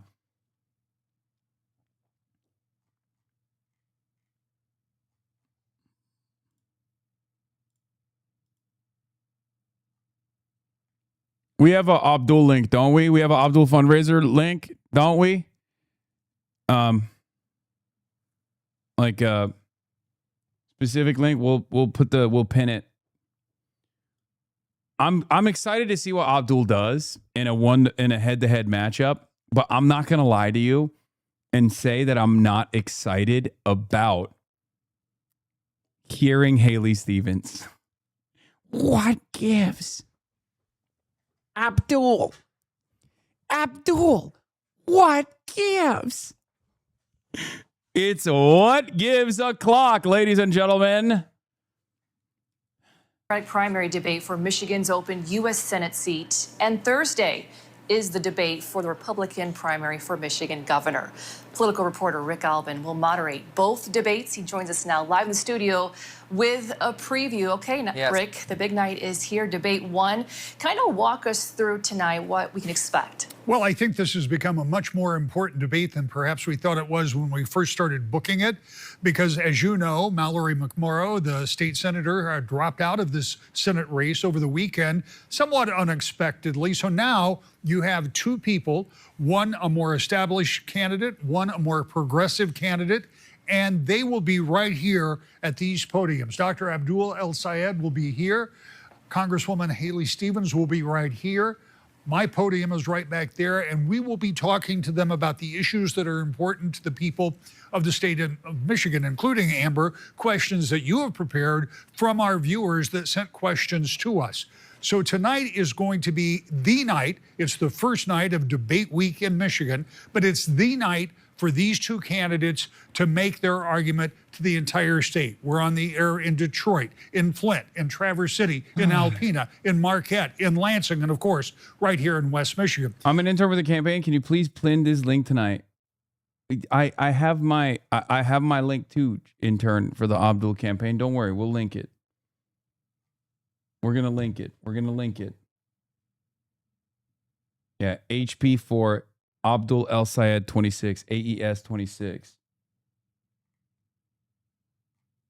All of those markets will have. Oh, Hasan questions. Hasan condemnation questions incoming. I doubt it. I don't even think Haley addresses that. It would be shocking if she did.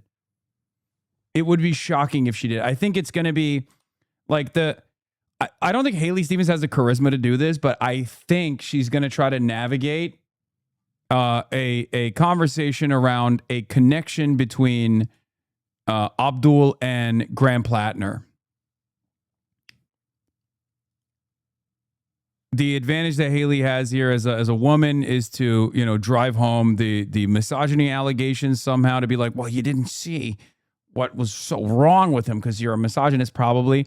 But I don't think she'll bring that up, because that demonstrably was a failure for McMorrow. I don't know. I mean, it depends. It depends on the instincts that they have, right?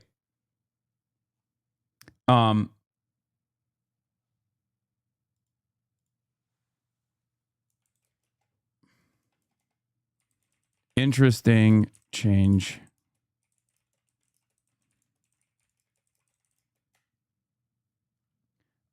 Anyway, there is a National Review. Noah C. Rothman of National Review went on CNN. Jake Tapper, of course, invited him on to talk about this campaign after Mallory McMorrow dropped out. Let's take a look. There are some interesting statements that Jake Tapper makes here that changes the tone that he has covered me and this race with, and I find that very interesting. We'll take a look at it. Michigan got a little bit more intense. On Sunday, Mallory McMorrow dropped out, narrowing the field to 2. It's a must-win seat for Democrats. Democratic voters will now decide between Michigan Congresswoman Haley Stevens, more of an establishment figure, and former state health official Dr. Abdul El-Sayed. He's a candidate running from the Bernie Sanders wing of the party. Does El-Sayed have a chance, a better chance of beating the likely Republican nominee, former Congressman Mike Rogers? What do you think, Jamal? Well, it's a two-stage process, right? I'm on the phone with some of my friends. I'm from Michigan, some of my friends who have working in the state right now in politics. Al-Sayed does have the momentum on the ground when it comes to activists. However, Haley Stevens does have the money and the attention and the ability to now garner support. McMorrow She does not have the attention. She just has the money. That's it. And the attention born out of the money. But the many beats the money. That's the only time where we have seen success in the entire history of post-Citizens United American elections, and even pre-Citizens United American elections. For the longest time, I believe it was like 97% of races were won by the side that had more money, the side that spent more money. There have been a lot of defeats by the insurgent left candidates that were not able to outraise. We're not able to outraise their oftentimes AIPAC-backed and outside expenditure-backed candidates. hasn't endorsed anybody, so her supporters are still out there, so we don't know exactly which way they go. As if one person told me today, it's a jump ball to see what will happen. Against Mike Rogers, this could be the state, I will say this as a Democrat, this could be the state that surprises the country. You could end up having Mike Rogers win the Senate race in Michigan and Sherrod Brown win the Senate race in Ohio. Like, we could end up seeing something very different happen on Election Day than maybe many people suspected 6 months ago. How do you see the race? The Democratic Senate, specifically the primary. Yeah, so the New York Times alleged, not me, the New York Times alleged that when the bottom really fell out for McMorrow, who was a rising star in Democratic politics when resistance was the name of the game, fell out when she criticized El-Sayed for campaigning with Hasan Piker, an influencer who has specialized in saying inflammatory things like accusing one anti-Hamas individual of being a pig dog, of saying that the United States deserved 9/11, of saying that he prefers Hamas over Israel, et cetera, et cetera. She tepidly criticized that, and that was where the bottom falls out, which is why it doesn't matter to me that McMorrow is out of this race. The problem is within the Democratic Party's primary electorate. Of course, the National Review guy is like, the problem is with the Democrats, which, for the record,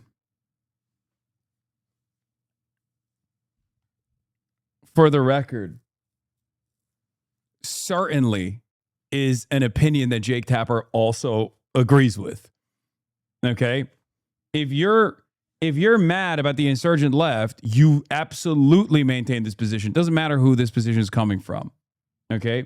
But yeah, Islamophobia equals tepid criticism, by the way. No better example of the permissibility of Islamophobia. Yeah, just like turning around and claiming that I'm an anti-Semitic terrorist, like terror jacketing your Muslim opponent and then trying to connect them to a synagogue attack, a failed synagogue attack, is perfectly permissible. It's just tepid criticism. It's not tepid. This is what they want. This is what they're going to get. And coupled with the news that we're getting from Maine, it seems like the Democratic primary voters are subordinating what they understand to be good sense and character in order to elevate individuals who channel their passions. And that's a big mistake. Well, actually, that's going around, right? The Republicans have been doing that for about a decade. The question now is, people don't trust the establishment. They don't trust the institutions. So for those Democrats who are more establishment Democrats, they need to listen to this. They need to figure out how they can become more vociferous argumenters for the outsider's view about changing the establishment and changing the institutions with policies that fit more inside of the kind of 40 or 35-yard lines of Democratic politics, small d, Democratic politics, where we can all agree. And we don't see, I think, the more establishment centrist Democrats having that kind of a voice where they put their chest in it a little bit about taking on the institutions. Do you think that Mike Rogers, assuming he becomes the Republican nominee, will have an easier time beating one of these Democrats more than the other? I think he'll have a marginally easier time against El-Sayed's candidacy. That is not to say that this is a year that's going to favor Republicans, and it's definitely a swing seat that could go either way. But if Mike Rogers' campaign was choosing the candidate that they would go up against, it would not be the establishmentarian Democrat who's won competitive races in competitive districts before. It would be the outsider who's not really very well vetted, who has a penchant for saying things that are inflammatory, that enliven a very narrow sliver of the electorate. Yeah, totally. anti-Israel sentiment is just a narrow sliver of the electorate, famously. Okay? Pro-Medicare for all, just a totally narrow sliver of the electorate. As opposed to the fucking carpetbagger who lives in Florida, who is a mercenary for Big Pharma, who's made decisions that have led to the opioid epidemic in this country. Definitely.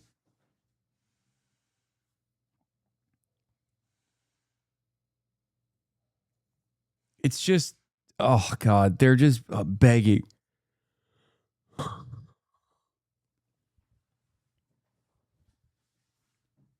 I mean, there's not a lot of differences between this and fucking the debate started, did it?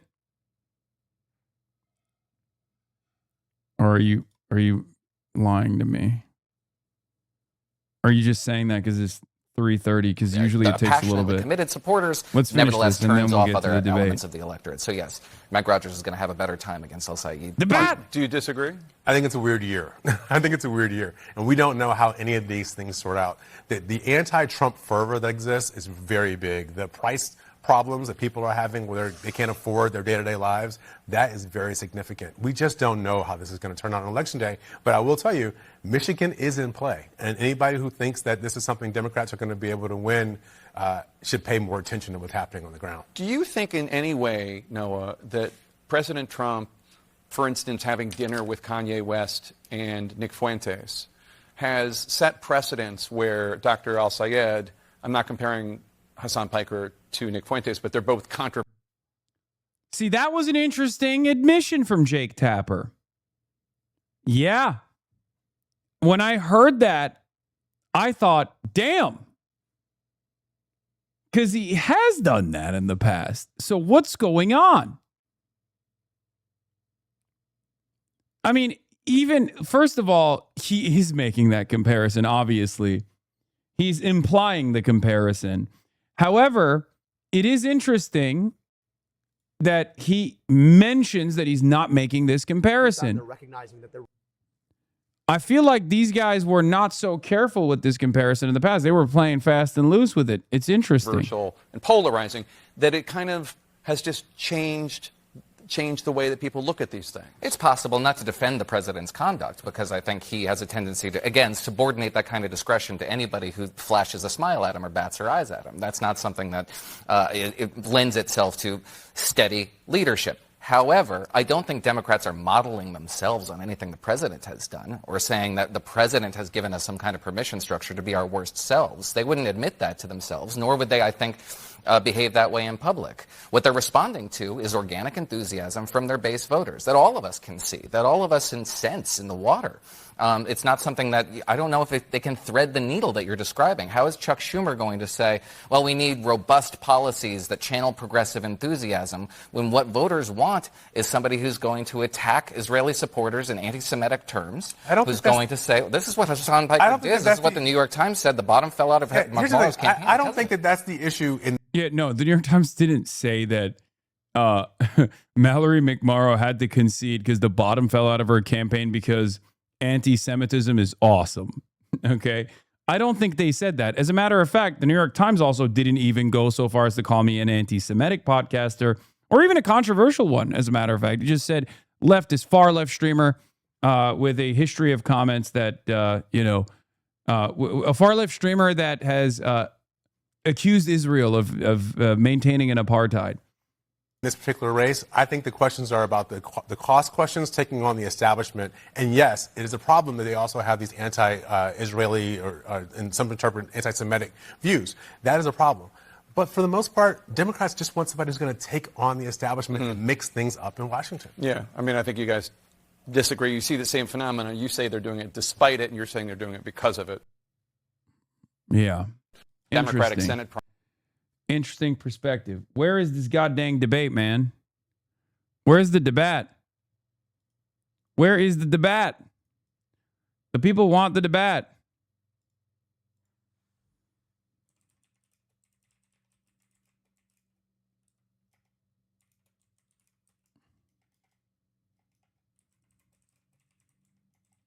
Unique insight into this insurgent run as Dhoni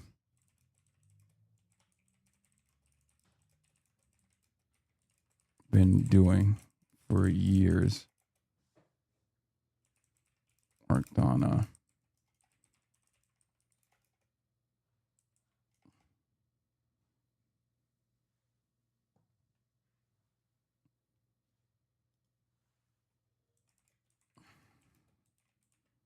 hopefully they'll release it. The bat starts at 4 p.m. your time. I thought it was 3:30 p.m. my time. What happened? What's interesting is CNN has unique insight into this insurgent run as Dhoni has been following some of the work I've been doing for years and worked on a documentary and put it on a documentary for CNN. Hopefully they'll release it. The bot is at the top of the hour. Got it. Okay. This was a good take, by the way. I mean, I've already covered this and you know it was a good take because a lot of people got mad at it. A lot of Zionists got mad at it.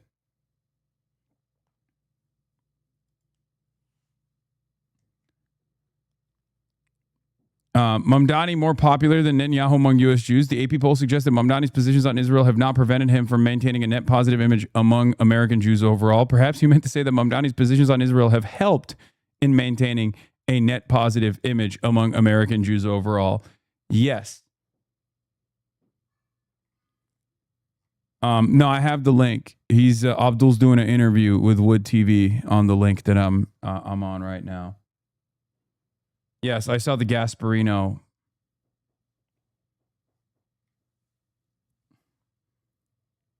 Yeah, I wonder why Mamdani is 32 points more popular amongst American Jews than Benjamin fucking Netanyahu.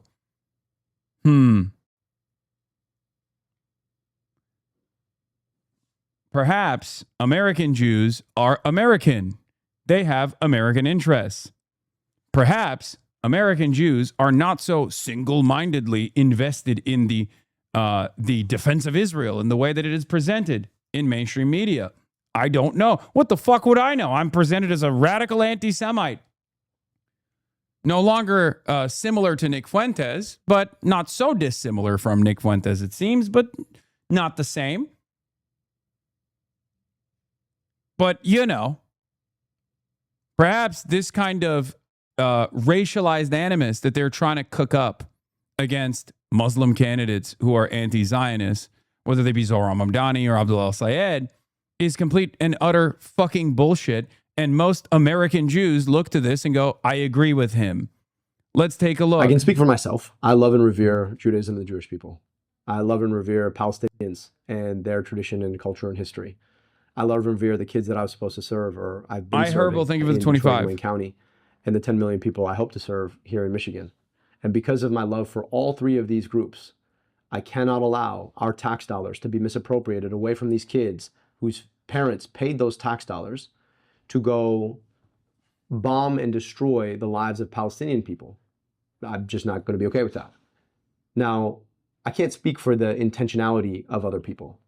I know that anti-Semitism exists and it's a very dangerous force.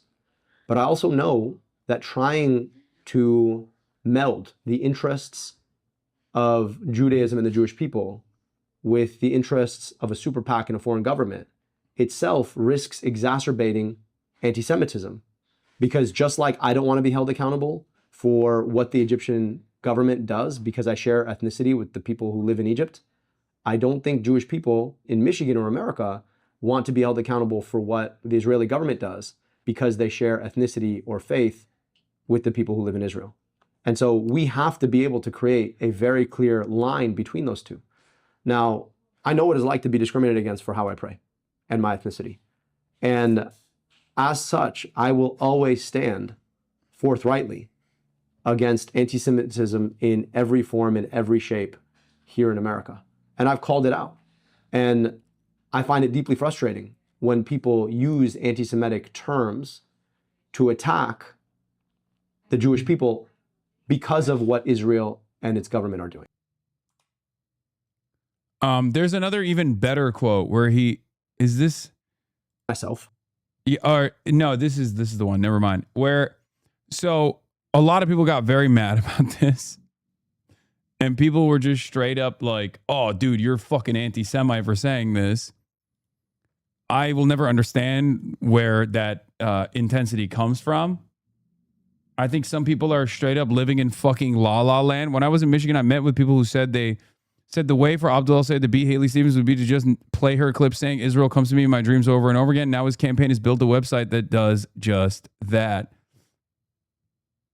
And in the United States Congress, I will continue to fight for the people of Israel.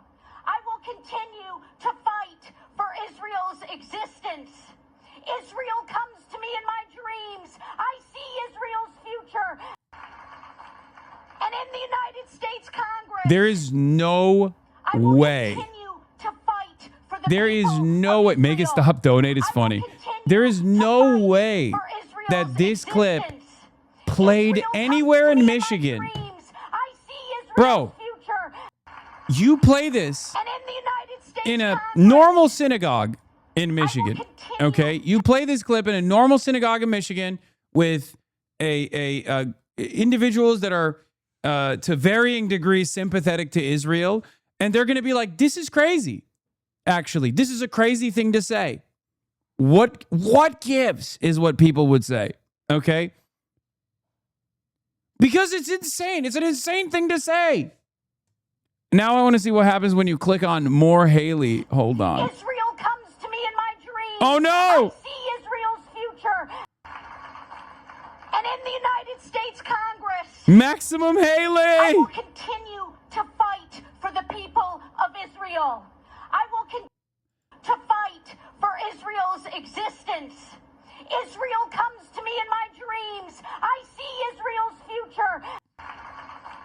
And in the United States Congress, Oh yeah, William Lawrence. Yeah, I'm down to help out on that one. He's a really interesting candidate himself. for Israel's existence.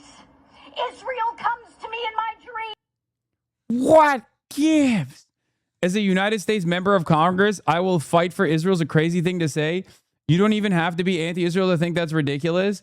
Yeah, this is one of those things where it's like, yo, you're laying it on too thick. Like, that's crazy. What the fuck? Anyway, my girl is on. Sorry, my show is on. My girl is on. In Michigan, getting it done here. What do you do to maintain, retain, and expand the manufacturing base that has been such a critical part of Michigan's economy? Yeah. Well, I think the advocacy and the leadership that we deserve, that Michigan deserves in the U.S. Senate, is about focusing on the consistency, certainty for businesses. You know, they can't wake up every other day to another trade rule or another tariff. You know, we had 55 tariff announcements in 100 days. And that really caused things to go out of whack, you know, here in the west side of our state, certainly, you know, in the east side. And then you see it up in the UP, you know, with small business revenues being down. A trade war with Canada, that doesn't work. So those are the complaints. But the solutions about how to do 21st century. Yeah, this is actually the to counteract her facts website about him.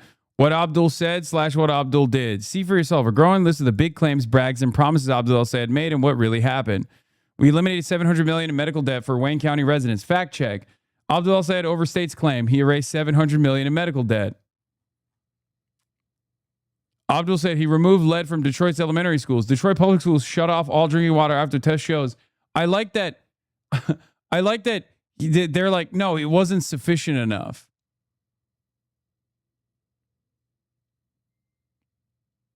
And then, of course, all the shit that Abdul said he would make sure that folks were safe in Wayne County Juvenile Detention Facility, that he rebuilt the entire facility from the studs.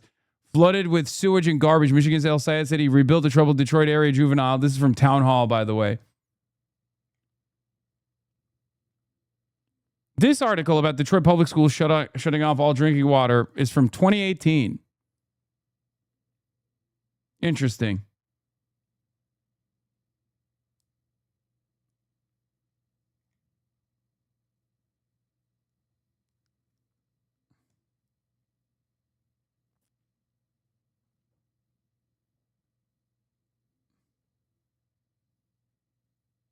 Yeah. Abdul said his PAC Southpaw would harness all the people power from his failed 2018 gubernatorial campaign and put it behind the great progressive candidates. LSAT PAC spent majority of fund on consultants. LSAT's PAC spent paltry sum on candidates big on consultants. Abdul said he was a physician. Abdul did. Oh, they're saying they're hitting the physician line. He had been in public service for 10 years. He spent the rest of his adult life running for office, running a podcast as a graduate student. Abdul said he turned around a broken animal care system in Detroit as health director. They're saying that heartbroken citizens blame Detroit animal control. Wait, half of these are from like literally like during his tenure or before. What the fuck?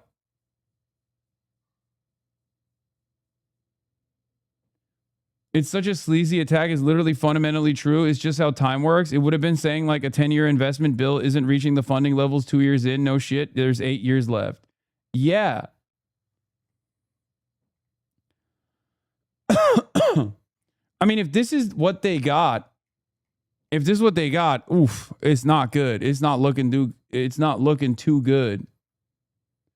It's also not great that you can't click on the articles.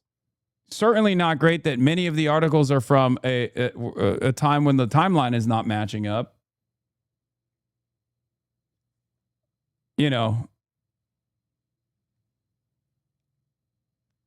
Yeah, also doing a whole like here are our lines of attack. This is not the sign of a winning campaign. Running a negative ad, like running a negative attack ad against Abdul al-Sayed is supposed to be issued by PACs so that you have some plausible deniability. Okay? Having a campaign straight up be like, here are the bullet points as to why this guy is bad, failed to reach like a significant standard. One of it is literally fucking saying that he lied about being a doctor when he didn't, right? Having only screenshots of article headlines. Oof.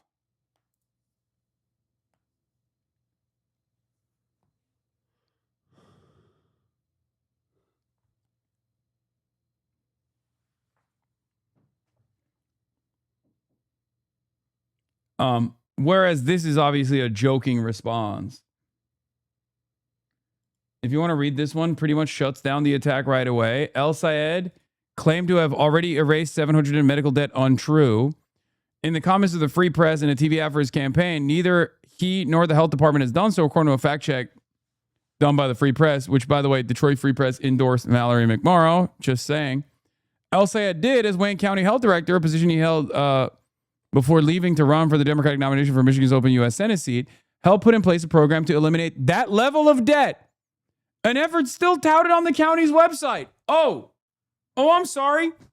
So he secured funds to eradicate $700 million of medical debt, and the program started, and the program is still continuing. The comment is correct. But nowhere near that level of medical debt has, in fact, been erased thus far.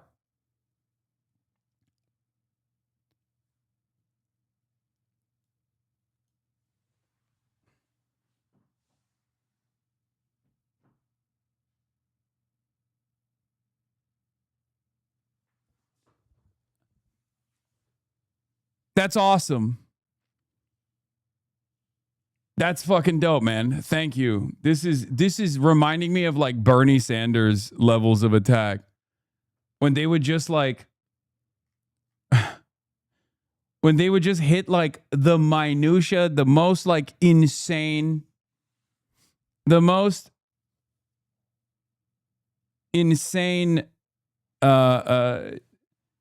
like, oh, Bernie Sanders says he wants Medicare for all, but what if someone doesn't get Medicare in this plan? What if 8 people refuse? What if 8 people don't even get Medicare in this plan? Could you technically say it's for all? It's like,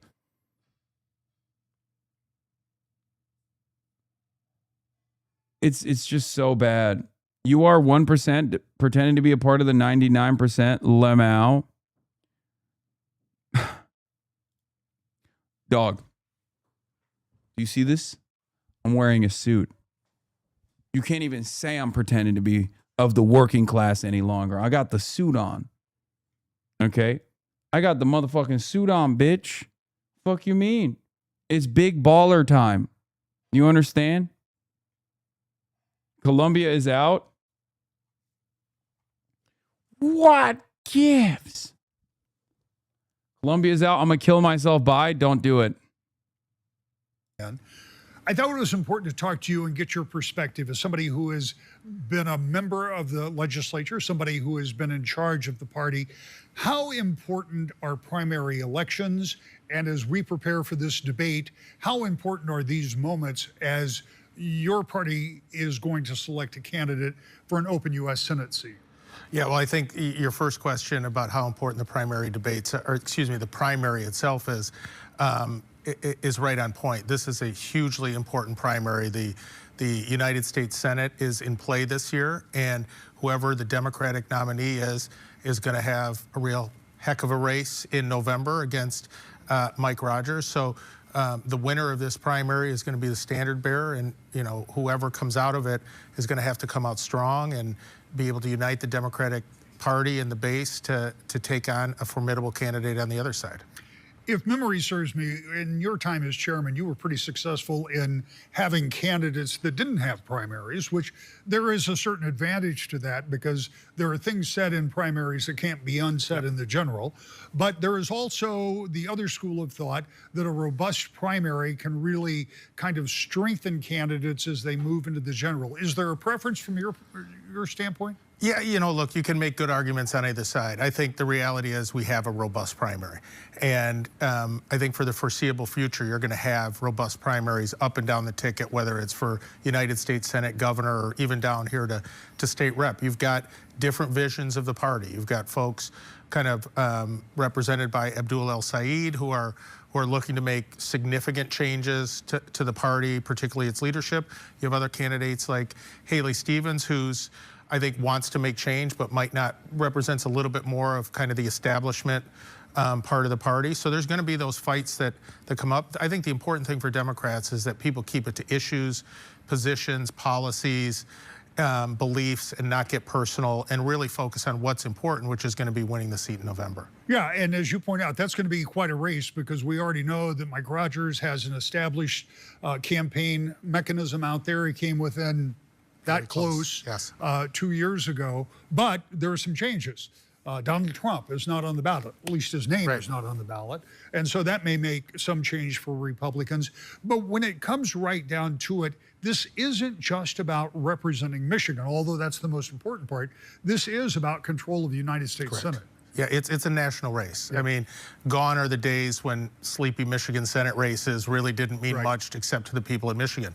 This race and a handful of others around the country are going to determine control of the United States Senate. And for Democrats, and I think for independents and some others as well, making a strong message to put a check on Donald Trump and his presidency is something that's very important. So this seat is going to be I'm sure there's going to be all eyes on the debate here around the country here, Rick, and there's going to be all eyes on the race here from now until that first Tuesday in November. You know, we have had in this state a long tenured set of senators with Carl Levin, who was there for 36 years, Senator Debbie Stabenow there for 24 years. And now all of a sudden, we're going to have a 2-year senator who will be the senior senator from Michigan. I mean, that's unusual for us. Very unusual. And so this all kind of happens as the Senate is in play. And as you pointed out, He did and I don't want to put too fine a Newsmax? point on it, but the Democratic I'm Party sorry. is That is a level of desperado I never thought. Dude, Newsmax? Chris Cuomo's outlet Newsmax? Adam Friedland doesn't do fucking Newsmax any longer. Oh my God. Oh my God. BB, go on OAN. Dude, this is... Isn't that News Nation? Wait. No, Newsmax is even worse. Newsmax is the right-wing one. I was thinking of News Nation. Oh my God. Newsmax is even more insane. Oh. Newsmax is where people go when they're credibly accused of sexual assault at Fox News. My mistake.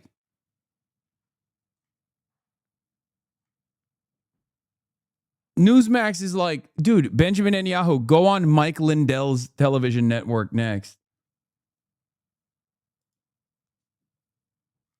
Spoke with Israeli Prime Netanyahu on Fox News Times 2, CNN, Newsmax in under 48 hours. He tells Greta that the Iran war started when Iran was on the verge of making nuclear weapons. 1 week ago, June 1st, he said the war started when there were already atomic bombs in Iran's hands. Benjamin Netanyahu. Mr. Prime Minister, nice to talk to you again, sir. Bro, this is insane. This is like, I'm telling you, this is straight up like, this is if he went on the Lindell television, Lindell TV. Holy fuck, Big Yahoo is desperate, dude. Holy fuck. Benjamin Netanyahu might do Fortnite Friday at this point. Not to say that there is any desperation in doing Fortnite Friday. It's the greatest and most reliable source in news media.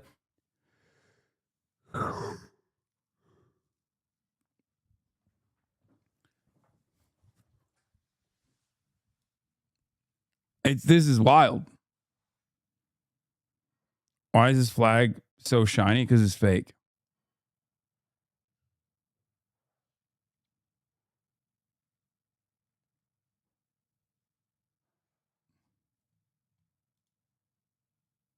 Because it's fake. All right, let's hear what else he had to say. Good to talk to you, Greta. Mr. Prime Minister, President Trump. Wait, Scott Jennings was sweating on CNN when they asked him to call McConnell? Do you think he'd be willing to call into the show? Could we get him on the phone now? You know, I wasn't really expecting him to call this morning, to be honest. So when the phone rang and I was able to talk to him, I was frankly pretty grateful. I mean, Right now, the only existing evidence of Mitch McConnell's proof of life is notorious liar, serial fabulist Scott Jennings, Trump defender, Trump supporter Scott Jennings, claiming that he had a long and extensive conversation with Mitch McConnell. That's his proof of life. It's awesome.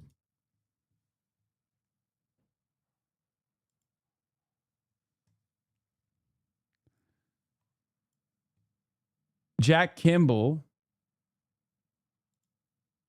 What is this? Oh yeah. MTG went on The View and said some crazy stuff, I heard. Spoke to my old friend Mitch McConnell this morning, the senior senator from Kentucky. He's still recovering in the hospital. We talked just shy of 45 minutes. He's so sharp. Just like he always lets me do all the talking. He's a great listener. After that, we prayed. This is fake, by the way. This is a parody account. After that, we prayed silently for a while and had a staring contest. Just like always, he beat me. I told him we want to see him back at work as soon as possible. Yeah, once again. So that's a parody account that's making fun of this Scott Jennings take, who, like I said, is the only person in the United States of America who's offering proof of life for Mitch McConnell, which, you know, you got to take his word for it, obviously. I reposted and said, we're branding McConnell to levels we haven't seen with Brandon. I spoke to my old friend Mitch McConnell this morning, the senior senator from Kentucky. He's still recovering in the hospital. We talked just shy of 20 minutes about Iran, Ukraine, the unfolding situation in Maine, my visit to the TR Presidential Library, and even a little bit of Senate history. I told him we want to see him back at work as soon as possible.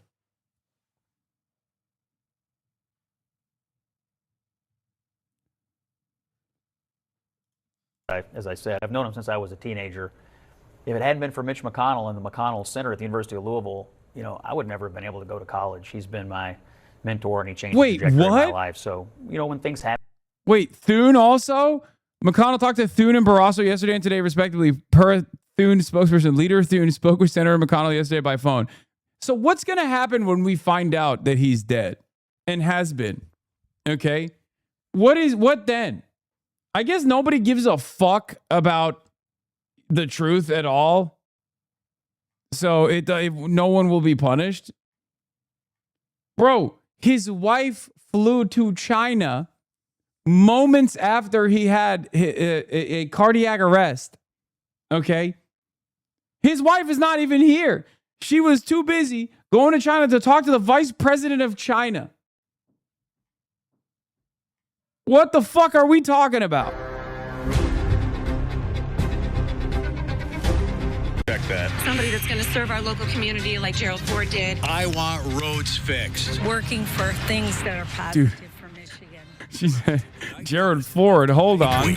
An open U.S. Senate seat. 2 candidates. 2 visions for Michigan.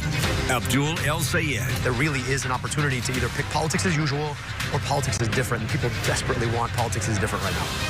U.S. Representative Haley Stevens. I see this as a made in Michigan moment, and we have a story to tell, and we need a champion in the United States Senate. Who earns the chance to carry the Democratic banner into one of the most consequential Senate races in the country? The choice is yours. Live from the Wood TV studios in Grand Rapids and your local election headquarters. This is night 1 of Debate Week in Michigan, Democratic Senate primary.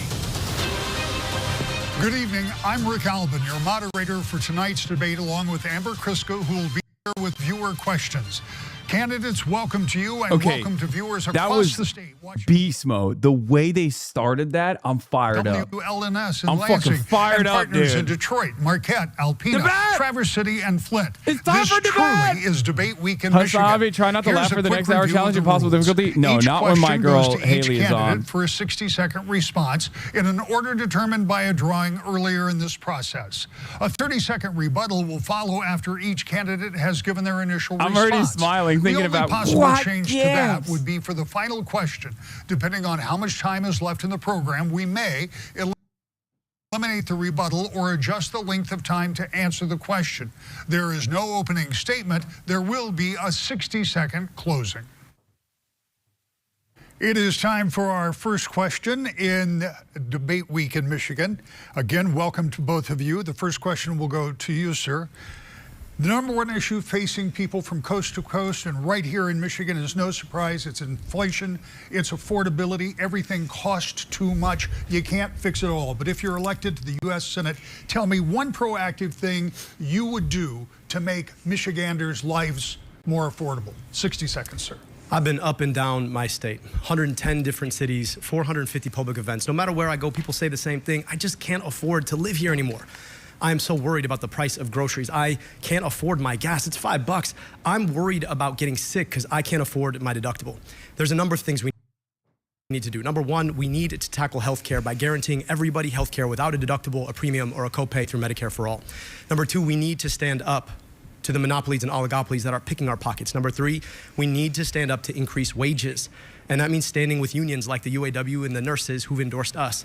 It means making sure that we are standing with Michiganders in their moments of crisis by making schools somewhere that our kids can go, by addressing the potholes that cause punctured tires every time you try to drive anywhere. But all of this has to happen by way of getting the corruption out of our politics. So long as corporations are buying politicians, we can't actually enact these solutions because they're getting the policies that they signed up for when they pay for their politicians. Congressman Stevens, 60 seconds. Well, thank you so much, Wood TV, and to everyone across Michigan tuning in tonight. As your next United States Senator, I will run through anyone and anything to lower costs. My no tariff on groceries bill. My bill to lower your utility bill. Look, I'm the only person running for United States Senate in Michigan who is not a millionaire. I am not trying to sell a book or a podcast. I'm the only one on this stage who doesn't have a talent agent trying to pitch me for paid speeches. And unlike my opponent, I'm not running at the first mic or camera I see. Instead, my head is down doing the work for the people of Michigan who need the work to be done. We do not need a celebrity senator. We need a workhorse. And as the most effective lawmaker for Michigan in the House of Representatives, if you want a fighter and an effective leader for our state, that's me. We also don't need politicians bought off by corporations. In this race, you've probably seen ad after ad after ad. Not one of those ads was brought to you by the Congresswoman's campaign. All of them brought to you by corporate PACs and AIPAC, trying to buy a politician who's going to do their bidding instead of yours. That's been the story of our politics for far too long. The question is not whether or not you're a millionaire. The question is whether or not you are bowing down to billionaires. And for too long in our politics, we've watched politicians beg for those dollars only to do that bidding when they actually get to office. That has been the story of my opponent. If you want politics is different, I'm the only one who's never taken a dime from a corporation. Congresswoman, 30 seconds. Well, look, transparency is oh so important. And this is why I have released my tax returns. My opponent, Abdul, he said that transparency is key, but yet he hasn't released his tax returns. Abdul, you talk about getting money out of politics and putting money in people's pockets, but who is putting money in yours? What are you hiding? Moving to our next question, it'll be first to you, Congresswoman. With a 60-second response, the Trump administration had been negotiating an agreement to end the conflict in Iran, but within the last hour, we are told that the United States military has launched a series of what they call powerful strikes after commercial ships were struck in the Strait of Hormuz. The question is, what should our policy be going forward with Iran? 60 seconds. Well, our next United States Senator has one mission and one mission only, and that is to fight for the people of Michigan and represent the people of Michigan's interests. Donald Trump selling us out to this war in Iran that no one asked for, that is raising costs for every Michigander, is totally unacceptable. But here's the deal. In terms of the goal that I have long fought for and pushed for in the United States House of Representatives and what I will work for in the United States Senate, we need long-term peace. Donald Trump has failed us. The Prime Minister of Israel has failed in that regard. And he was just coming after me on this today. Look, I am unafraid, Michigan. You are my North Star, and no illegal wars, no unilateral wars at our expense. 60 seconds. I think it's worth asking why we got into this war in the first place. There is one man who's been wanting this war fought, and that is the Prime Minister of Israel. And the reason that we've seen this war fought is because the impact of AIPAC in our politics. AIPAC has spent tens of millions of dollars in attack ads against me or ads lying about the Congresswoman's record. They clearly want one individual, and it's not me. And ask yourself why it is that we are paying $5 gas. Why it is we can't seem to get out of this quagmire. It's because for too long, our foreign policy has been handed to us by the likes of the state of Israel. They coordinated and it. AIPAC, Israel coordinated that on CNN. That Democrats and Republicans are 100%. doing their bidding. I don't take that money. They are spending against me because they've called me the most dangerous candidate for the U.S.-Israel relationship, because maybe I don't want to waste our money fighting wars we don't need to spend, and instead I want that spent here to rebuild our schools here, to make sure we have functional infrastructure here in Michigan, to make sure that we have healthcare here in Michigan. And so long as our politicians continue to be bought off by AIPAC, do not be surprised when we fight wars that are in their best interest, to annex Lebanon, or to do genocide in Gaza. Congresswoman, 30 seconds. Well, Abdul, I would say no one is afraid of you. And in fact, the GOP is spending thousands of dollars to prop up your campaign because they think they will make it easier for Mike Rogers to win if you are the nominee. I do not plan to make anything easier for Republicans.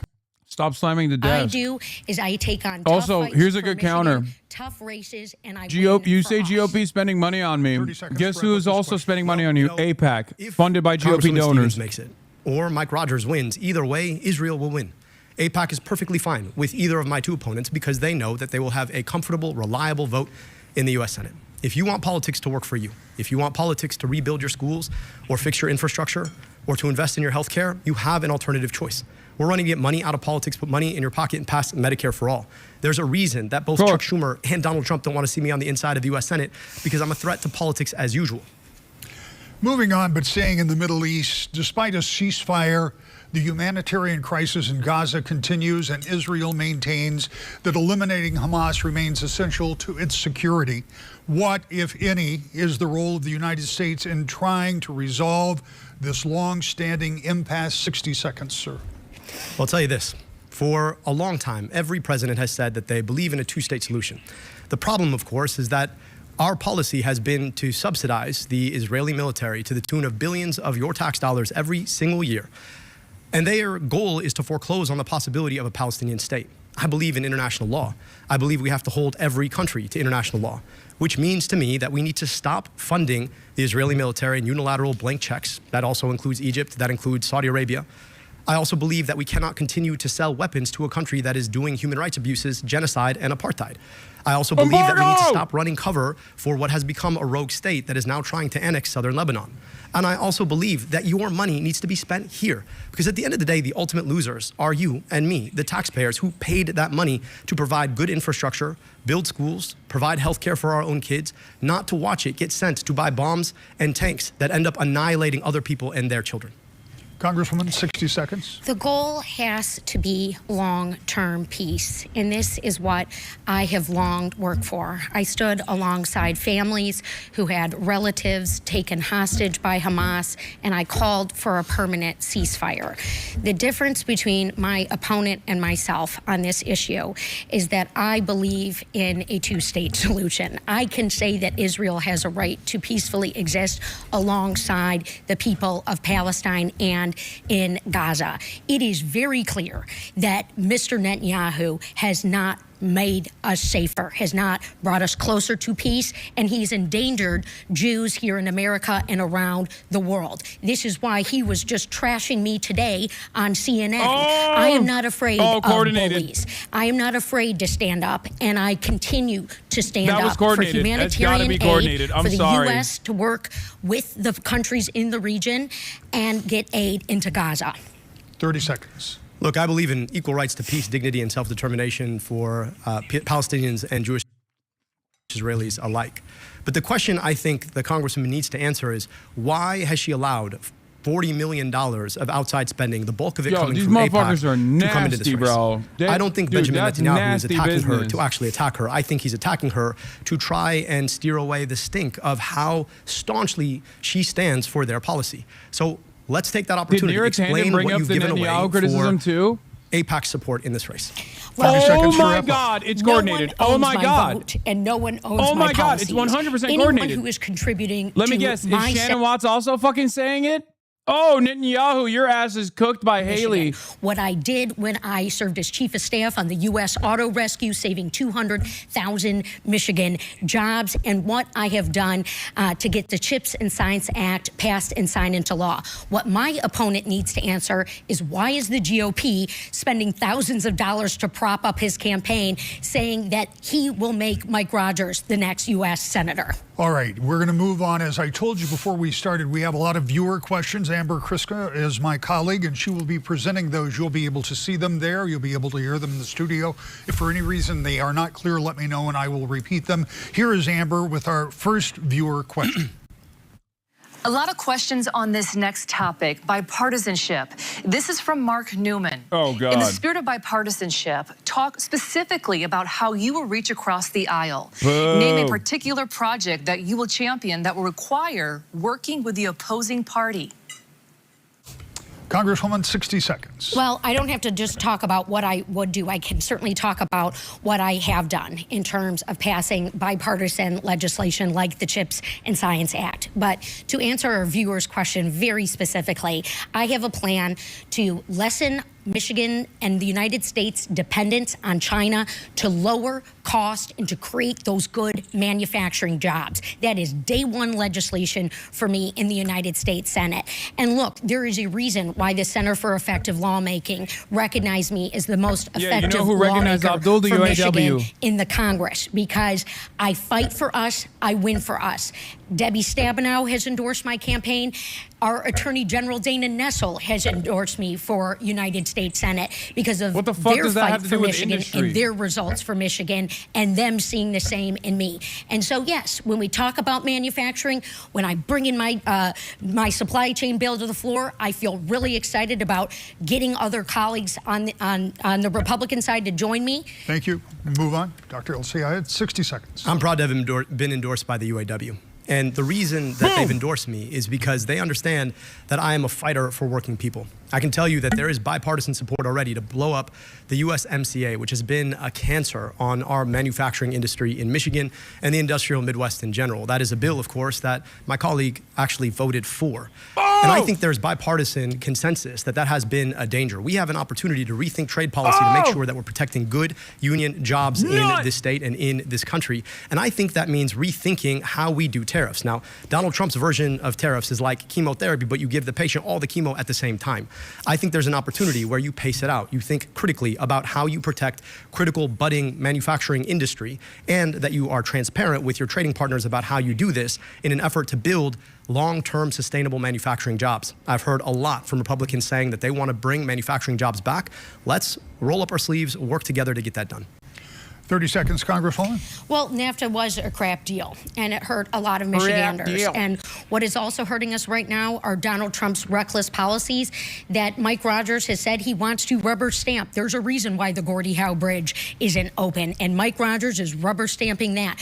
There's a reason why a trade war is going on with Canada. Small businesses all over Michigan losing revenue as a result. I thought he was going to take on China. I've got the bill to do that and to lessen our dependence and grow manufacturing jobs. I've done it once before, and I'll do it again as Michigan's next senator. 30 seconds. And the reason that the big corporations always get their way when it comes to free trade is because they buy off politicians to do their bidding. Everybody knew USMCA was not going to solve the problem. Everybody knew it. And yet, they bought the votes to get their way. And now you can buy a cheap TV, but you can't find a manufacturing job that can actually feed your family. That is the devastation of corporate-bought politics. Is the only candidate who's never taken a dime from a corporation. You know I'm going to stand up for you. It's the reason. Again, the UAW, nurses, AFT have all supported us because when it comes to the choice between working people and corporations, I will pick people every time. Yeah, and it's the only reason you haven't released your tax returns. All right, and 15 labor unions are endorsing me. Thank you. I yield, Rick. Yes. Amber has another. Sure, go ahead. Can I respond? Quickly, very quickly. Yeah, I took the same extension that the Congresswoman took every single year she was in I'm talking about your tax returns, Abdul. You haven't released your tax returns. All right, you don't need an extension to do that. There's a process. Who's putting money in your pocketbook? We're going to move forward with another viewer question. Amber is here with another viewer who wants to know where the two of you stand. Is the Democratic Party shifting? Joe Beelan has our next question. He says, many of my friends who are Democrats are very concerned with the way the party has shifted so far left that the party no longer accurately represents their views.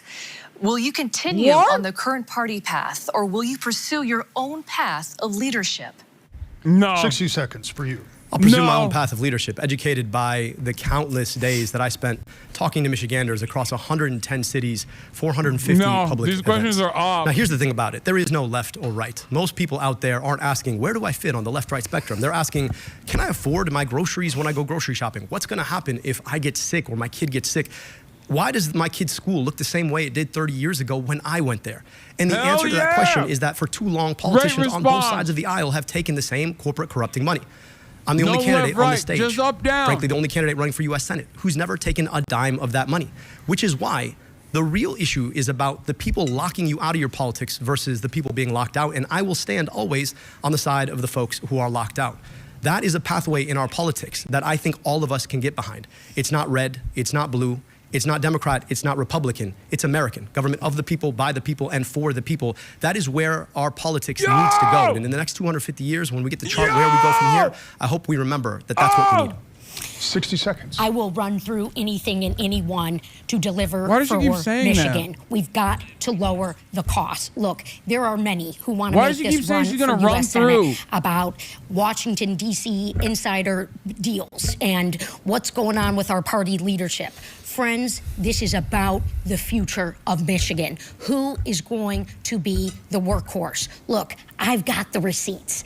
I have passed big pieces of legislation. I passed my first bill to secure STEM grants for our K through 12 schools in my first year in Congress. I am ready to hit the ground for our schools, for our educators, and to stand up to the corruption and the abuse of power that we see coming down from Donald Trump. If you want to stop Trump, I'm your gal.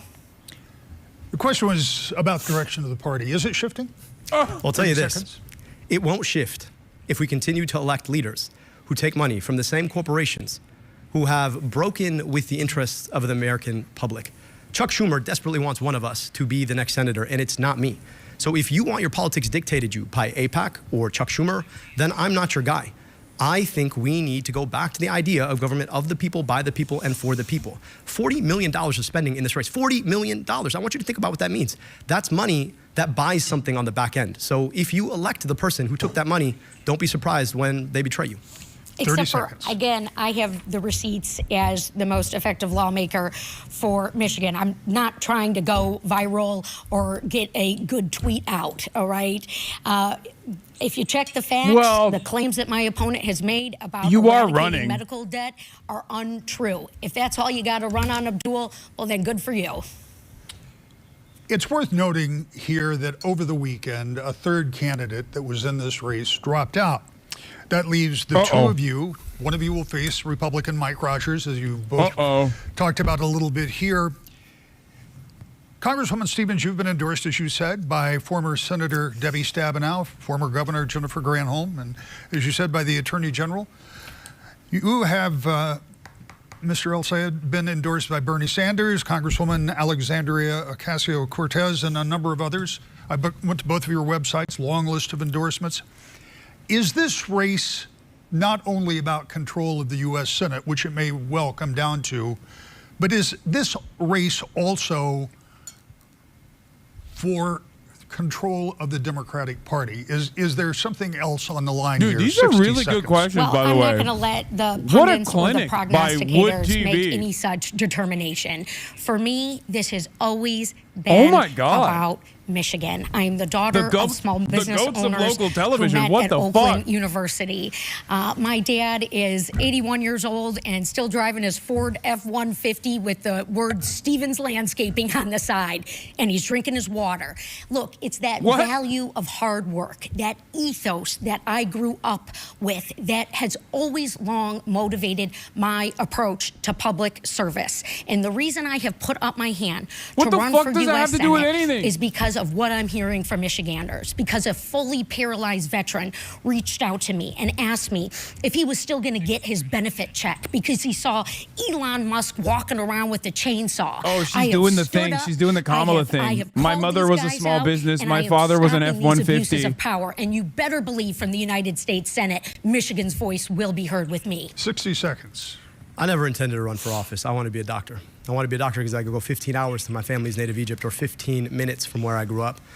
I went to medical school only to realize that our healthcare system was, in fact, part of the problem, not part of the solution. I went into public health. We eliminated medical debt, yes. We eliminated My father drank water. We put glasses on kids' faces. We took on corporate polluters. We provided free health insurance. We did the things that for too long government fails to do under leadership that is bought off by corporations. I'm running to do three things: get money out of politics, put money in your pocket, pass Medicare for all. I'm not doing this because of some direction of a party. I'm doing this because of the Michiganders that I've gotten to see. A woman who had cancer 3 times and happened to managed to hold on to her life savings until the 3rd one. A woman who lost her entire life savings because her kid got cancer and died. People who have come and shared their burden with us. If we continue to allow corporations to buy our politicians, do not be surprised when everything gets more expensive and your job gets further out of reach. That is the politics that is corrupting now, and we need different. 30 seconds.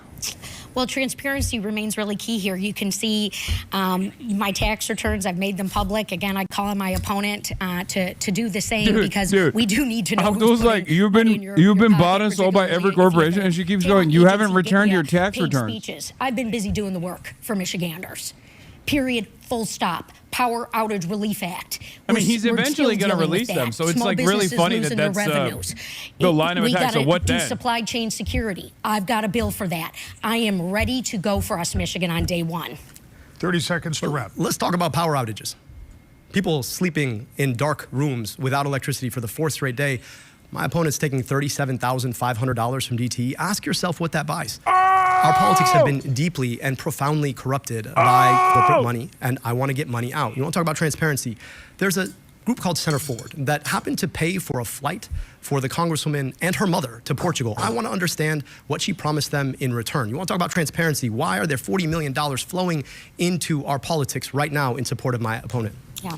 Well, and again, I have the receipts and I have the bill to stand up to the utility companies at the lower rates. Explain the receipts. So, yes, I've got the multiple bills. I'll give you a chance when we come back in a moment. But first, we're going to take a break. And when we come back in 90 seconds, we're going to talk about something that has been discussed a lot in the past few months, and that's immigration enforcement and ICE. That's coming up. But first, we're going to take a break. The candidates will enter the spin room. Once our debate concludes, there is a QR code right now that will take you to our live We have the link, right, for Abdul? on Wood TV. Support Abdul al-Sayed. Support actually existing socialism, AES. There's a pinned link, chat.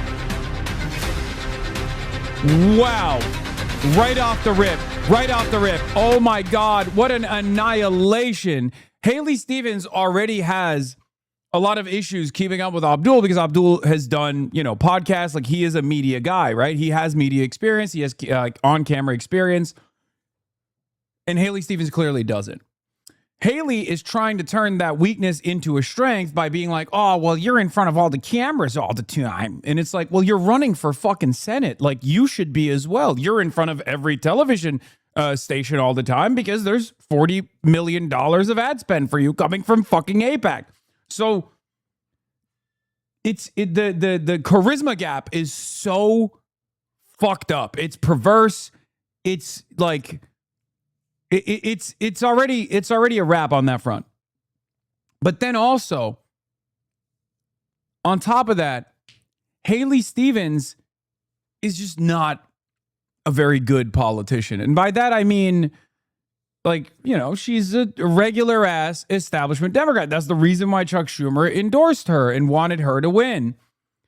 And for that reason, she's bought and sold. So Abdul is like hammering that line over and over again, talking about, money out of politics, money in your pockets, Medicare for all. That's already great messaging discipline, easy to understand. Because remember, there's a lot of people that are listening to this for the first time ever. Not a lot of people watch these debates, but there's going to be a lot of clips after the fact as well. But yeah, when you look at Haley Stevens' voting record, stop the Lebanon War Powers Resolution, that happened last week. Sent Israel $26 billion more in aid after it killed 34,000 plus people. Sent Israel another $17 billion in aid, a failed bill Biden would have vetoed. Banned the State Department from citing Gaza Ministry of Health death tolls. Sanctioned ICC officials as they sought justice against the Israeli war criminals.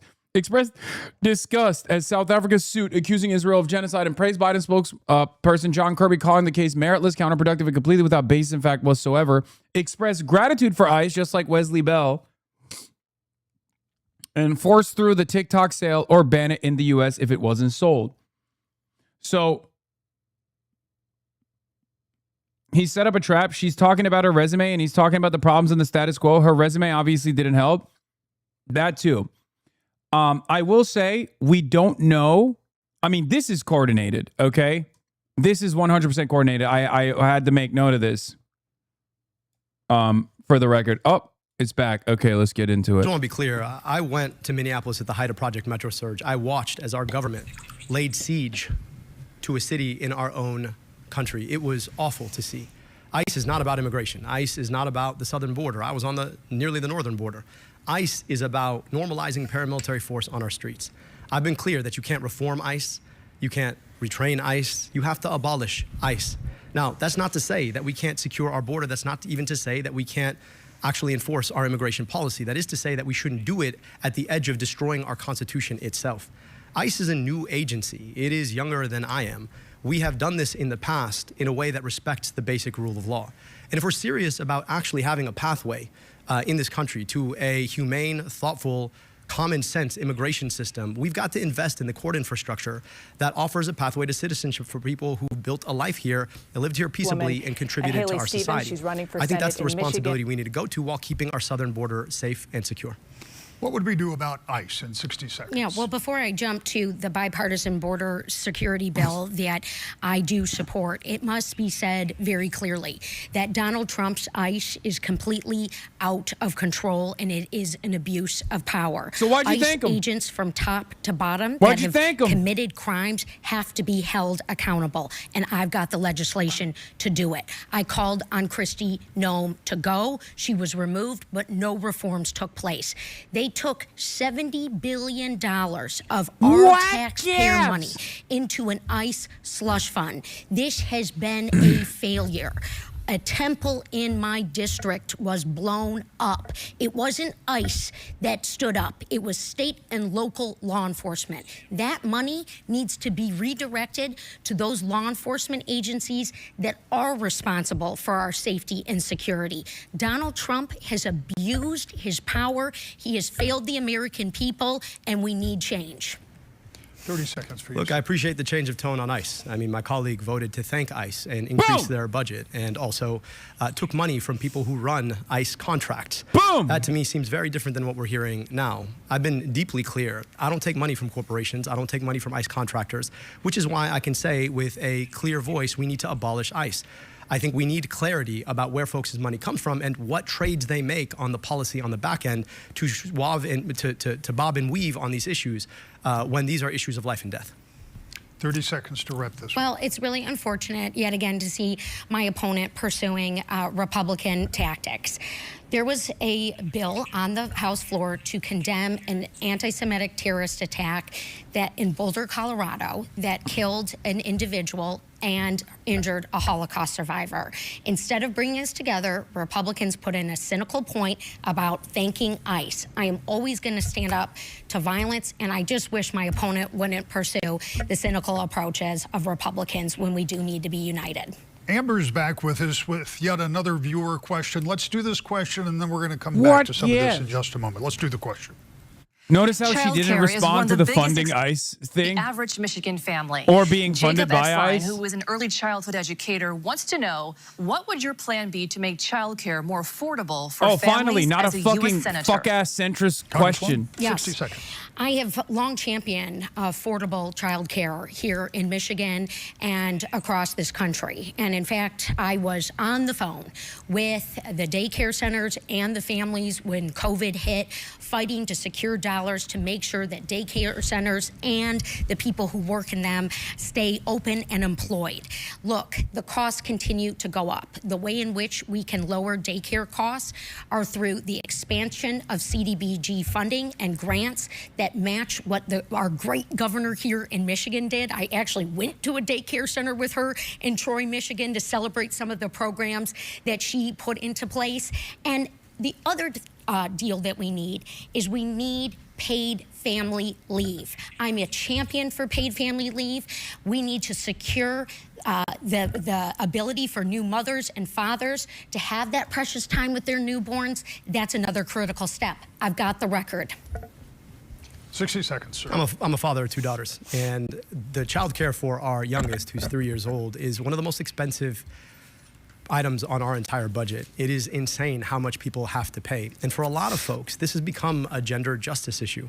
It's forcing people out of the workforce, predominantly women, and it's holding them behind from lucrative opportunities that they can use to advance their family in the first place. I think we need to make childcare free.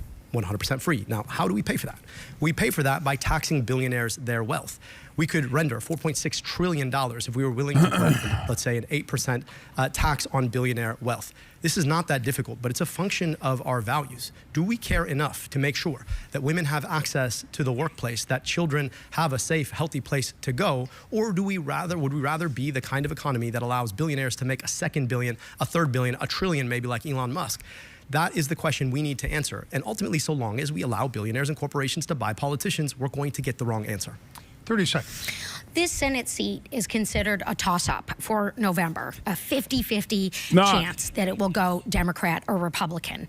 The one thing that I do is I win tough races. I flipped a congressional seat that was long held by a Republican, blue in 2018, and I held it when Donald Trump was on the ballot. Living my values, living the values to make change and improve people's lives. Mike Rogers, he's not going to do a thing to impact child care and make it more affordable for families.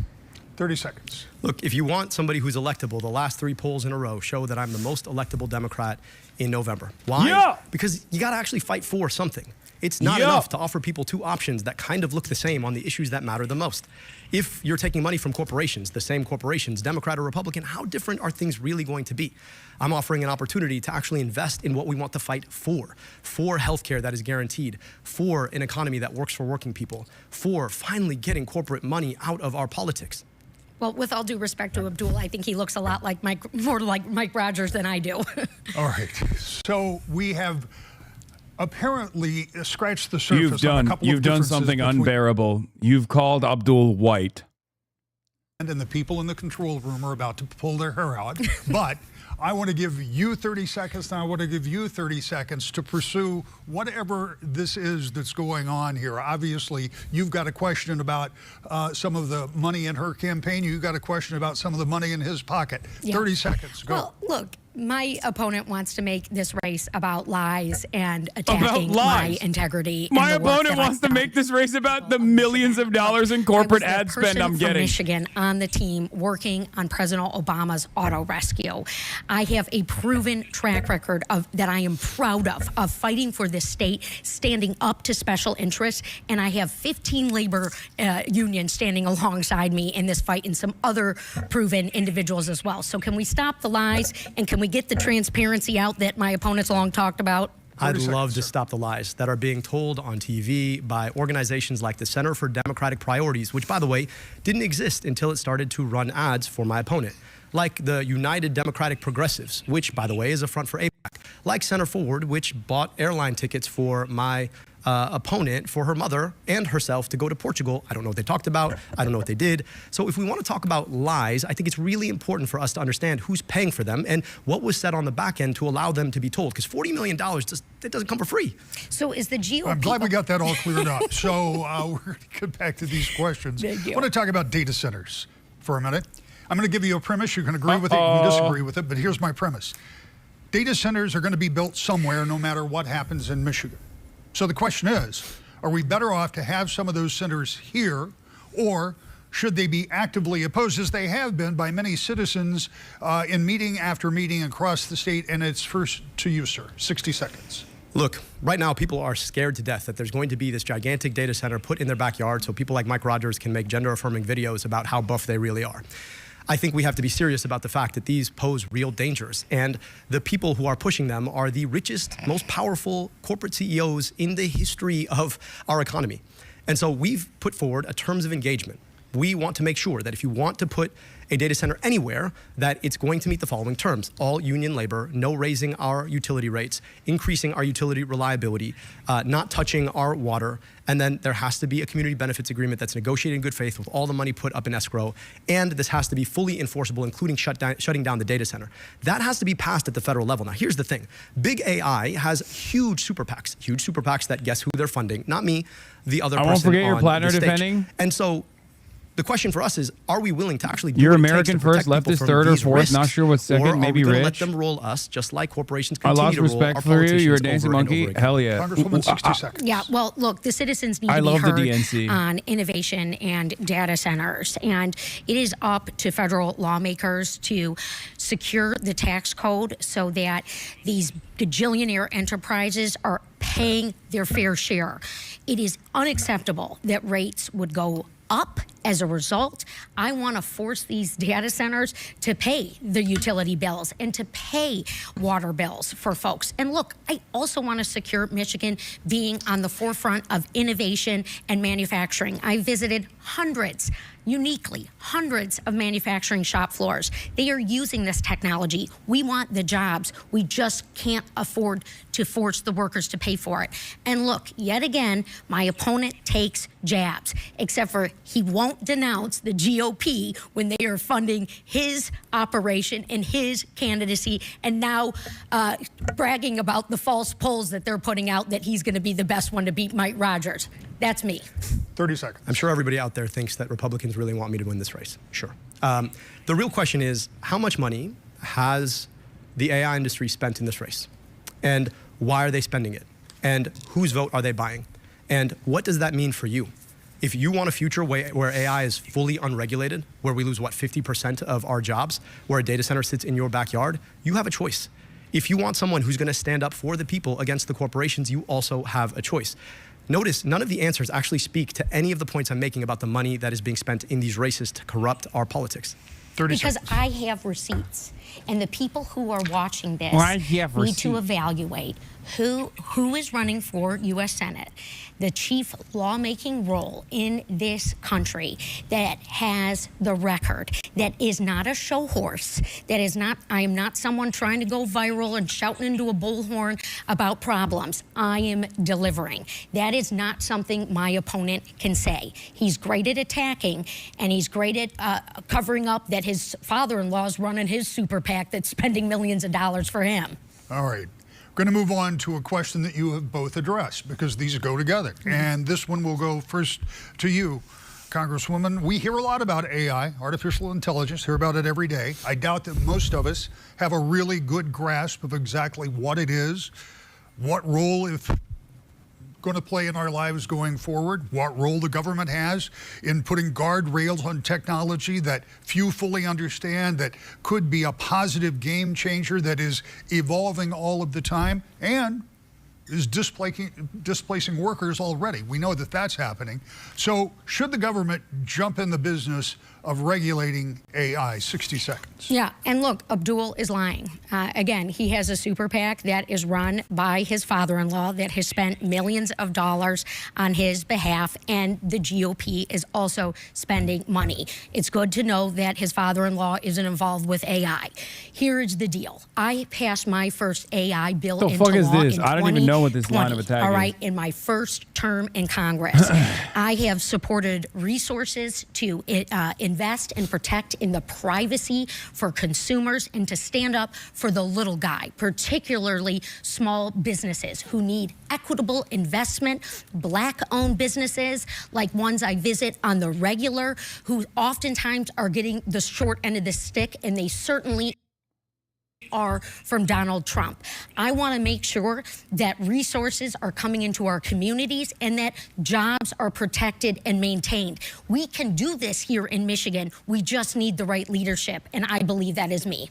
Do we need to regulate AI? 60 seconds. Absolutely. First, I just want to be clear. The National Nurses United is not my father-in-law. Working Families Party is not my father-in-law. The UAW is not my father-in-law. But I also want to speak to the fact that we do need to regulate AI. And so long as we are taking money, the party is taking money from the AI industry, it's not likely to happen. I proposed a plan putting AI under democracy. What does that mean? That means that I want to make sure that legacy internet companies no longer own the means of creating AI. The AI corporations are spun off as public interest corporations, and that at least 50% of their boards are publicly appointed, meaning through the democratic process. I also want real clear guardrails on what AI can and can't do. I want an agency in the government like an FDA for AIs. And I want to make sure that we pass our terms of agreement. I can say all this because I'm not bought off by the AI companies. You talked about that 2020 regulation. That was a giveaway to the AI industry. So yes, if you want someone who's really effective at giving giveaways to the AI industry, you have your option in this race. 30 seconds. Well, I'm pleased that my opponent read my deep fake bill to better detect the use of AI, particularly with our children. It was written alongside the National Institute of Standards and Technology, and I am proud that that passed. His response should be, there are AI data centers everywhere, and we have no control over it. People are terrified. That he can pull while the GOP is supporting his campaign. And look, I worked really hard to make sure that Kamala Harris was going to get elected and that Donald Trump would be stopped. And my opponent did nothing. I don't know what Kamala Harris has to do with AI, but I want to speak to the fact that right now we have a choice. $40 million. We're being outspent 30-1 in this race, 30-1. That money is coming in from AIPAC. Their goal is to make sure that our money is sent abroad to kill other people rather than kept here to invest here. Now, the question you might be asking is, what does it have to do with a question about AI? Government will continue to work for the people who buy off government so long as we allow people to buy off government. It is that simple. And you're seeing a case in point of that. This next question is one that I take very seriously. I suspect many of the viewers do as well. The national debt is more than $39 trillion. $39 trillion. Now, the interest on that debt's said about it twice. My $1 goat. trillion a year. CBO says by 2036, it'll be about $2 billion a year. That'll be about 25% of every dollar that comes into the national treasury. What do we do to begin to reduce this burden that will be passed along to your children and likely their children? Would you raise taxes? Would you vow to cut spending? What would you do? 60 seconds. Look, as everyday Michiganders know, that a budget sheet is about money in and money out. And for a long time, folks on the conservative side want to tell us that it's all about money out. We're spending too much. But then they do two things. They cut taxes for the richest people in society, and then they cut things like healthcare. And guess what happens? They fight wars that we don't need to fight. So money out goes up, money in goes down, and we run up the national debt. And then Democrats show up, and we're trying to be effective stewards of the national debt. So here's what we need to do. We need to run the play in reverse. How about we end stupid wars we shouldn't be fighting at the behest of foreign governments? How about we start taxing billionaires their wealth so that we can return trillions of dollars to the economy? And how about we invest our money in the things that people actually need, like good education, childcare, good hospitals, and healthcare? Those are the opportunities we have in front of us, so long as we don't allow the same corporations and billionaires to buy our politicians so that they keep doing these ridiculous things. 60 seconds. Our national debt keeps me up for Michiganders, and it is very serious, in part because it is mortgaging the future of our children. And the way in which we get out of our debt and deficit mess is by taxing the growing billionaire class and forcing them to pay their fair share. We are growing our economy, except for it's just with the very, very few who aren't paying their fair share. If you listen to Donald Trump, who my opponent just admitted he didn't do anything to help stop him from getting elected, he wants to do everything for the billionaire class. Donald Trump did tax cuts for them while cutting our food assistance and our health care benefits. It's not acceptable, and it's not working. We can't look at the middle class here in Michigan and force them to keep paying. People can't pay their bills right now. People are underwater. I've had two working moms in the last day she's got nothing. It doesn't work. So I think this is going to be reduced to Abdullah's Muslim by the end of the fucking by the time we get to August. It's just going to be Abdullah has the darkest beard. His name is Abdul Rahman Mohammed. Of critical issues. And it's been wrong because of the role of special interests in our politics. The same exact special interests who get their way when it comes to our tax system, the same exact special interests that have us fighting stupid wars we shouldn't be fighting, the same special interests who are funding my opponent. 30 seconds for you. Well, look, leadership is going to get us out of our debt and deficit mess. And as someone who has my finger on the pulse of the needs of the middle class here in Michigan, you and your family, and I have the receipts and the track record of standing up for you when it matters, when 200,000 Michigan jobs were on the line, when General Motors and Chrysler were going to go bankrupt, and I worked on that initiative to save your jobs and those jobs. Look, we can use tax dollars effectively without letting our country go bankrupt. Here's another question that Amber has for us, and this one kind of goes along with what we're talking about. Here's Amber. Social Security is a top issue for many Michiganders. This next question is from Mark Luxford. As a senior, Social Security is a very important issue to me. What is your opinion of the proposal to guarantee adequate funding for this critically important program by raising, or better yet, eliminating the income cap for the FICA tax that funds Social Security? What a gimme. I feel like I'm listening to Sam Cedar. Well, I fully endorse that proposal of eliminating the FICA cap and making sure that folks are paying their fair share. What is going on with Social Security right now is another example of how Donald Trump the way and the she's like billionaire breathing class into the mic? Why does it sound like? Why does it sound like our that? Social Security trust fund and force the middle class to pay for the crisis that we are going to be in.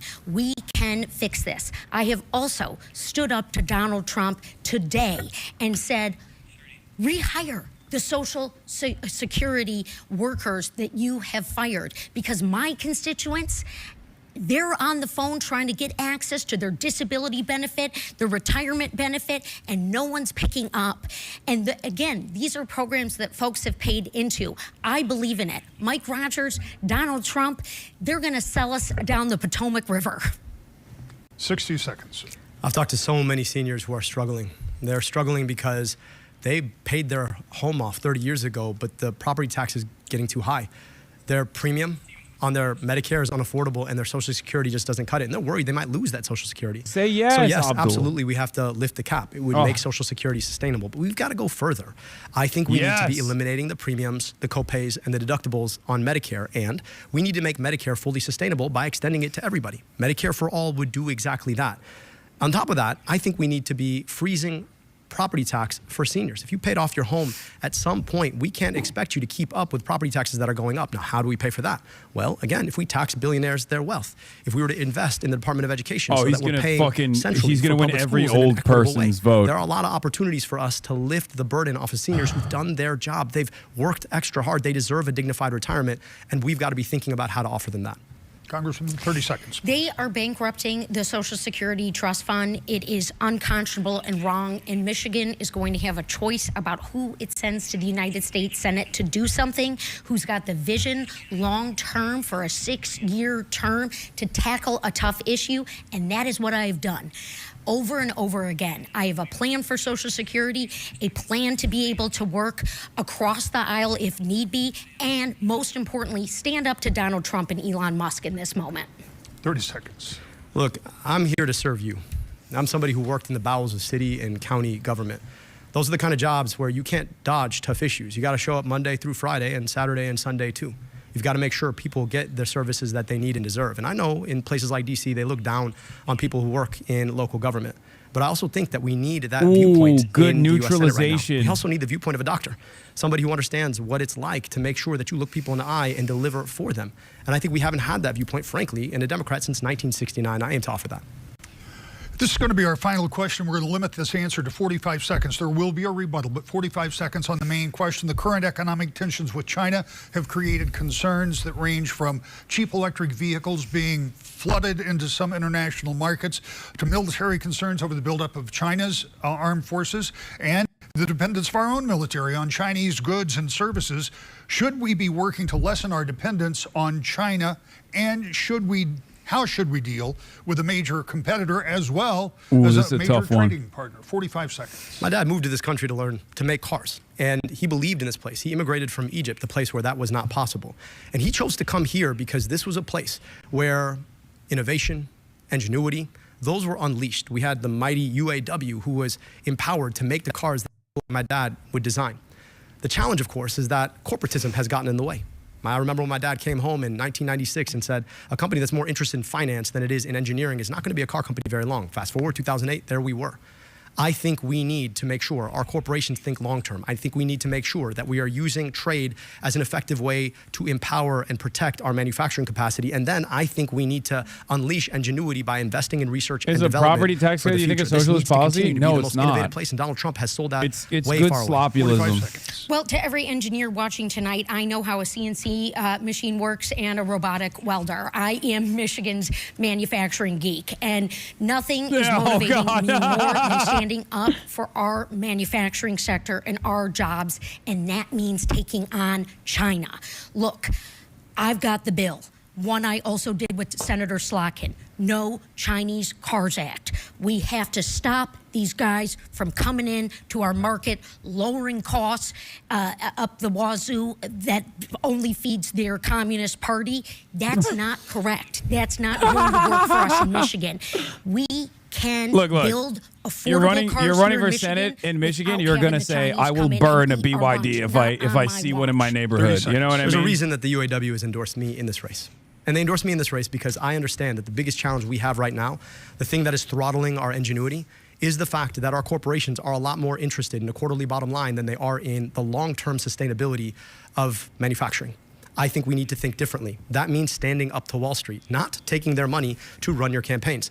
And at the end of the day, the reason I believe in money out of politics, then money in your pocket and Medicare for all, is because as long as we're taking money from those corporations, we are not going to regulate them. Communist Party. I have taken on Vladimir Putin when he stole my constituent, Paul Whelan, and held him in a Russian prison for 5.5 years.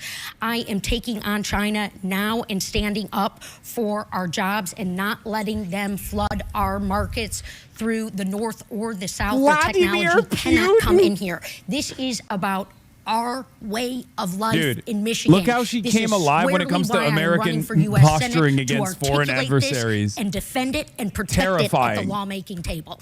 Time to Like, wrap she's up even this debate, more if you can believe it electric already. You've here done a than great when she job talks in about keeping within your CNC time frame. I'll ask you to machines. stay at 60 seconds with closing That's the statements, establishment beginning with Democrat you. difference. We just celebrated It's like, our I will 250th send a nuke to the anniversary. Three I know what my Gorges life would have Dam. been without the opportunity to be born here. I saw that firsthand in summers in Egypt. I know what America can do for somebody. I also knew that 15 miles away, there were kids who never got that same opportunity. We have to build an America that can be what it was for me, for all of her kids. And that means we've got to take on the ways that corporate greed have gotten in the way. We need to stand with working people, stand with unions. We need to take on oligopolies and billionaires. We need to guarantee health care through Medicare for all. Across my time touring this state. Yeah, but town how hall will after you town hall, you champion could be in a Vladimir church Putin? In Detroit, you can be Communist in a living room in Party Lansing, in a VFW China. hall in Escanaba. People say the same things. It just shouldn't be this hard. Shouldn't be this hard to afford your groceries. Shouldn't be this hard to pay your rent. Shouldn't be this hard to see a doctor in the richest, Donald Trump's most powerful country in the world. owner. And that means we've got to build a movement of people to get money out of politics, put money in your pocket, and pass Medicare for all. I've I got hope the that you'll join us receipts. in building that movement. It's the many versus the money. Oh, I love her so much. I am fed up and fired up. I wish am she fed wasn't. up with Michiganders getting screwed over by bad policies that are coming Pummeling down the from the table. Trump administration that do not understand the first thing about us and that are raising our costs and impacting our way of life and coming for our jobs. I am fired up, though, to be your next U.S. Senator. I am fired up to lead for us on day one and when it matters and to be in this fight alongside you and your families. All 83 counties in this incredible state of ours, the largest state geographically east of the Mississippi, deserves its workhorse. And that is me. That is why I am on this campaign trail, listening to you, hearing you, and leading in that order. That is my ethos. That is why I am running. Let's go beat Mike Rogers, send him back to Florida a second time, and make sure that Michigan shines at the lawmaking table.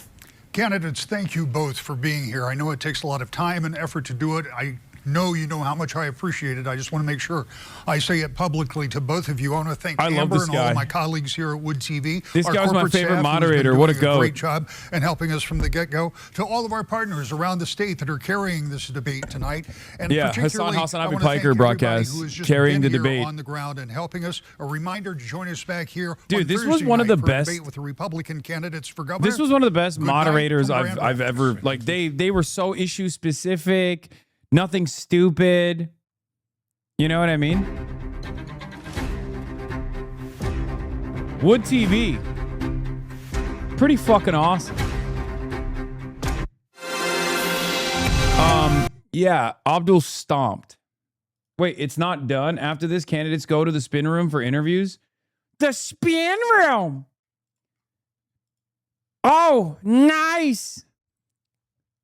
I want to ask Abdul about Vladimir Putin. Oh, that was so sick. I'll be honest, like I said, she's very she has a quality about her that I really appreciate. If she wasn't such a corporate stooge, if she wasn't, you know, Madam Israel comes to me in my dreams, I would grow a liking to her. It's just, I'm going to the spin room. Shut the hell up, Hasan. It's so damn annoying. Okay, dude. Stop being ableist. She's Midwestern. Why? She's annoying as fuck. I don't get what you see in her. She's like a character. Like, if you didn't know anything about her, if you didn't know who backs her, if you didn't know anything about her, you'd probably find her to be like for the Democratic like US a comic book character. She's Bobby Hill. She's basically female Bobby Hill. What the fuck do you mean?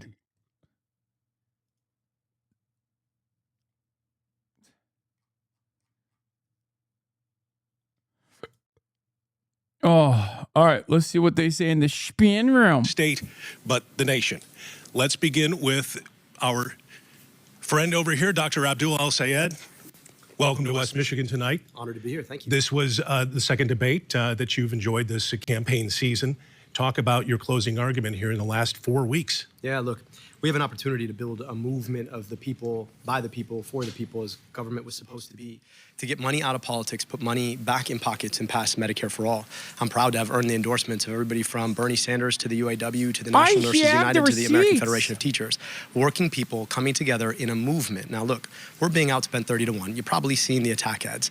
That is unbecoming of our politics. It's a cynical way of doing politics. I'm not asking AIPAC to fund my campaign so that I'd be a reliable vote to send your tax dollars somewhere else when they need to be used here. I'm not asking corporations to give me their money so that I can turn around and do them a favor. I'm asking everyday Michiganders to give me their vote, their voice, so that I can show up and work for them and fight for them to finally get this cynical corporate money out of our politics so we can get along to standing with unions, taxing billionaires their wealth, rebuilding our schools and our infrastructure, and guaranteeing health care through Medicare for all. You've heard the argument, certainly, that you're too far left for a state like Michigan. Why are you the stronger general election candidate, not just the most progressive one? Well, I'm not the only one who says that. Poll after poll has demonstrated that. No. And that's because I show up and fight for something. It's not enough to just fight against a Donald Trump. You've got to be fighting for. What the fuck? No. Wood TV. Wood TV. What gives?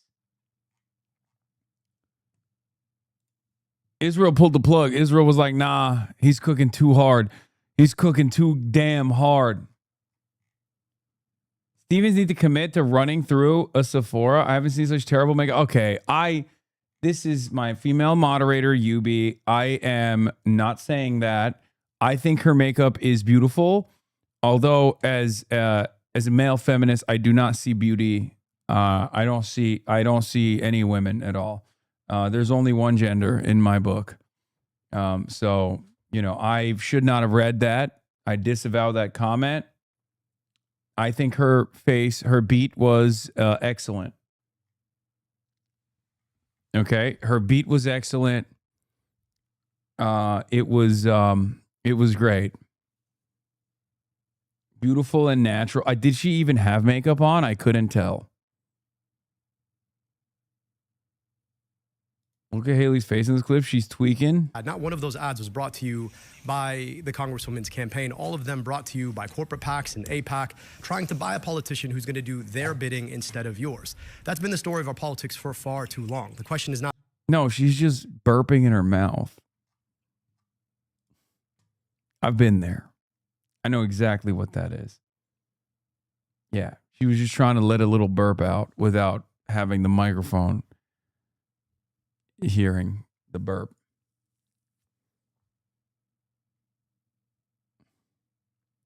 The only thing she beat was that goddamn podium. Yeah, she definitely did brutalize the fuck out of that podium.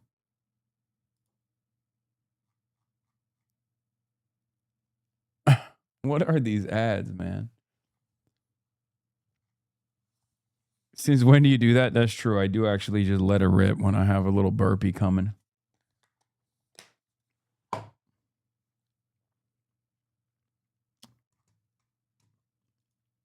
What is this? What gives?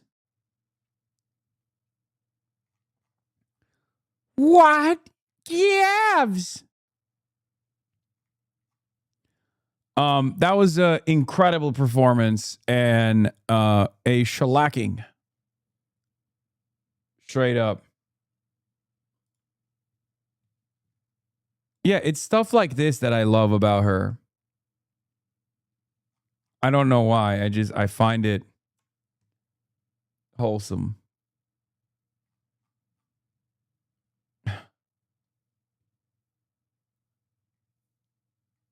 Another clinic by Abdul. It's live again? Oh, there it is. That's top of mind for a lot of people in Washington. Yeah. Congresswoman Stevens, thanks for your time right now. They cut Let's the Abdul. ask you this. What's the biggest policy difference between you and Abdul El-Sayed that the Democratic primary vote used to decide to choose you? Well, look, we're making a decision about who we want to send to the United States Senate to fight for us and to deliver for us. And my She's going to say experience, not policy. Because on the policy front, Abdul clears. When their jobs were on the line during the Great Recession, standing up for Michiganders when their jobs were on the line yet again she's on during the take. COVID and the COVID. She's on the take. All the most annoying centrists on the timeline are straight up base boosting, or at least trying to base boost Haley Stevens. Is not going to happen. Okay? I mean, there's got to be some coordination. Given that Haley Stevens brought this attack up twice on the debate stage, even though she's gotten 34 million from AIPAC and other PACs, I am beginning to suspect this moment was coordinated.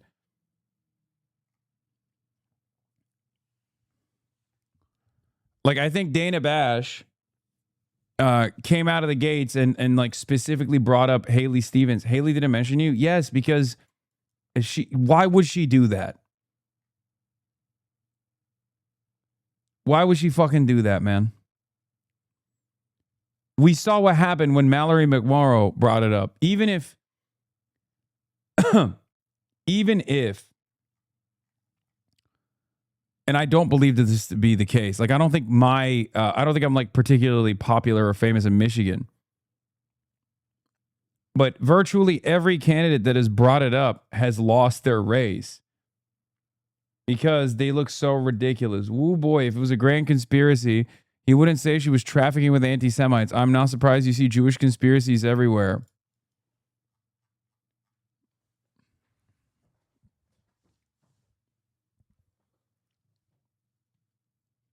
I don't think Benjamin Netanyahu is oblivious to how unpopular Israel is.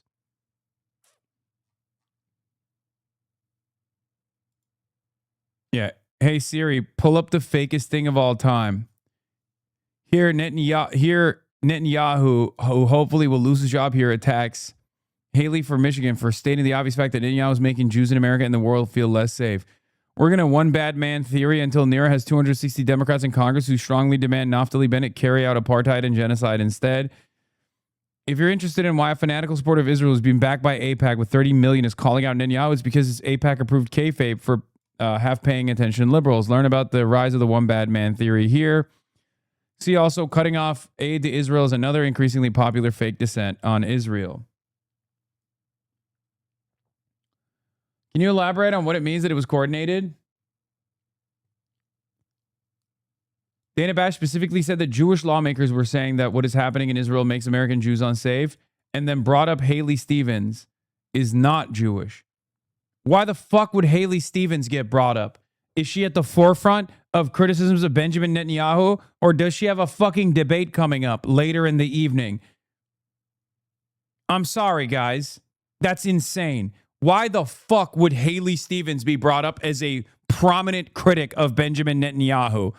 Are you guys insane? Really? Out of all the politicians that have been getting called a fucking anti-Semite up and down the timeline, Dana Bash chose Haley Stevens? Pulled her name out of a hat? What do you want, crack?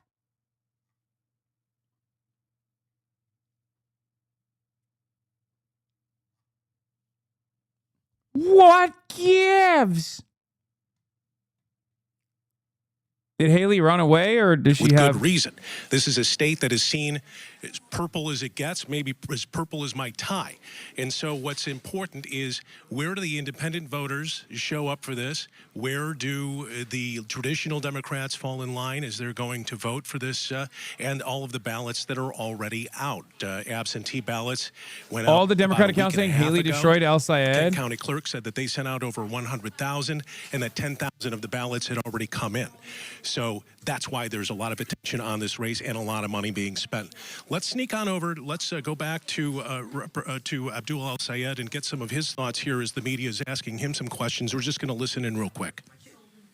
Damn, they got him surrounded. So if you believe, like me, that we need to get corporations out of our politics to actually start answering those questions honestly for the people, I hope you'll support us. Right, and as for Medicare for All, that's something that some people in Congress have tried to pass before. How are you going to actually get that passed? When is your tall ass coming back to Michigan? Soon, brother. Before the primary. I'll be there, though. And big insurance and big hospitals in our politics. And number three, we're going to actually have that conversation with folks. Look, I've been to 110 different cities now. I don't do the thing where I do a made-for-TV little stop. I actually do a whole town hall, right? and we spend an hour and a half taking questions. So I've done the work of listening to people, and there is not a room that I walk into where somebody doesn't tell me, you know, Doc, I voted for Donald Trump 3 times, and I'm voting for you. And I asked them why. I said, well, because I really think you want me to have health care. He loves the story. So I think we can win on our values if we're willing to actually have that conversation with the broader public. And I think we should try, because $6,000 in deductible, $225 billion in medical debt, we could do so much better. Release your personal finances. That was obviously a focus of Congresswoman Stevens. Would you vow to release those before the August 4th primary? I'm happy to do that. Look, here's the issue.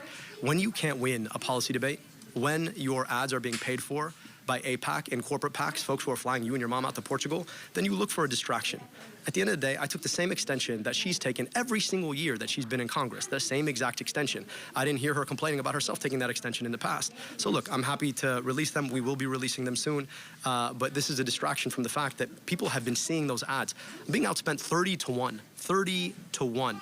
APAC has dropped tens of millions in this race. Tens of millions to do what? They want a reliable vote to send your tax dollars abroad to drop bombs on other people rather than to invest here at home. Did you think that she was attacking you personally because you have a lead in the polls?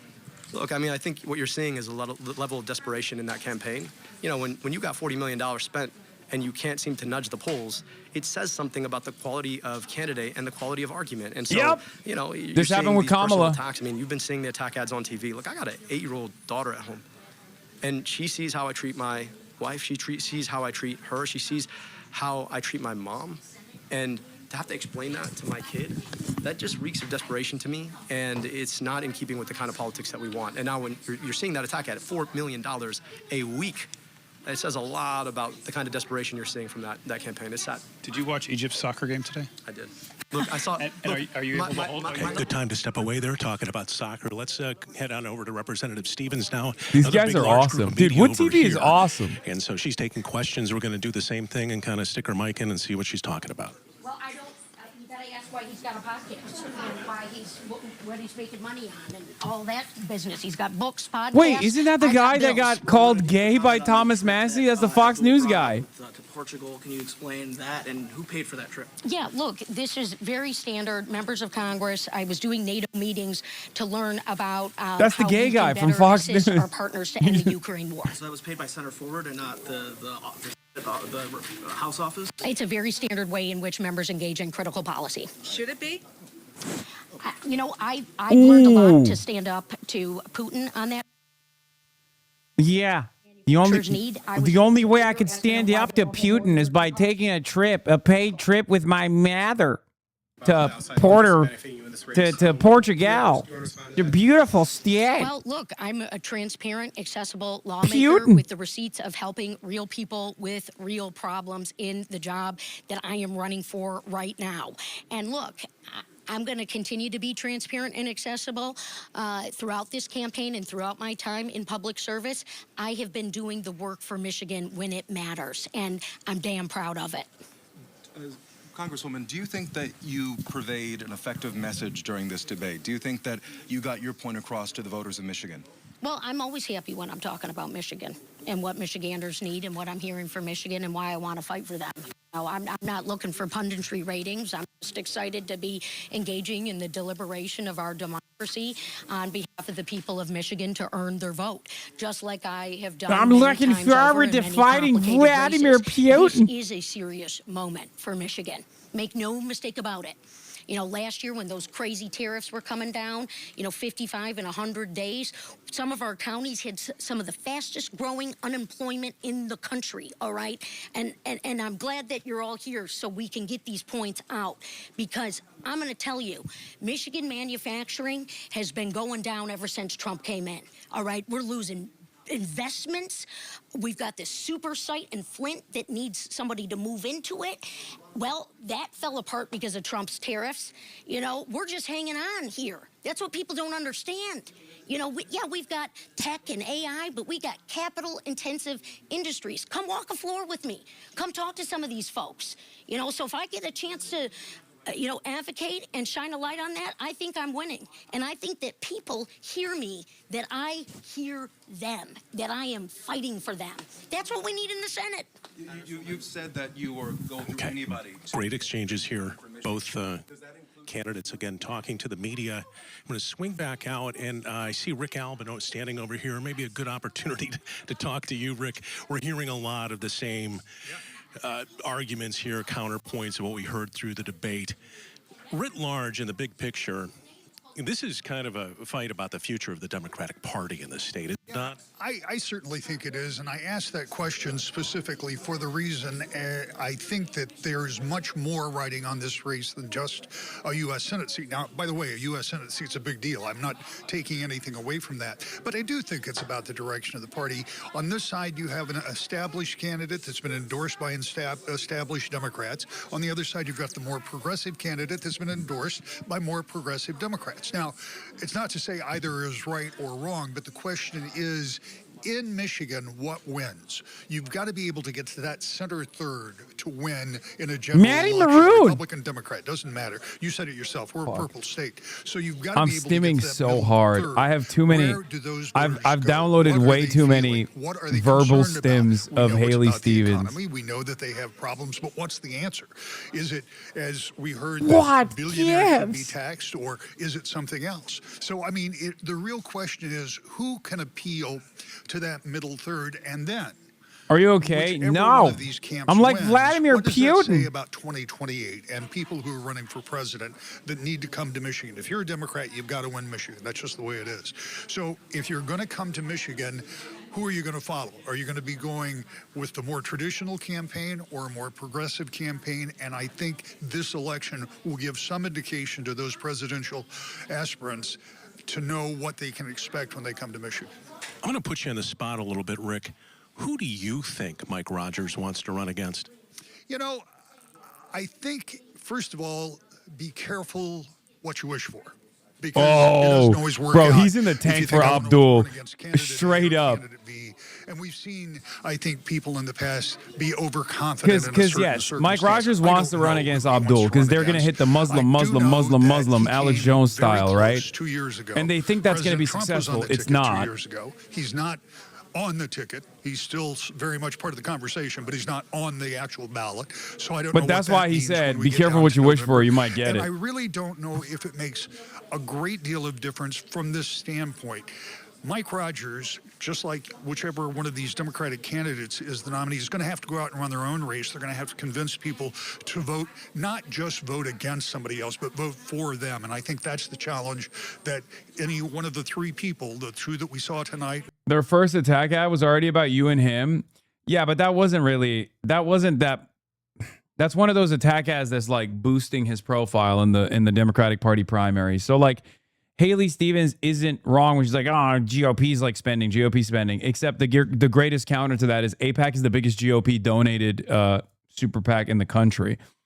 So the GOP spent quite a deal of money on you because you win or Mike Rogers wins, Israel wins regardless. They don't care. Sorry to cut off your man, Bill. He's really cool. I know.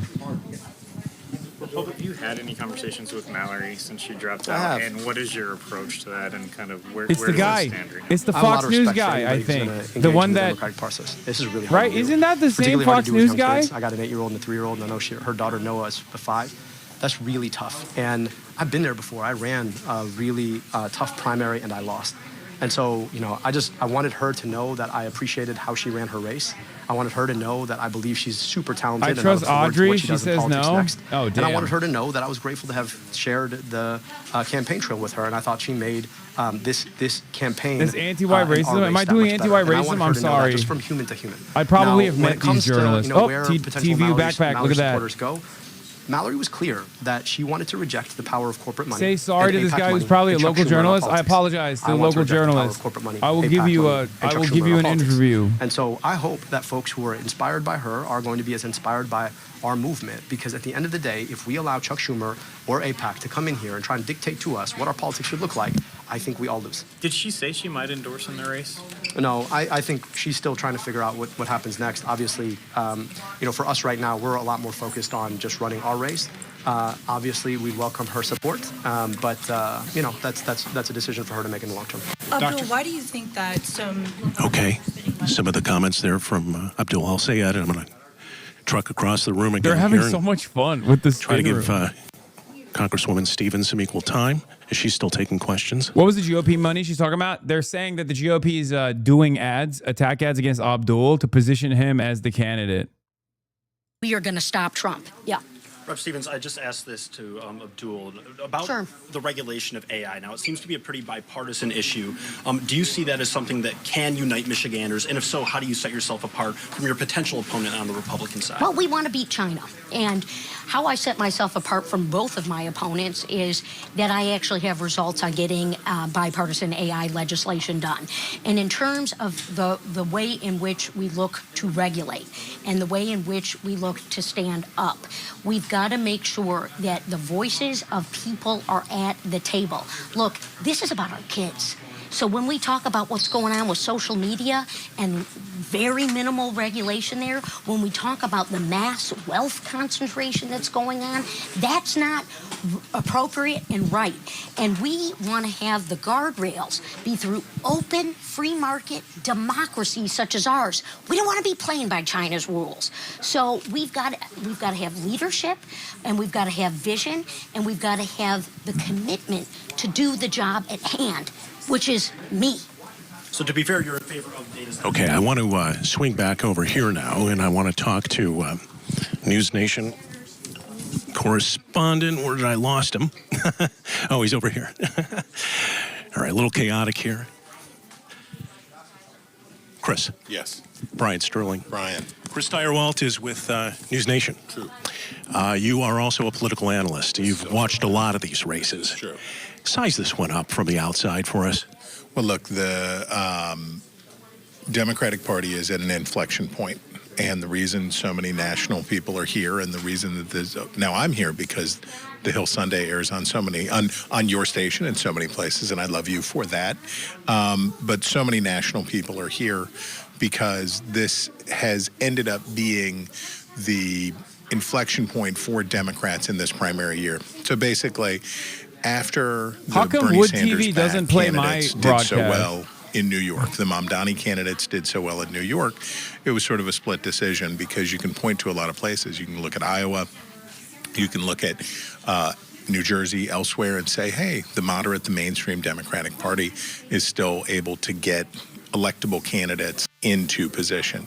And then in Colorado last week, very noteworthy, 30-year incumbent Diana DeJette loses in her primary. This creates the concern for Democrats. I can tell you Democrats in Washington are watching this race because if they cannot get Haley Stevens through, then they have a much more open question about can they control the Senate? Can they actually win the Senate? And also, are they having their own Tea Party moment? I was around in 2010 watching Republicans who reminded me a lot of Dr. El-Sayed as they were overtaking their party, and succeeded. They succeeded. Donald Trump is president today because of the insurgency that overtook the Republican Party. Is the same thing happening to Democrats? What are the implications for the future? That's all on the ballot in Michigan, so that's why we're here. Now, great insight. I asked Rick Albin this. I guess I'll put you on the spot as well. Who do you think Mike Rogers wants to run against? Oh, well, El-Sayed, but Mike Rogers may be wrong, right? That's the thing. Dude, that's the craziest thing. Hillary Clinton preferred Normally, analysts in 2016 would say, oh, Bernie Sanders is far weaker. Now they're saying Abdul El-Sayed is going to clean. Ran well in 24, came close. There's no reason to think that he... Like, they're literally saying, which is true, by the way. Yes, the Republicans might be thinking that Abdul El-Sayed is easier to defeat than Haley Stevens because they're also fucking boomer brain poison in the same way that the dumbass Democratic establishment is, where they think, oh yeah, this will be an easier race than Haley Stevens. 100% Haley Stevens would be easier. I still think Haley Stevens probably would also defeat Mike Rogers if I'm being perfectly honest with you. But Abdul El-Sayed will destroy Mike Rogers. Okay? That matchup is all right, that's all the time we have for you at this point. not even close. Okay? Because you have to remember, like, Abdul is holding back on Haley Stevens because, one, she's also a Democrat. And two, he can't appear as like a vicious, scary Muslim man attacking a white woman who is Michigan through and through. Okay? He doesn't have to hold back on Mike Rogers at all. As a matter of fact, he already has been cooking Mike Rogers up and down. Because there is definitely the optics problem there. If he, like, I mean, think about it this way. He literally said, but Abdul is Muslim, that's his flaw. That's what you got out of what I just said. Like the public perception of him, that they are quite clearly and deliberately designing as a scary Muslim man who is misogynistic, paid for by, tens of millions of dollars in AIPAC ads. That's what they're trying to do.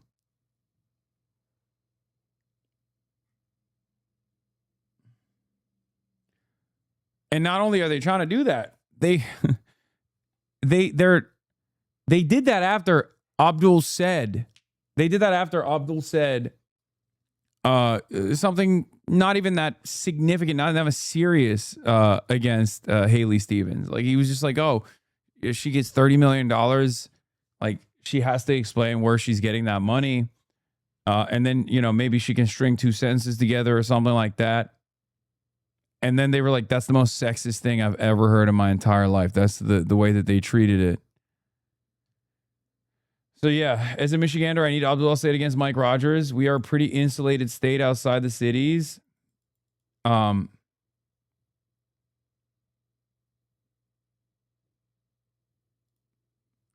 Graham Plattner girlfriend describes alleged violence, which he denies. Lindsay Fifield described her own alleged mistreatment by Plattner for the first time on camera on CNN on Tuesday, saying that he repeatedly grabbed her, at times leaving bruises, once blocked her inside a bedroom.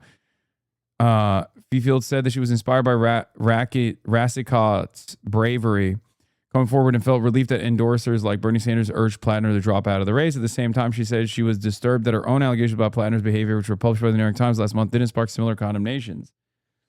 Oh, God. Done any reporting on Faraz shitting the bed in Clacton, UK? No.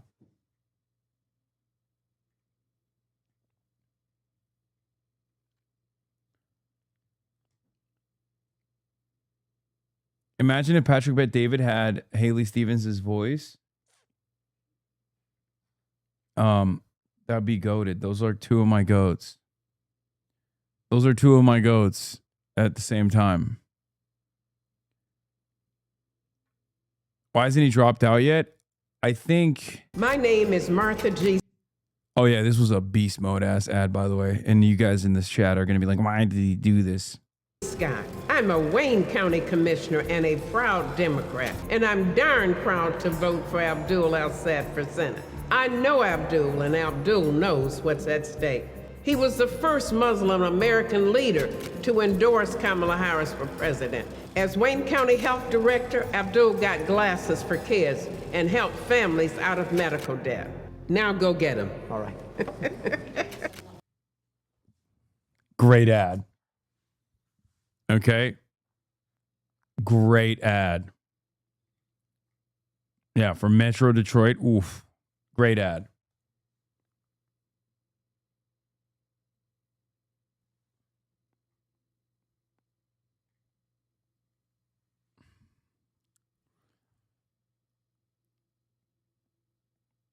All the boomers under Abdul's Facebook ads are always like this in the tank for him, and even Facebook posts about anyone endorsing Haley Stevens is fully mostly comments that are pro Abdul and annoyed that they endorse Stevens.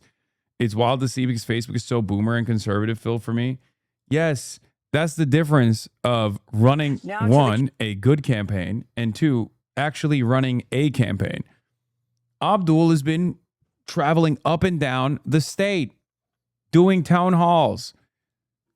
Like, I know he's been doing this for a year. Like, remember the first time Abdul appeared on this broadcast? That was more than a year ago. Hasan, why do you pronounce Muslim like a Republican would? That's not how you say it. Oh, shut up. I don't. I get to say however way I want to say it, okay? Case against the man accused of killing Charlie Kirk and a critical legal step. Utah prosecutors... Müslüman. Is that good? Müslüman. That's how I say it in Turkish.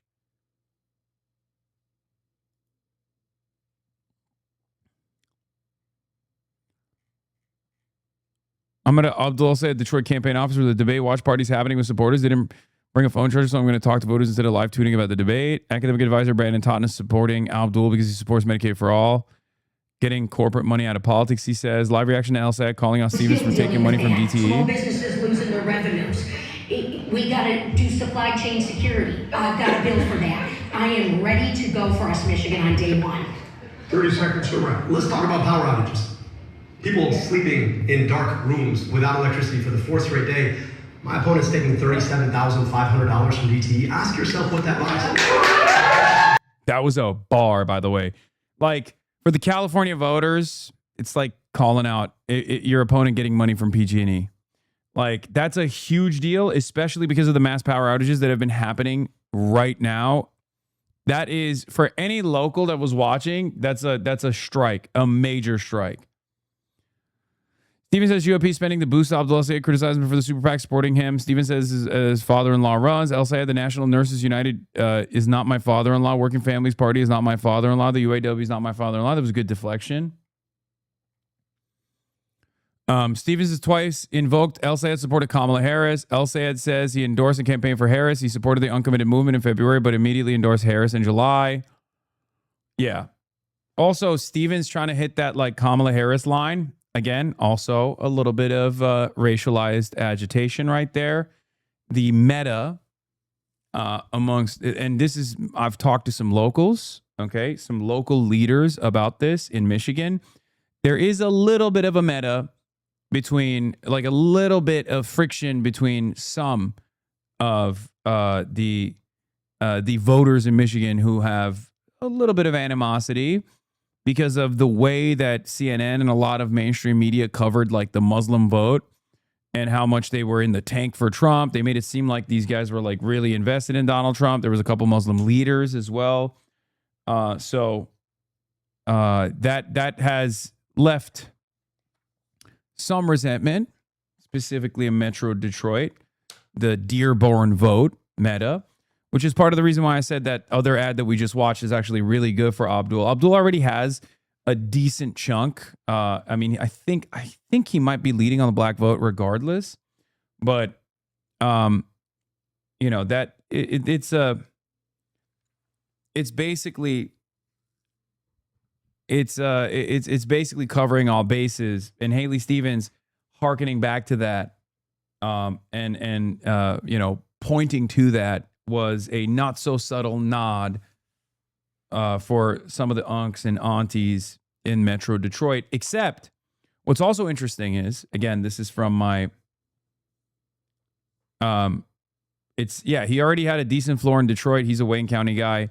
But one of the things that I've seen from, you know, the people I've talked to, like local activists that I have talked to, that what they say is really interesting, where they're like, a lot of the older black voters, like across the board, black voters are very progressive. It's really strange the way people talk about black voters in general and black people in general in the United States of America.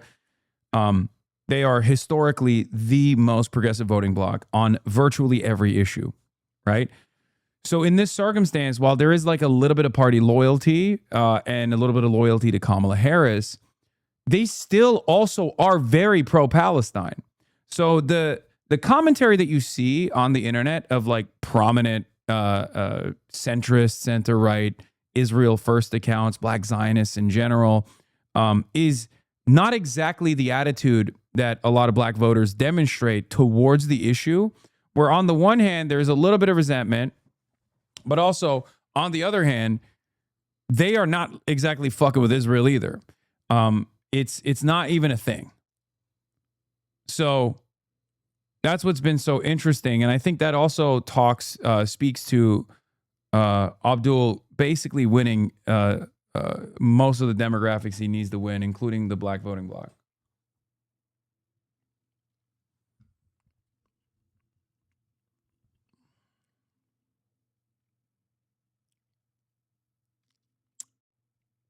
Anna Ellsberg, 33, says El Sayed is tapped into the interest of people here. Manira Salem says she supports El Sayed because she personally understands the need for universal child care. She says that she had to put her career on hold because she couldn't keep up with the cost of child care. See if you can spot this that Haley did tonight.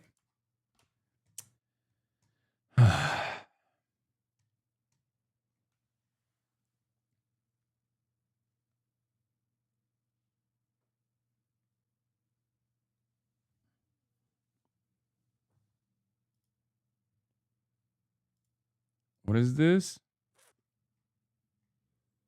Sorry, I don't think Harris is a politician worth endorsing. Don't get so combative about it. Dude, you got a person who, like, on the debate stage tonight talked about not selling any weapons to Israel, and you're here worried about how he needs to pick up votes to make sure that he doesn't, like, lose a significant demographic of voters in Detroit? Are you insane? Like, focus on the issues, please.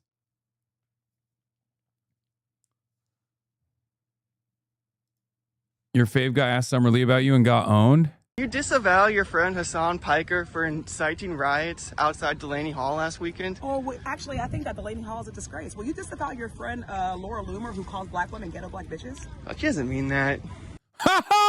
Oh!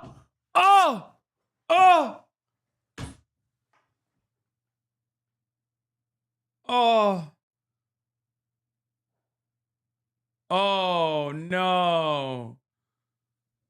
Oh, no. She doesn't mean that. Dude, is this another... By the way, I love seeing Charles Down try to instigate a debate and then just get fucking destroyed with the Uno reversal. Oh, my God. He folded so fast. Oh, my God, Summer Lee. God. What a queen. And think, you like what you're seeing? There are going to be even more candidates like Summer coming up next. So just remember that, okay? She doesn't mean that. Yeah, Charles Downs is one of my favorite reoccurring characters. Like, he's like a Make-A-Wish kid, wanted to work for Laura Loomer Unleashed. How does one not? And she's mean my that? friend, but we're talking about Hasan Piker. No, I'm talking about Laura Loomer. Can we talk about Black Hasan? women ghetto black bitches, and you agree with that? Do you disavow that? I mean, because that's racism. Pretty much And to work with joking, someone like that? but Pretty much joking. Oh my God. She was just joking. Why did he post this? Bro, he went back home, tongue sticking out, put the Laura Loomer watermark on it, and then hit upload on this video. There were so many moments. You could have stopped this video from hitting the timeline, Charles. He's like, oh, this is going to be a good one.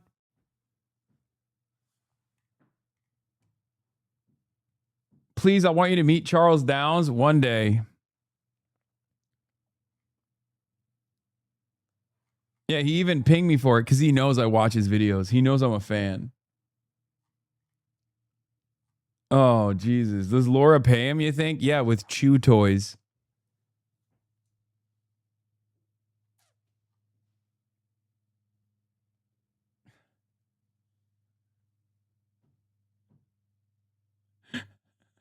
And dog food.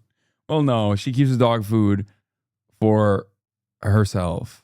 It's actually a sensitive subject at Loomer Unleashed headquarters. You shouldn't have brought up the dog food thing. That's actually like, because Charles been asking. I just saw he's been asking politicians about you for the past month now. Yeah, this is like pretty much all he does. He just goes to like all the progressive candidates and be like, do you disavow Hasan Piker's latest attack? He threw a Molotov cocktail at Delaney Hall. I mean, I know he didn't do that, but wouldn't it be scary if he did? Would you disavow him if he did? This feels ableist. Actually, it's the exact opposite of ableism. This is an employment opportunity that is the opposite of ableism, okay? He told Ilhan, you are her best friend. It's true. We are best friends.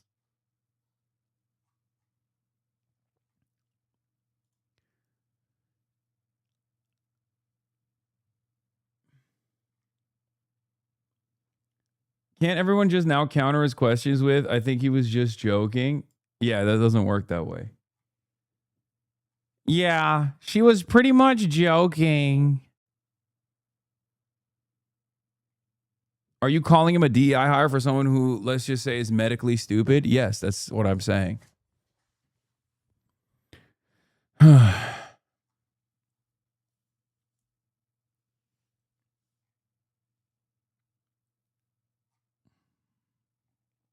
Anyway, that's cool.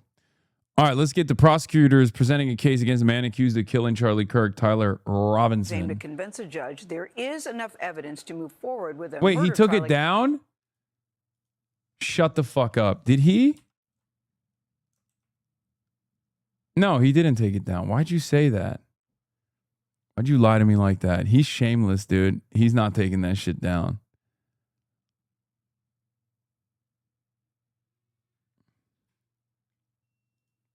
against Tyler Robinson. He has not yet entered a plea. Kirk, as you know, was shot and killed during a rally at Utah Valley University back in September. Carter Evans was in court for the start of this 5-day preliminary hearing. Charlie Kirk's widow, Erica, arrived at the preliminary hearing flanked by security. In court, she sat behind Tyler Robinson, the man accused of assassinating her husband at a Utah Valley University rally last September. On Monday, prosecutors began presenting their case against Robinson to prove they have enough evidence to move forward with a murder trial. Kirk's family looked uncomfortable at times and left the courtroom during emotional moments. As attorneys on both sides argued over admissibility of graphic footage, the judge visibly winced while watching one of the videos. Mr. Grunander, your witness. First on the stand, former university police officer Christopher Bagley. What did you see? What did you hear? I heard an individual talking to Charlie, and I happened to kind of glance over the edge of the railing about that time. And then I heard a shot fired. Bagley said he believed the shot came from the roof. So do we get to see the new video or what? Like, apparently there's a new angle or a new video? What's that about? They released the new footage of the shooter? Tyler Robinson's defense team was hit with a huge blow after the judge ruled prosecutors complained never before seen footage of his alleged movements on the day Charlie Kirk was killed. And why do you believe this, Mr. Robinson? The shoes are the same, and the images that we have are from my view. Where is the gun? Because it's not in his leg, right? Is it?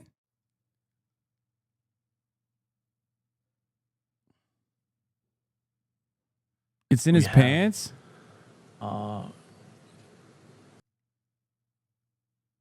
He's walking weird, but like, can you even fit the gun in fucking tight pants like that?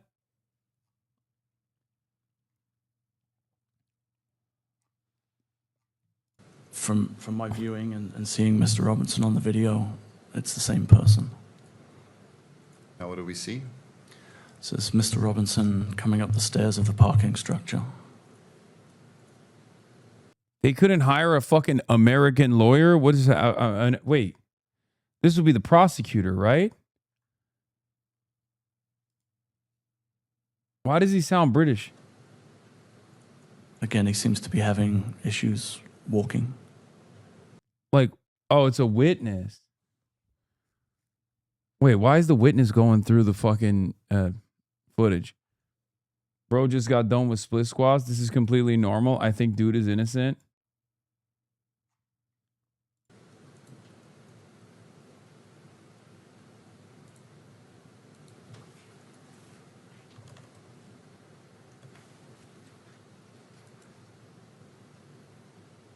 And again, were you able to track? Were you able to track Mr. Robinson when he leaves this parking structure? Yes, we were able to. Okay. And again, in the top left. Bro, how about you track a dingo and a baby, dude? What is this? What's going on? They don't got no Americans to do this? The fuck is going on right now? I call foul. I call foreign interference. There, I said it. Yeah, he's in the left corner. Fucking hell.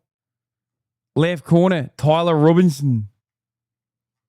Corner, the individual is now seen running across the rooftop of the log. Yeah, you can see him running across the rooftop. It's like, okay, I don't trust you. Sorry. What the fuck is this?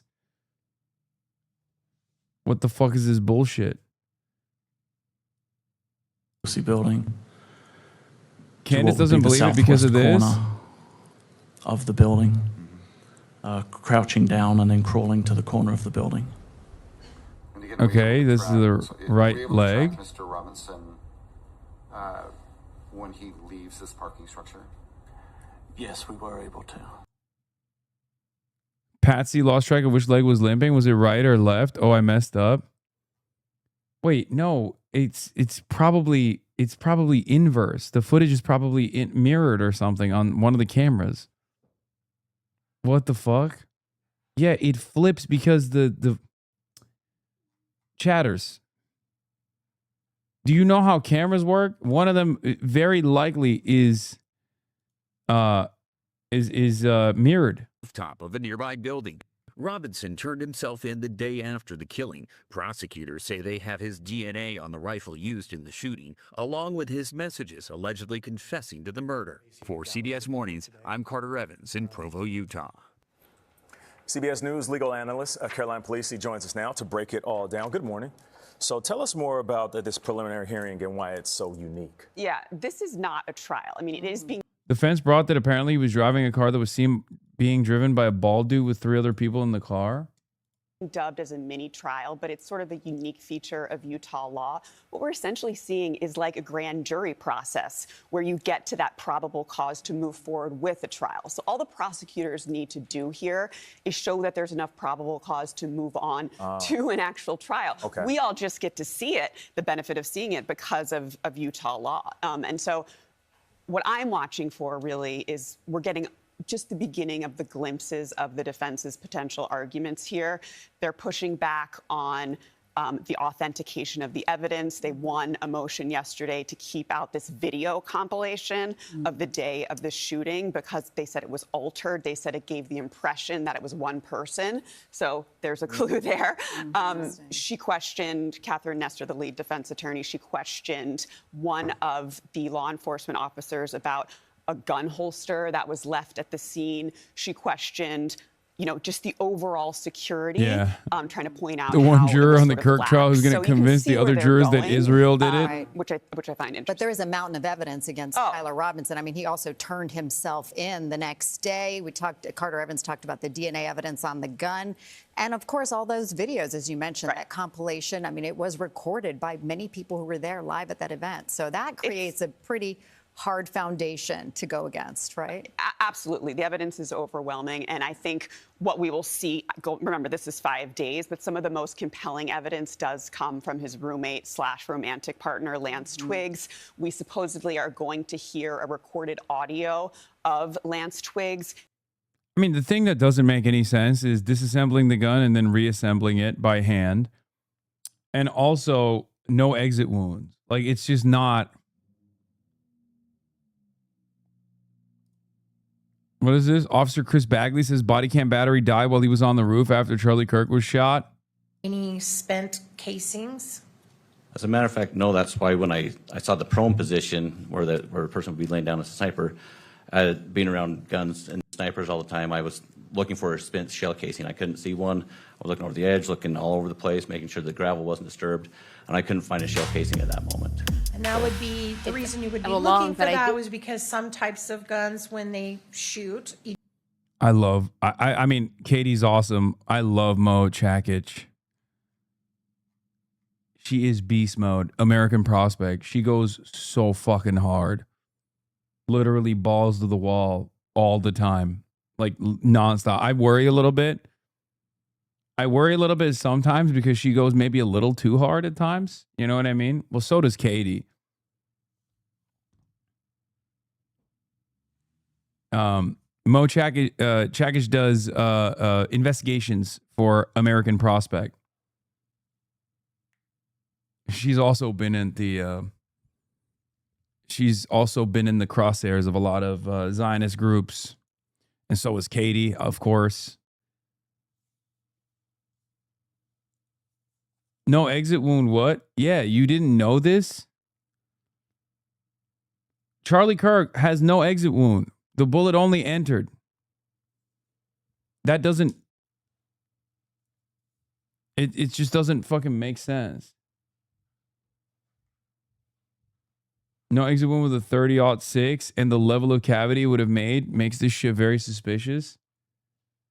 The bullet just entered and the doctors were like, he has the thickest neck we've ever seen. It's like Superman. It's adamantium. Promise people I have to deliver the Charlie Kirk killer story. Oh, okay. Well, there's a lot going on with Charlie Kirk.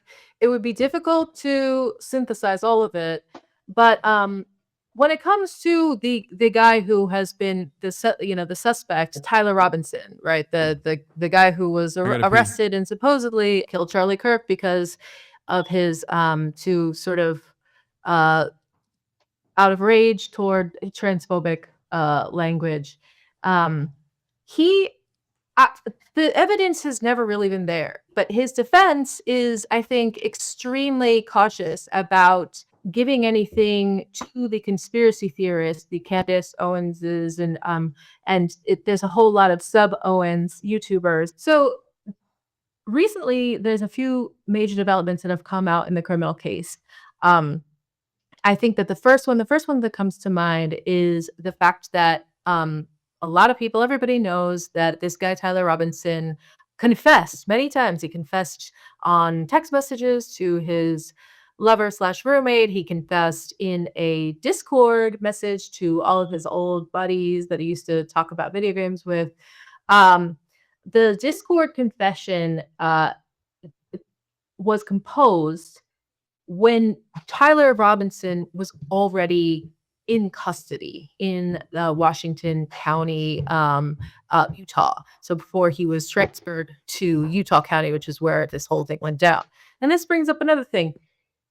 Supposedly, this is a crime of opportunity, propaganda of the deed. Charlie Kirk was coming to town. He had this opportunity to take him out.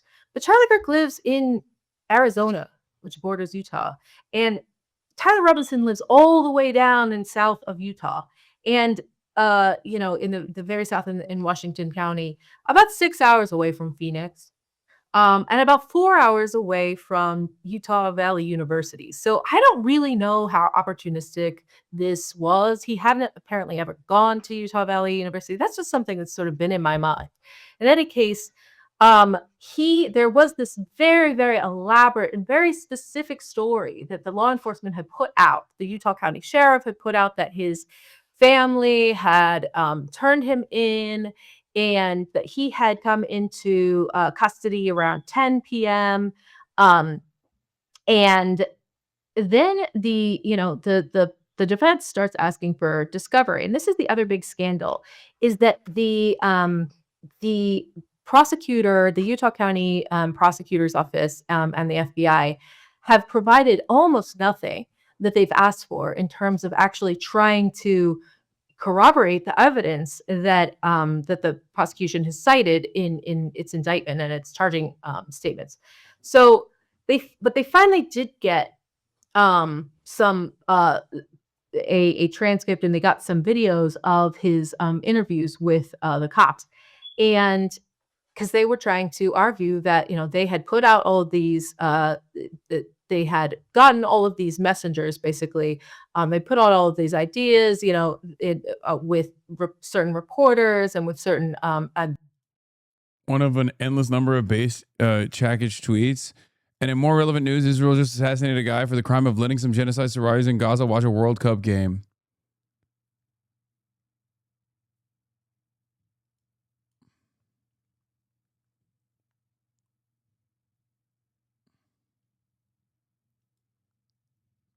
Senpai Morty, no exit wound because there was no bullet. It was a lapel mic bomb made by Israel. They specialize in tiny bombs, just like their pager bombs in Lebanon. Mossad told me, I swear. Okay, calm down. The governor of Utah played a really big role in this. To say that he had confessed. Wait, I'm not disagreeing with you, but then what would have killed him? An implant? No, I think a bullet killed him. What are you talking about? I just don't think it's a 30-06, and like something doesn't match up with the. Something feels a little inconsistent, is all I'm saying, with the gun being used.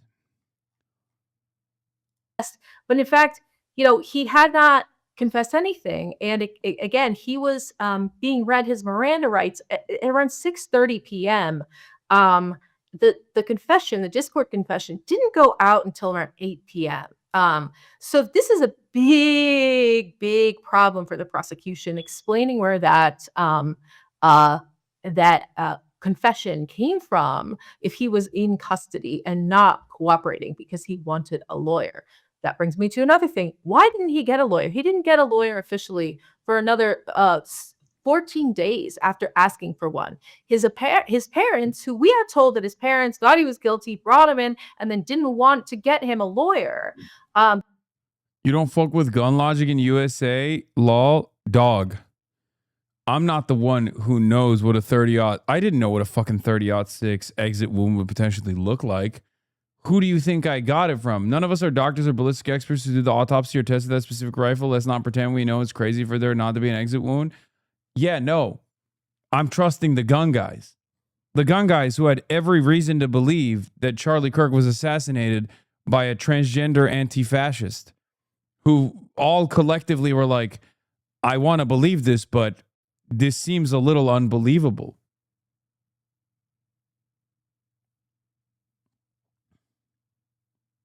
You know what I mean?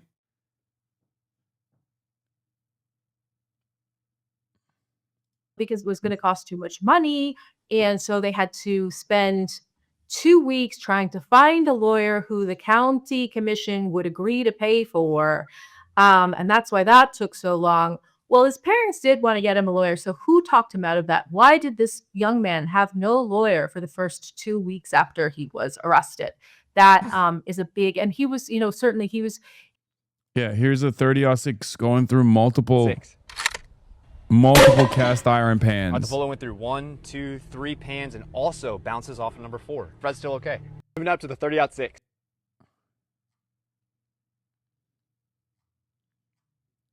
You think Charlie Kirk's neck? You think Charlie Kirk's neck is more powerful than fucking 3 cast iron pans? Like, the doctor literally said there was no exit wound, and Charlie Kirk's very powerful neck actually saved the lives of people behind him.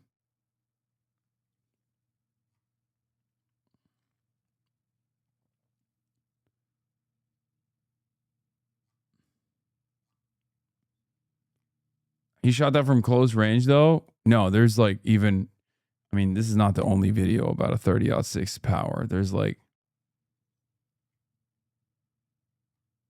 He was considered to be on suicide watch, although he's not suicidal. And that gives you the right to kind of go in and check on him every 10 minutes. Really put a lot of kind of psychological, light torture type pressure on this guy to give it up. bro, do you think the mic is that crazy? Yes, I do. I do think the mic stuff is The other big thing was that everyone knows the texts. My love, I went to, if I can capture my my handgun unseen in my vehicle, I will be with you tonight, and then going through very elaborately all of the steps that he took to do this.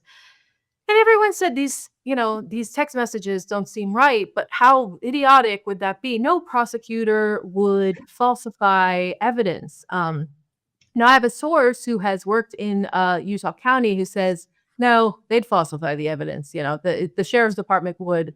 That could happen. Well, the defense has been asking since September for evidence that these text messages, which you'll remember had no timestamps on them when they were revealed in the indictment, they've been asking for the forensic evidence that those things actually exist. They've been asking for the phone. They've been asking for any of the digital files, anything to kind of, so that it can be sort of proven beyond a reasonable doubt that that these texts are actually real and they weren't fabricated. And for the evidentiary hearing, which is coming up, I think in July, it was supposed to be this last month, but they finally, after much begging and pleading with the judge, they finally got it delayed because the prosecution just wasn't handing over any of the evidence. As far as I know, they still have not handed over any of the evidence about the text messages, and in a filing. Hasan's going to either say he called it or will review people who called it. when it turns out to be a real conspiracy. No, the only thing that I've refuted from the start was the likelihood that Israel did it because they thought Charlie Kirk was turning on Israel. That's all I said. Yeah, why is it everyone always wants like one thing for me to like lean into? The only thing I know about the situation is the debate that I was supposed to have with Charlie Kirk, which was going to be about Israel, his support of Israel, and how he will continue to support Israel while, you know, young voters are moving away. Young Republicans are moving away from Israel support. That was literally the argument, which is part of the reason why I know for a fact that he wasn't like turning on Israel, because he had never turned on Jeffrey Epstein. After talking about it extensively, when Donald Trump told him to shut the fuck up about Jeffrey Epstein, he said, yeah, I'm gonna stop talking about Jeffrey Epstein. There's no reason there's not enough evidence for people to believe that Charlie Kirk was going to turn on Israel at all. Okay? That's the only thing that I've actually disputed.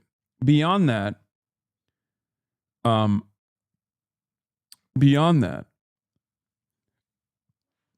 there's a lot of weird circumstances. There's a lot of weird, suspicious shit in the investigation, but you can still chalk that up to FBI incompetence. Right?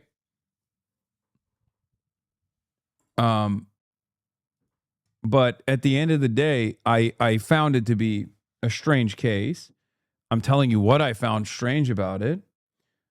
But I still don't think it was like a far... I mean, I still don't...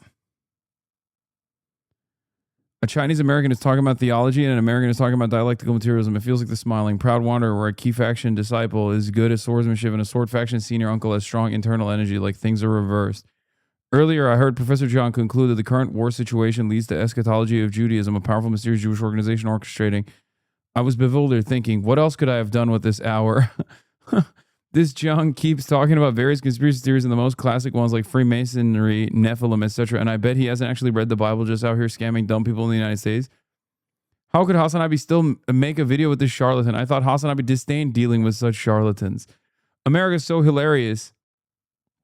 Treating a Jong Hu swindler as a treasure. For predictions like this, just make a few more and it's fine. If he's really capable, he shouldn't be at this position connecting with Hasan. HasanAbi has interacted with many Chinese Americans and their stances are similar to his. It's just that Jiang, that old geezer, is too outrageous. That Wangju flavor. Don't believe him. Since Comrade Hasan came to China, his mental core has been extremely stable. Hard to lead astray. Oh, BD is embarrassed by Professor Jiang. BD is embarrassed by Professor Jiang. They're like, yo, he's Canadian.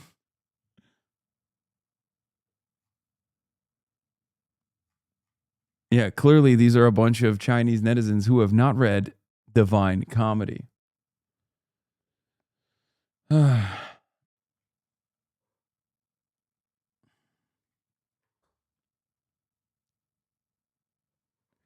Honestly, I've supported you for a long...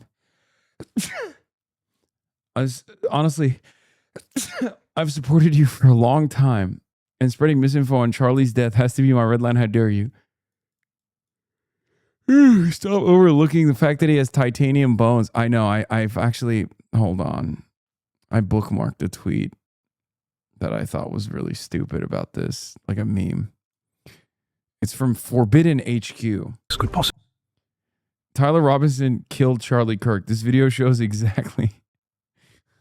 I'm about to watch a boomer conspiracy slop AI video right now on this broadcast. That's how far we've fallen. While Professor Chong has got me. Conspiracy theorists insist no 30-06 could possibly behave this way. The round blasted into Charlie Kirk's neck, crushed his vertebra, and ricocheted downward toward his heart, only to be stopped dead by his legendary Superman neck of super-dense steel-like bone.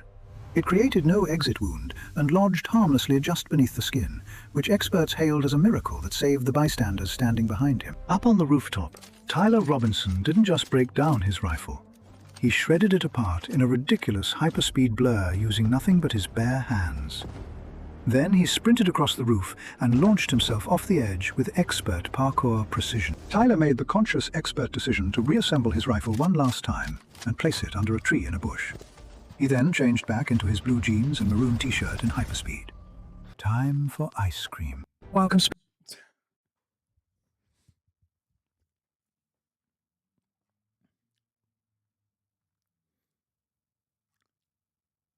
Besides the fact that Candace Owens went beast mode with the Israel narrative, I think the biggest reason normies think Israel kirked the founding Kirk is because Netanyahu tweeted RIP Charlie Kirk while the bullet was still traveling in the air and within 10 minutes was on Fox saying it wasn't Israel. Okay, that was also, yeah, that didn't do Israel any favors.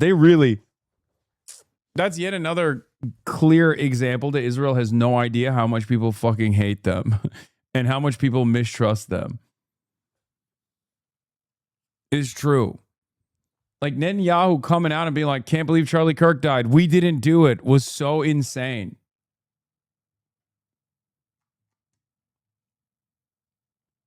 Bro, it's awesome, man. Sometimes schizophrenia is the wave. They actually made the case, no, we shouldn't have to hand it over any forensic files. We're not using those. We're just using the screenshots. Okay, where they're just using, their plan is to use screenshots of the text messages that they claim are real that nobody thought were real. This also brings me to another thing, which is, what about the clothes? Remember that, very distinctive American flag shirt that was worn by the guy in the surveillance footage that looked sort of like Tyler Robinson, but not unmistakably like Tyler Robinson? That clothing has never been located. Where is, nobody knows where that shirt is. So that's another big problem. The other thing that really, really was so amazing, I haven't even written about this part, but they conducted an analysis, some sort of forensic analysis of the bullet fragments in Charlie Kirk's neck. And they couldn't really determine, it wasn't a match for a 30-06. Most people who know about guns, I'm not one of them, but my son Gabriel is, sadly, say that, 30-06, it's such an incredibly powerful bullet that he would be knocked over and there would certainly be an exit wound. It would go right through him. And that didn't happen. There was no exit wound. We know that because Candace Owens showed an actual, she procured a video of, the behind, that was taken behind him while the shot came through. And so there was no exit wound. Oh, Erica Kirk concocted this crazy story that she attributed to the surgeon, but apparently it was, the surgeon didn't actually say this, that he just had magic bones, and that the incredible bone density of Charlie Kirk's, had stopped the bullet in its place. And if his bones hadn't been so healthy and dense, the bullet could have gone through and killed somebody else. Why are you laughing? That seems like a perfectly valid. Why is that funny? What? I don't understand. He was carrying the flame and he has magic bones. That seems normal to me. That seems not like a far-fetched conspiracy theory. Whatever. In any case, yeah, Charlie Kirk was a big advocate for drinking raw milk. The bullet is not a match. It's not, I guess, conclusively a mismatch. It's just inconclusive, but maybe more conclusively not than otherwise. So the FBI has decided to do something called bullet-led analysis. I think that's what it's called. It's a type of very, very high-tech test that was invented basically in 1963, and pulled out right, for the Kennedy assassination. It was invented at a defense contractor that actually was in a lot of trouble, during the Kennedy administration, and that's, is the center of a lot of Kennedy conspiracy theories. Do you think Gabe could play a less? Thank you. I mean, I want him to hang out with us definitely, but yeah. Gabe, stop! Please stop. Sorry. Thanks, Gabe. It's so funny because I tune out their sounds. So bullet-led analysis hasn't been used. It was finally discarded by the FBI in 2005 officially after a really long National Academy of the Sciences study into this form. It had, been used in thousands of cases, and a lot of people were getting exonerated by DNA evidence. So they did a study, and they officially, threw out bullet lead analysis. They said there's really it's complete junk science. Like, it's a very high tech mode of junk science, because there was this idea that you could use radio isotope some sort of electron reader to pinpoint where a bullet had come from, like what box of bullets a bullet fragment had come from. It was very again, voodoo science. But it was never, really audited until the early 2000s. They threw it out. They never used it again, as far as anyone knew, until Charlie Kirk. And when I called up the Innocence Project, I said, so do you have anyone who's got any, expertise on bullet lead analysis? And the guy who answered the phone was like, "Are they dragging out that again? Are they really dragging that out again? What is this for?" And I said, "Oh, Charlie Kirk assassination." And the guy on the other line, who didn't want to be named, said, "Are you kidding? I'm pretty sure they invented that for the JFK assassination." So there you go. They're using bullet lead analysis. We don't really know. It's the case against. I do not see how the case against Tyler Robinson has any validity whatsoever. And there are stories I know about the specific sheriff's department, the Utah County Sheriff's Department, stuff that they have been involved in the recent past that is completely mind blowing. If you were watching this later on and you want to see the full chat with Mo, where we get into like literally who killed Charlie Kirk or who didn't kill Charlie Kirk, you can find that at patreon.com/The Katie Halper Show. Again, Nice. Speculation regarding the new footage? No, that's just speculation, right? Oh my God, someone said up close and Kirksonal. Bro, he literally flinches. Look, that's crazy.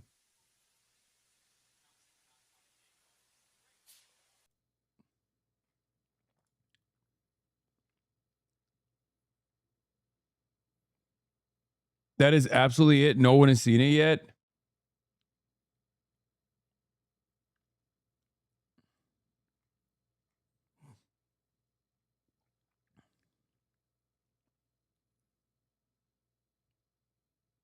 Anyway, that's all I got for today. We went through a roller coaster today, huh, folks?